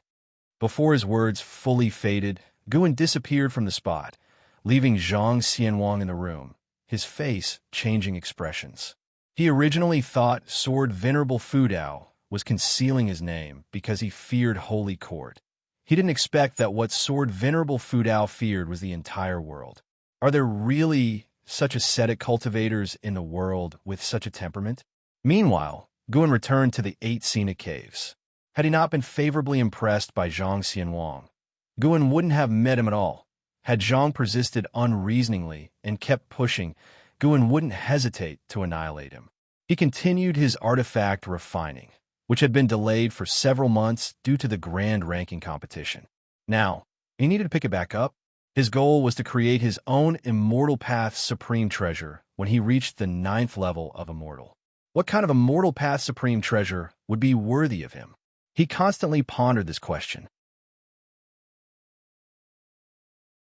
As dawn broke, Guan felt Zhang Xianwang's presence departing, bringing a smile to his face. He hoped Zhang Xianwang could convey the signal that Guan had released to the Immortal Dynasty. He didn't want further conflicts with the Immortal Dynasty. Standing up, he tidied up before leaving the 8 Sina Caves. After the grand ranking competition ended, new disciple numbers in the Supreme Sect surged, even attracting high cultivation level cultivators to join. The Supreme Sect once again began expanding the sect. It recruited many servant disciples to labor, offering generous compensation. Gu An's Third Medicine Valley remained unaffected because he offered even higher treatment to the servant disciples. 10 years passed, and the number of disciples in Third Medicine Valley broke 2,000. This year, the Supreme Sect agreed to expand Third Medicine Valley. Guan stood on a mountaintop, watching his busy disciples, his face filled with a smile. The expansion of Medicine Valley helped increase his lifespan income. Naturally, his mood was excellent. A figure approached from behind him. It was Yang Jian. Yang Jian had grown more composed, and his brow bore a vigorous look. "Master." Yang Jian approached Guan and respectfully bowed. Guan did not turn around, but gazed into the distance, asking, "Have you decided?" Taking a deep breath, Yang Jian replied, "I have decided. I carry too much karma. First, it was Impermanence Tian, and now Heaven's Sect. As my cultivation level continues to rise, the problems will only increase in the future. I don't want to cause trouble for you in Medicine Valley. Also, I wish to venture out alone to cultivate my heart and seek Tao." Guan turned around, looked at him, and softly laughed. "You truly have grown up. Go then, it's time for you to be on your own." Hearing Gu and consenting, Yang Jian sighed with relief, his face showing happiness as he solemnly nodded. "Leave today, and don't say goodbye to anyone else." Guan waved his hand. Stunned, Yang Jian could only nod. As he turned to leave, he couldn't help but ask, "Master, who exactly is my senior brother? You've already chosen another path. Don't ask further. After leaving Third Medicine Valley, do not mention my name or reveal my existence, or else." Guan's back faced Yang Jian as he spoke in a calm tone. He didn't complete his sentence, but he believed Yang Jian understood. Yang Jian took a deep breath, knelt again, and bowed deeply to Guan. Then, Yang Jian left. Guan watched the sky, his gaze profound. He was not afraid of Yang Jian exposing him. Currently, as Sword Venerable, he displayed the cultivation level of Divine Immortal of Wondrous Dharma. Who could guess his cultivation had reached divine, thought true immortal? Moreover, Yang Jian himself had a significant background. It was better that he left to follow his own path. The child has grown up and ultimately wants to soar high. Guan sighed, then shook his head with a wry smile, turning to walk down the mountain. When he reached the base, he saw an Xian chasing the white spirit rat. The corners of his mouth curved upwards. At least this disciple was still here. Now that Yang Jian had left, it was time to focus on training in Xian. Although Zin's talents were ordinary, if he diligently cultivated, he might surpass Hao and Yang Jian, for Guan himself was growing at a much faster rate.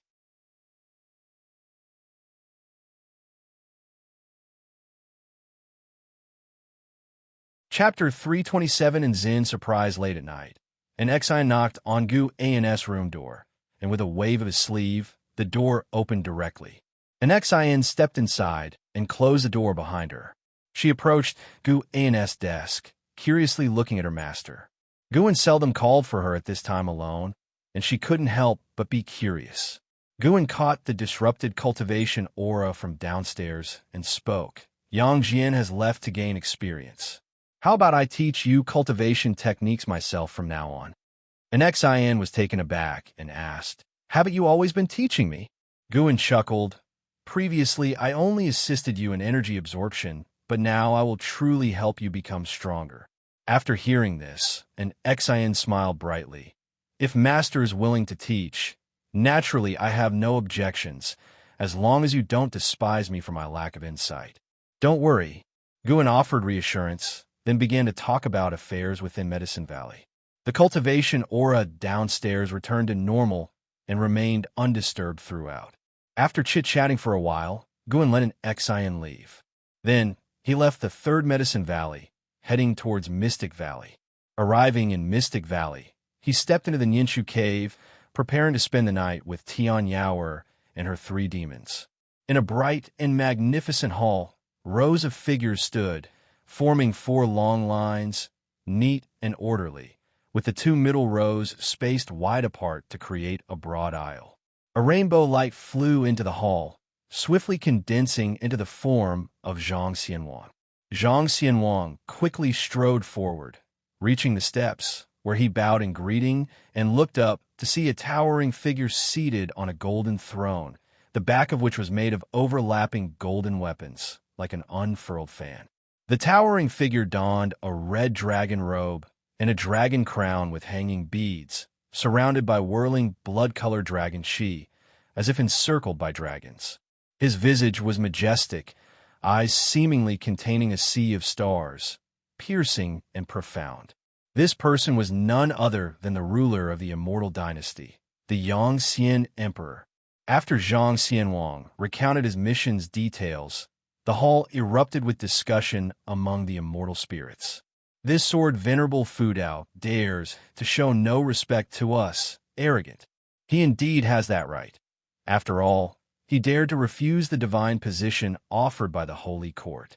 It seems he is one of those ascetics who wishes to stay away from conflicts. The world is complex, and one can't simply hide whenever they wish. The Holy Court will certainly be suspicious of him. Now that the Holy Minister dominates the court, we need not lift a finger. He alone can provoke Sword Venerable Fudao into action, considering that the great Nether Saint King is his lackey." Once Zhang Xianwang concluded his report, the discussions in the hall turned raucous. Ignoring the surrounding noise, Zhang Xianwang's gaze was fixed on the Yangxian Emperor, awaiting his judgment. The Yangxian Emperor slowly asked, "From what you've seen, is what he spoke the truth?" Silence fell over the hall upon his words. Hesitating for a moment, Zhang Xianwang replied, "Based on what I know of the Supreme Sect, his actions are indeed consistent with his character. He only strikes to defend against external threats to the Supreme Sect, never due to personal vendettas. At least, no one knows of any, and even the Hall of Elders seems unaware of Sword Venerable Fudao's true identity." The Yangxian Emperor listened and narrowed his eyes. No one dared interrupt his contemplation. After a while, the Yangxian Emperor spoke. "In that case, let's not disturb him any further." "Yes," Zhang Xianwang replied, relieved. Although the actual realm of Sword Venerable Fudao was unclear, the mere fact that he could effortlessly crush the great cold demon sect meant he was at least at the divine immortal of wondrous Dharma realm. If his realm exceeded that, he would be even more dangerous to provoke. Unable to ally, it was also needless to make an enemy. Zhang Xianwang then added, "During this mission, I also encountered someone from Heaven's Sect who went to the Supreme Sect looking for someone.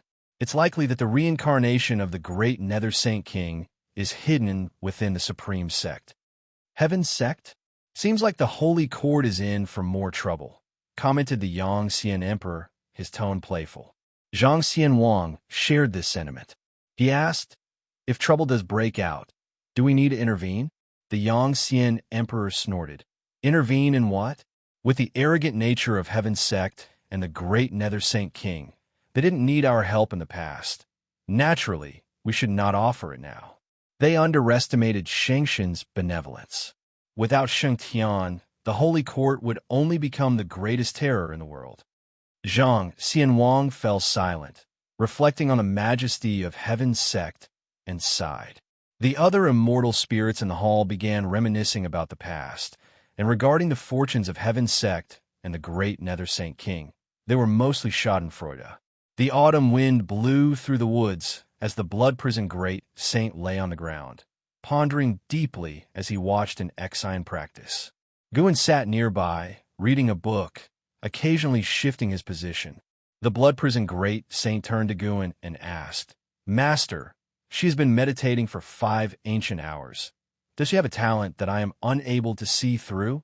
Back then, he could not see through Xianxia, and now, faced with Zin's transformation, he began to doubt himself. As Guan turned the page, he responded, "There aren't so many extraordinary geniuses in the world. I merely wanted her to achieve path enlightenment." The blood prison great saint's eyes widened, shocked. He had not given it much thought when Guan asked Zhuo Yijian to seek path enlightenment, as Zhuo Yijian already had remarkable achievement in the Sword Dao. But an Xian was different. She was just an inexperienced girl, lacking the demeanor and potential of a powerful being. Could someone so ordinary really be transformed? The blood prison great saint suddenly felt that Yangjian's current fate was perhaps truly shaped by his master's defiance of the heavens. His heart ignited with excitement. How could one not achieve greatness following such an entity? If Yangjian comes back and sees an Xian surpassing him, that would be interesting. The blood prison great saint entertained this thought, suddenly feeling that Guan might actually have nurtured an Xian intensively for this very reason. Poor Yangjian. Nevertheless, it proved that the blood prison great saint's choice was correct, and his mood became even more joyful. Unbeknownst to Guan, the blood prison great saint had conjured up so much in his mind.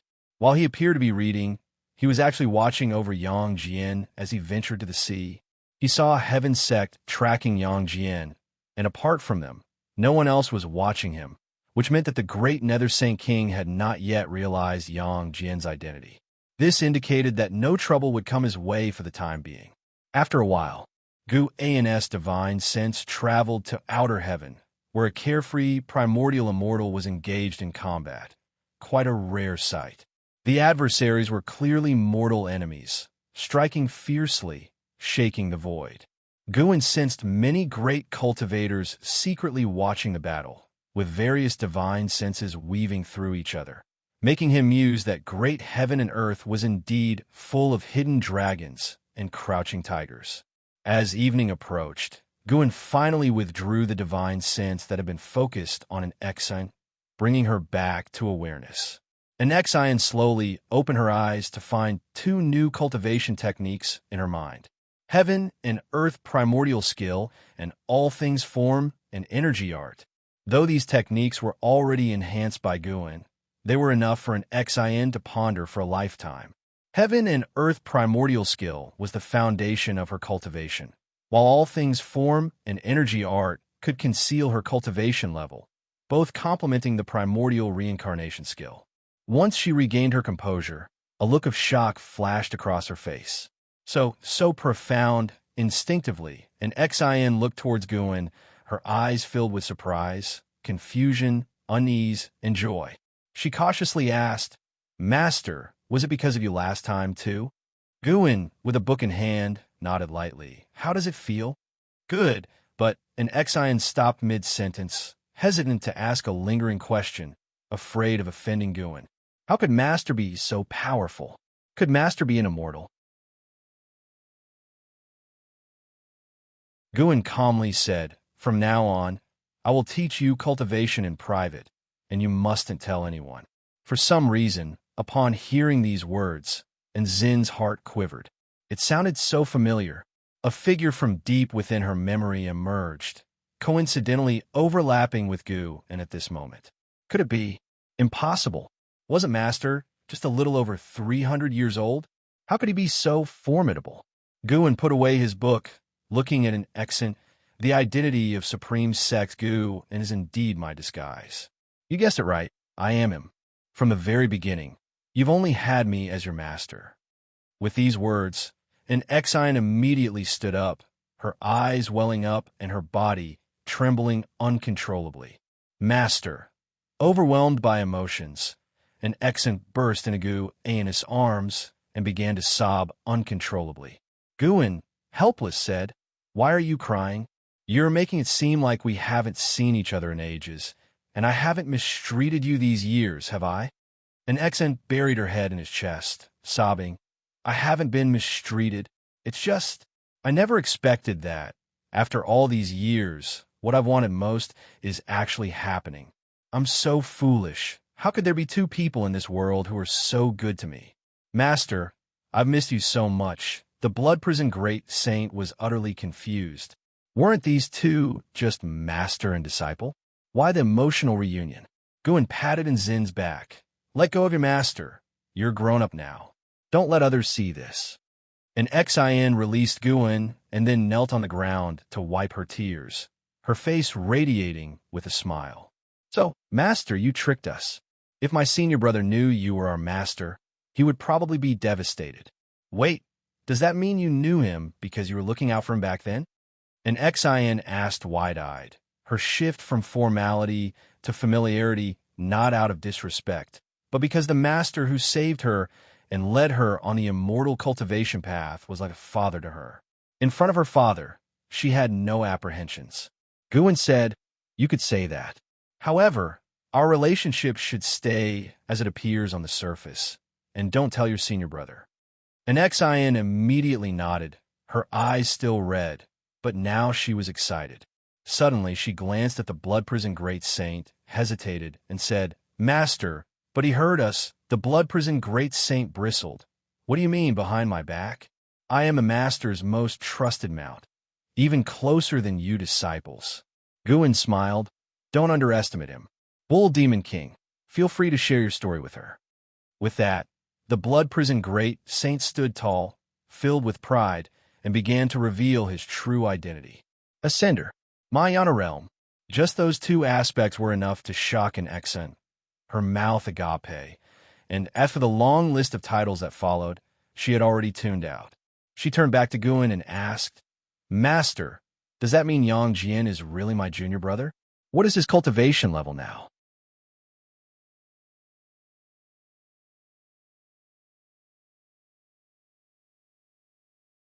Chapter 328. Master, what realm are you exactly? He has already reached the void-crossing realm in terms of cultivation level. Guan replied offhandedly, as if he was talking about a trivial matter of no importance.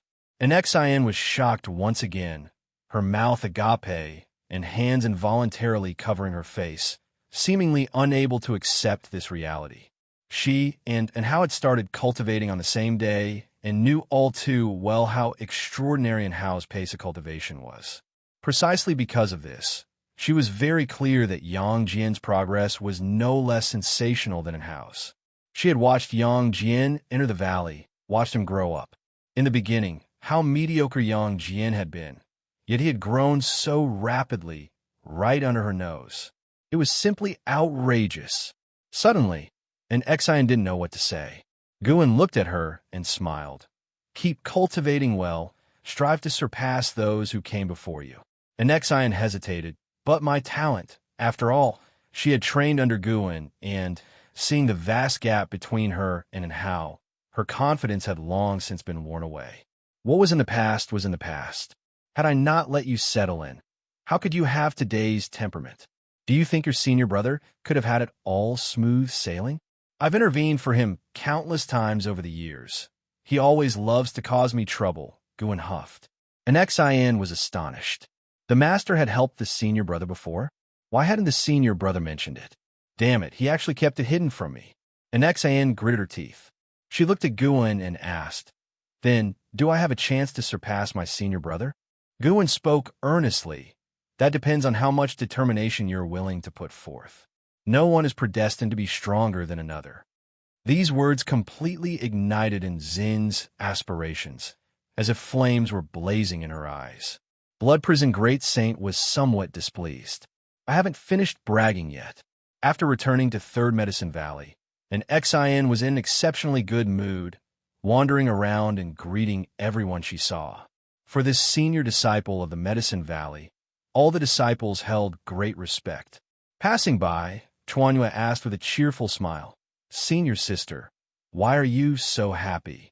And Xian replied with a smile, "Because the moonlight is beautiful tonight." Xianxia looked puzzled, but Xian did not explain, instead brushing past him.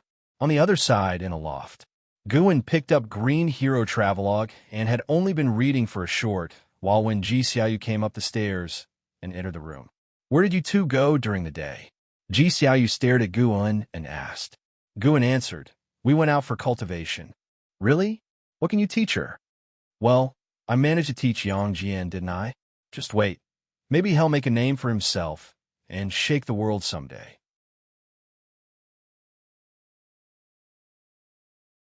Xiaoyu raised an eyebrow. After a moment of silence, she asked, "You wouldn't happen to know Sword Venerable Fu Dao, would you?" Gu An's face changed dramatically, and he exclaimed with shock, "How did you know?" "Really, truth be told, I am actually a disciple of Sword Venerable Fu Dao." "Eh, what? You don't believe me? Okay then, I am Sword Venerable Fu Dao." Xiaoyu rolled her eyes at Guan and said, "You're always talking nonsense. Every time I ask about your secrets, you always dodge the question, yet I've shared everything with you." At this point, her tone carried a hint of melancholy. Guan replied helplessly, "My dear sister, I do want to know. Every time you just tell me outright, I listen with trepidation, fearing that your enemy from a former life will come knocking at our door. It's not death I fear, but if the enemy tortures me severely, even if I confess, they might not believe me." As he spoke, Guan rambled on, causing Xiaoyu to show a look of remorse. From Gu An's perspective, it indeed seemed like a lot of pressure. After Guan finished speaking, Xiaoyu asked, "Should I stop telling you from now on?" "Really? False. I'm still going to tell you. You only live once. I speak to you not because I want to talk about these things." Having said that, Xiaoyu turned and left, leaving behind her solitary silhouette. Guan laughed to himself. This girl's nature was indeed amusing. Then, he picked up the Green Hero Travelogue from the table and continued reading. Xianxia hadn't published a new book recently, which had allowed some laziness to set in, causing Guan some dissatisfaction. Find a moment to tap him on the shoulder? Forget it. That's beneath my dignity. Having Xinzhen come back to the Jianghu wouldn't be bad either. She has the talent to surpass Xianxia. High up under the blue sky, above the white clouds, Guan rode the blood prison great saint with an Xian standing beside him. An Xian, dressed all in white and wearing a white jade mask, was at that moment caressing her mask. "Master, where are we going?" An Xian turned her head and asked, feeling a powerful force whisking her away, immense and vast. "To another branch of your master's sect," Guan replied. Upon hearing this, an Xian immediately became excited and asked, "Master, what realm are you really in? Even Senior Nine Fingers and the others can't see through your disguise." "I'm slightly higher in cultivation level than the Nine-Finger Divine Lord, Wu Xing and Shun Xinzi," Guan answered ambiguously. Seeing that he was unwilling to reveal more, an Xian didn't press the matter and started to get curious about their destination. A gust of sea breeze blew from the front, prompting an Xian to turn her head.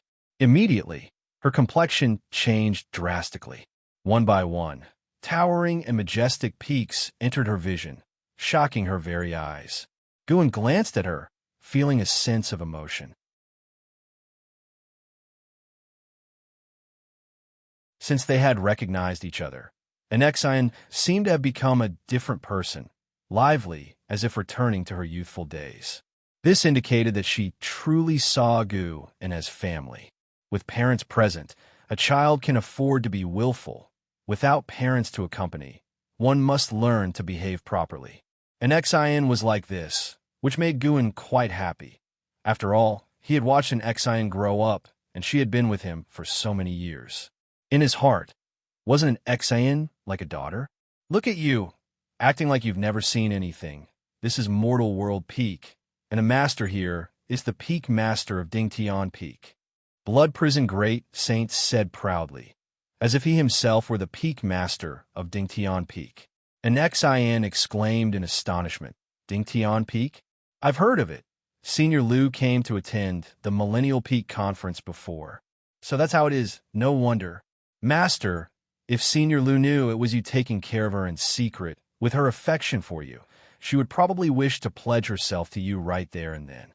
Gu'an's handsome face turned red, and he fake coughed, saying, What nonsense are you spouting? How could a girl speak such words?